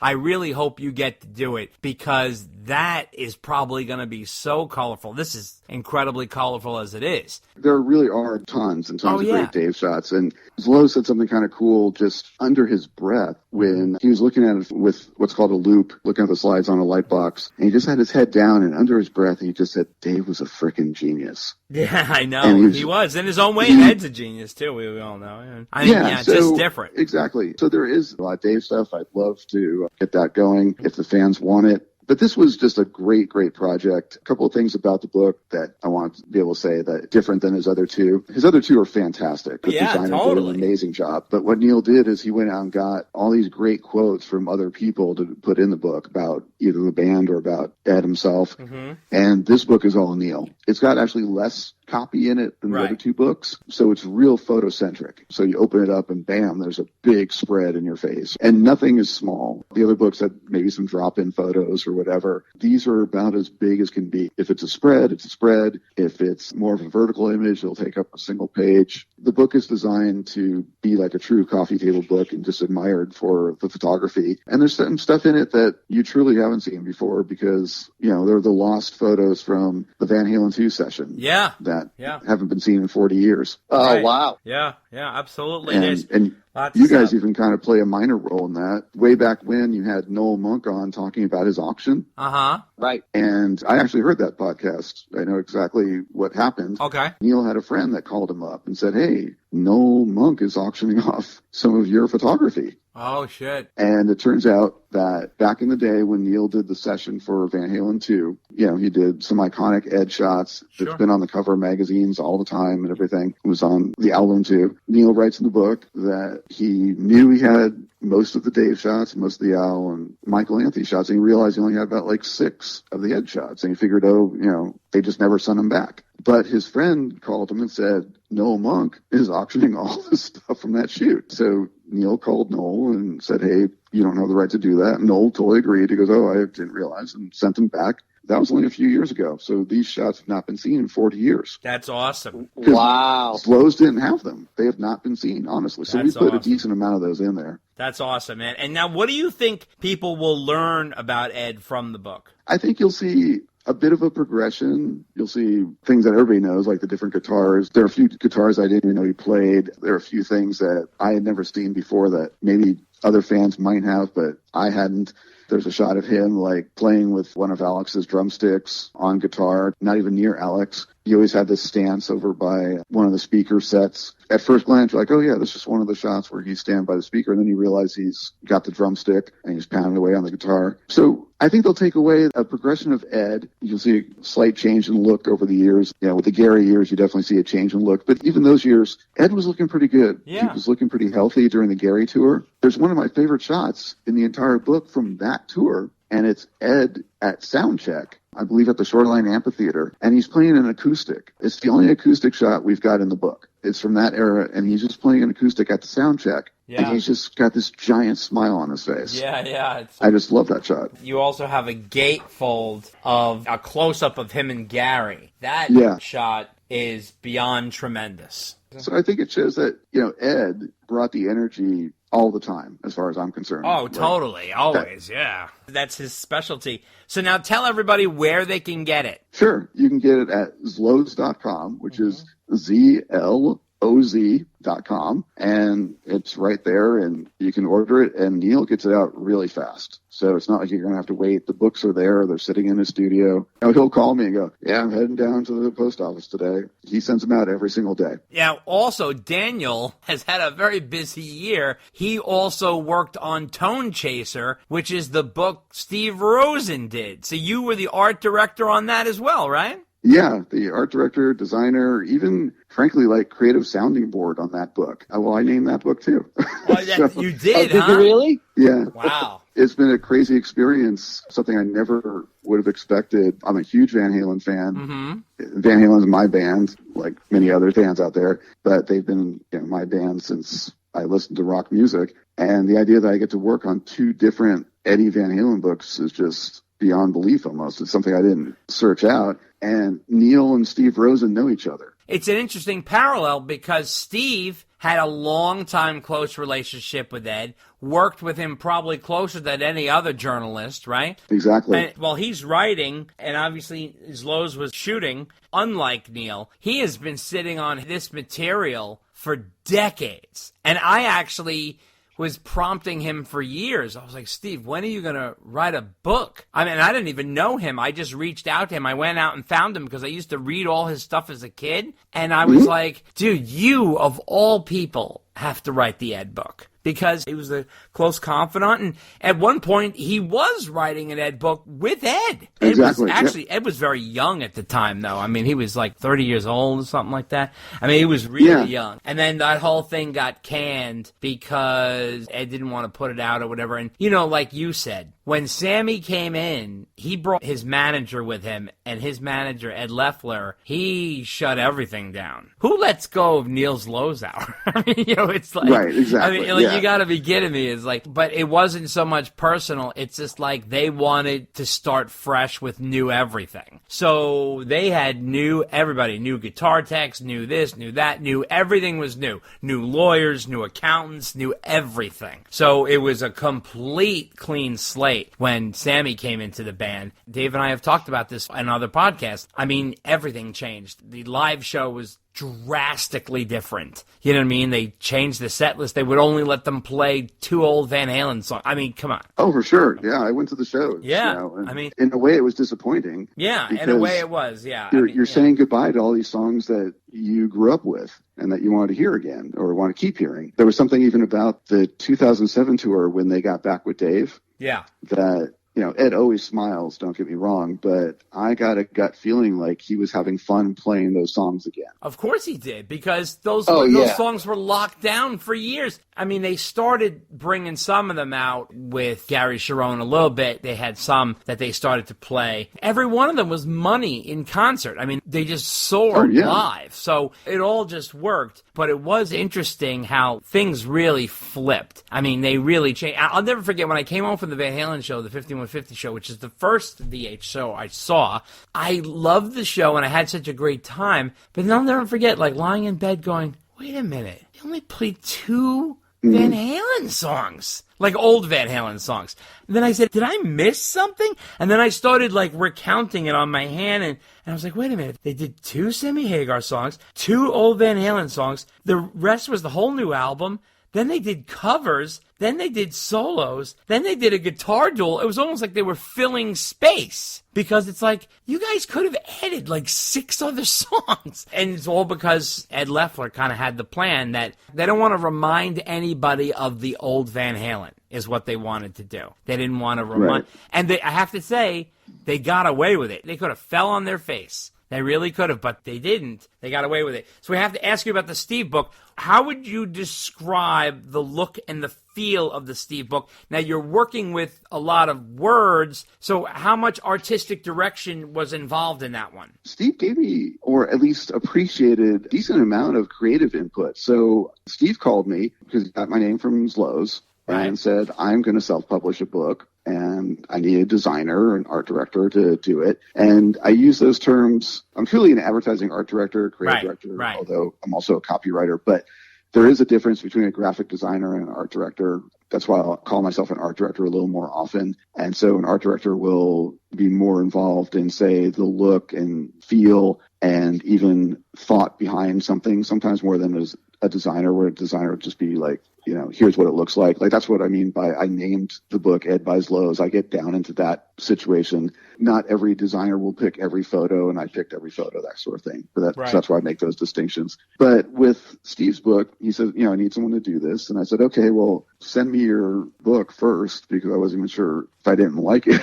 I didn't want to do it. So he sent me the book, you know, as a Microsoft Word document, and I read it and I gave him some feedback. There are times that I think actually Steve was a little too self-deprecating, to be honest with you. Okay. And he won't be upset if I say this, but like, I think he had like almost like a running joke in the book that like he would mention seeing Van Halen in concert, but then he would say, but I don't remember what it was like. And he would say that a few times in the book, and I called him and said, you know, this makes it seem like he didn't care. So I would give that kind of advice. That's a good point. Good point. I said, this jumps out at me. He ended like 3 chapters like that. It was like, it just made it sound like you just didn't care anymore. And how should we pay attention to you if you're saying you don't remember anything and yet blah, blah, blah. So he said he really appreciated that. I had a big influence in that book as far as, to your point, he was writing a book about Ed, and it was supposed to be Ed's biography. And I believe he signed the contract back in like 1985 or something. And he talks a lot about that in the book, coming up with the idea to do the book. And then it became like this chasing thing where he's chasing Ed down and trying to, you know, lock him down and actually do the book. So I asked him, I said, you must have done a ton of work on the book, though. You know, you worked for like 2 years on it as far as, you know, getting interviews.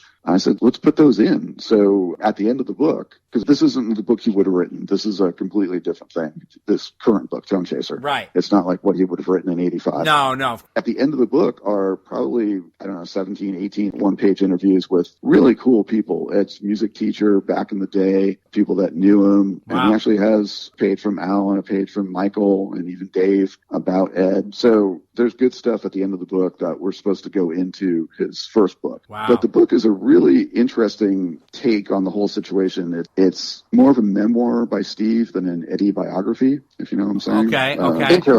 It's about Steve's experiences working with Ed or meeting Ed or listening to Ed. Like, Ed would drive over to Steve's home and play him Van Halen 2 unreleased and unsequenced. And he writes about what it was like hearing that for the first time. Or Ed would pick up Steve's guitar, because Steve's a guitarist, and just start jamming with Steve's guitar. And, you know, what it was like having Eddie sit there on the couch and play his guitar, you know. Right. You got to jam a few times with Ed at 5150 and what that was like. And Steve was writing a song, and all of a sudden Eddie's giving input on where they should go with it. And it's cool. But then the other part of it is he did probably 50 interviews with Ed over the years and puts in most of them. Even the famous interviews that he did that made publications, he puts in the unedited interviews. I just read one the other day from Guitar World from July of 85 or something, and they have Ed praising Dave's solo EP.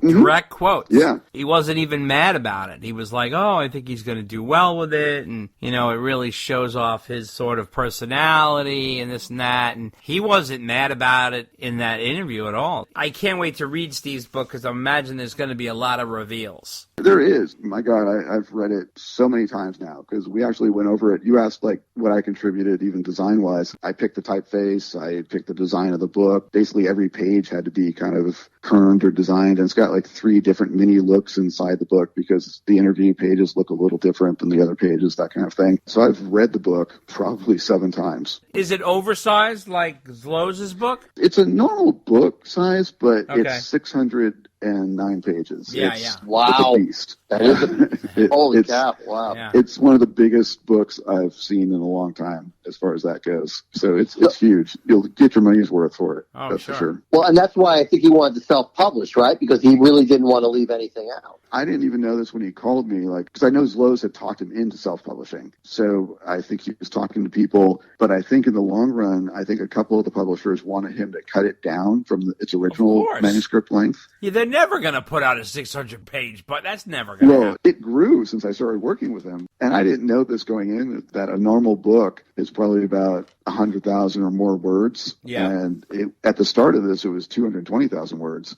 Oh, jeez. And it grew to 280,000 words. I know. By the time it was done. It's from the heart. This is a heartfelt book. His love of Eddie just falls all over the pages in a good way. Does he get into the part where Ed turns a little bit because he gets mad at some of the things he was doing, like when he did that documentary? Yeah, he talks about it. He doesn't hide anything. He was a little confused by it because he let Ed know he wanted to do it and was trying to get, for lack of a better term, his permission. Couldn't even get a hold of him. So finally, after a certain amount of time, he decided he was going to do it. Deep down inside, he doesn't think the documentary hurt the band at all. No. And I've seen the documentary, and I don't. No, it's there's nothing. It's pretty generic, actually. Right? Yeah. Yeah, And Steve never has anything bad to say about the band. No, not at all. Not at all. It's not controversial in any which way, but from being a Van Halen fan, like, you don't talk outside the family kind of thing, They have Exactly. Yeah. They have that whole omerta thing going on. I felt badly for him because you feel his frustration in the book by trying to just get back into contact with him. And on the other hand, I know from having a family myself, I've got kids. It was right around the time that Wolfgang was either born or growing up. And it does change things. Like, you're not as free to see people that you saw before. I think that was hard for Steve to deal with slightly, in the sense that he used to be able to just call Ed, and Ed would even come over, or he'd drop by there and they'd see each other. And now it's like, I've got a kid, I've got a wife, I've got a kid. It's back when he's still married, and your priorities change and your time isn't as free as it used to be. That's true. Well, listen, Daniel, thank you so much for coming on. It was great to talk to you about both books, and we want to wish you the best with them and make sure that if anybody out there is looking to do a Van Halen book, I think Daniel is the guy to design it. He seems to have the eye and the knowledge of what to do. So any chance of you convincing Michael Anthony to do a book? That would be great.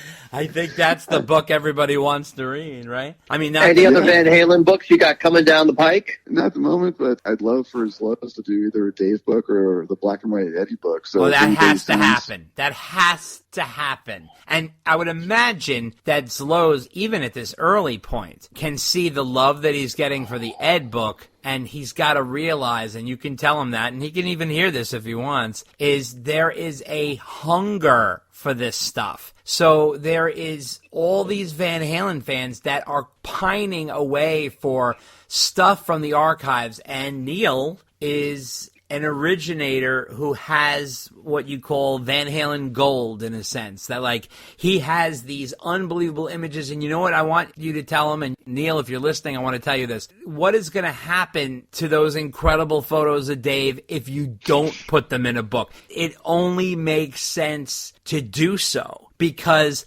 first of all, I haven't seen a quality David Lee Roth book ever. I've seen cheapies, a lot of cheapies. I own them. You want to talk about the most photogenic rock star on the planet. Dave used to call up Neil to do crazy shit that had nothing to do with rock and roll. He'd be like, Neil, I'm going out flying a kite. And then there's like photos of Neil like shooting Dave flying a kite and stuff. Did you see some of those? Yeah, the images are stunning. They really are. I mean, the Dave stuff is just, in a way, it hurt. Just because I'm sitting there having to bypass it, going, okay, no, I'm focusing on Eddie today. Oh, of course. Yeah. To remind myself but that. You know what? Right. Yeah. And definitely, a black and white Ed book would be another thing. And of course, we're greedy bastards. He worked so hard on this one, and this is going to be everybody's Christmas present this year, I think.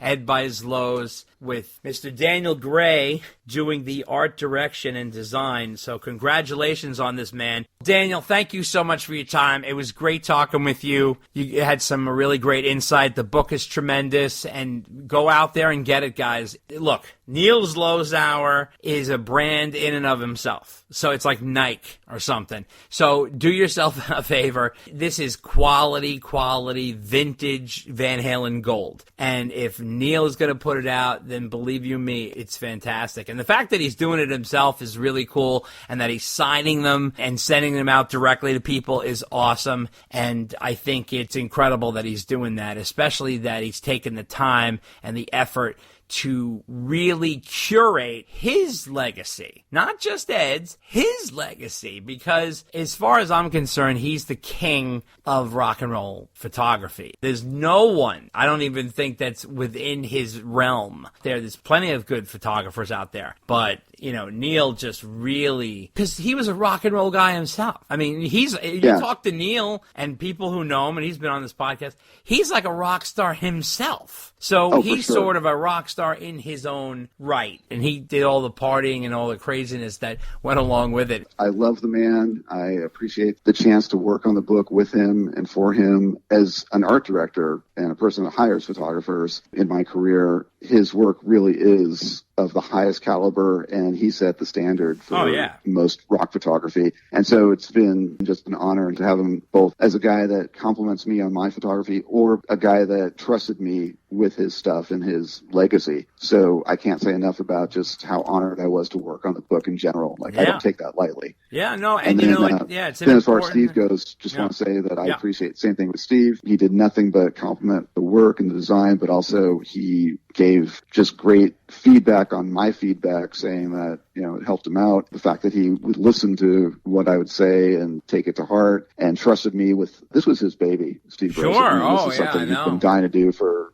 X number of years. Yeah. I feel flattered that I got to work with both of them and feel, that I get to do 2 Van Halen books that come out roughly within the same month. I can't even describe it to all the fans how lucky I feel. Yeah, well, we're lucky that it's coming out, man. And you know what? It takes a curated eye to really help a lot of these guys. For example, you need that sounding board. As even though Neil, as great as he is, and he's unbelievable, to really properly showcase his materials, it takes another person who's not him to artistically handle that for him. Because, like you said, it gives him a different perspective. And then he starts looking at his own work like, oh, shit, that does work, or that is good, or, he should be having a traveling show that goes around the country with all of his work. That's how intense his photography is. He should have a museum with all his stuff in it. You literally could have a rock and roll museum with just Neil Zlozower photography. But you can see why they picked you to do it, because it wasn't just a paycheck to you. Yeah. I mean, you love the band. There's a respect for the band and a respect their for work. Flows and a respect for Steve and everything they did. I think it's pretty self-evident from the discussion we've been having about why they picked you, aside from the fact you knew what you were doing, or at least convinced them you knew what you were doing. Exactly. But the love of the band is there. Let me just say, actually listen to your podcasts. I truly do. Thanks. And so talking to you guys, it's been like talking to 2 friends, because I your podcasts go sometimes 2 or 3 hours, I think. Yeah. Overall. Absolutely. And I listen to all your podcasts and enjoy them that much. And I'm a Van Halen fan, so it's like talking to friends about Van Halen. So I appreciate that. Oh, yeah. Oh, thank you. Thank you. Awesome. Thank you. No, we appreciate that. Absolutely pleasure. But, we got to fly the flag, because Dave was alluding to this before about curating your legacy. Some bands, do that with a fine-tooth comb. They go out of their way. And other acts like Van Halen, they just don't have their eye on that ball. So it's really up to the fans to keep flying that flag. And ever since Ed passed, we kind of feel an obligation as fans just to keep the word out there and just, remind people what made this band great. And it's really the fans who put out the cool stuff. Like, for example, like Steve doing, he's a journalist, of course, but Steve doing his book. Neil, of course, highly professional photographer, doing his book. This is not coming from the band. This is coming from outside the band. People doing all these different things that fans enjoy, because the band is not going to do anything to curate its legacy. It's kind of made that statement, from Al and from Wolf and all these people. They don't say they're not going to. They just do it with their lack of movement. They don't do anything about it. Jimmy Page finally woke up and realized that I need to take hold of the Led Zeppelin legacy, and started really curating his legacy for years. When CDs first came out, he didn't want anything to do with it. They were putting vinyl recorded versions of Led Zeppelin albums on CD. Anybody who has the original Led Zeppelin CDs, they sound horrible. And you're like, why would they sound horrible? It's supposed to sound superior quality with CDs. No, because Jimmy wouldn't do it. And then he finally said, what the hell am I doing? And realized how important curating the legacy of his band is. And he really jumped in with both feet and completely did that. And we hope one day, like Al will do that, or somebody for Van Halen will do that. But, until that time, it's really up to the fans to do whatever they can do to keep the band going. Because what happens is when time moves on, it just fades, and then people don't understand or know the legacy or the importance. And, they talk about the tribute to Ed. Yeah, it would be great to have a tribute to Ed, but the real lasting stuff is this kind of stuff, like Neil's book or Steve's book, or whatever anybody can do to put the pieces of Van Halen together and keep that flame going. These pictures of Ed in Zloz's book are older pictures, but you know what? It's a fresh, brand new book.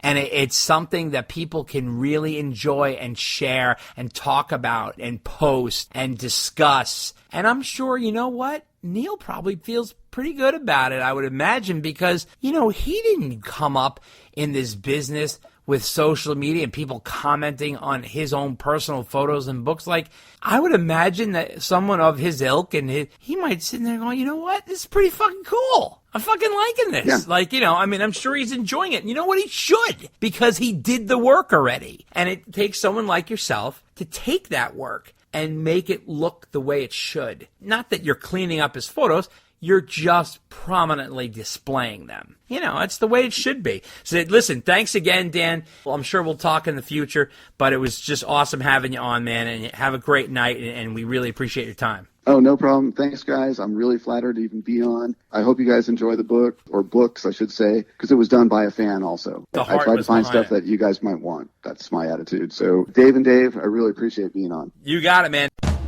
Whoa! How about that for rock video music fans? Live all day, all night. You know what you need. Only right here on Dave TV. Check us out on Facebook at Dave and Dave Unchained, a Van Halen podcast, on Twitter at DD Unchained, on Instagram at DD Unchained Podcast, and you can email us at ddunchainedpodcast@gmail.com. Dave. Hey, what's going on?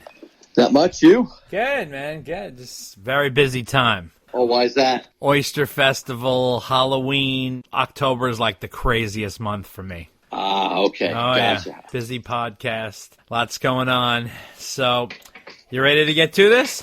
I'm ready. I hope you had your editing pen busy. I did. Excellent. I did. All right. I slashed it like Freddy fucking Krueger. Excellent. Then I will stay on the line and continue. Okay, great.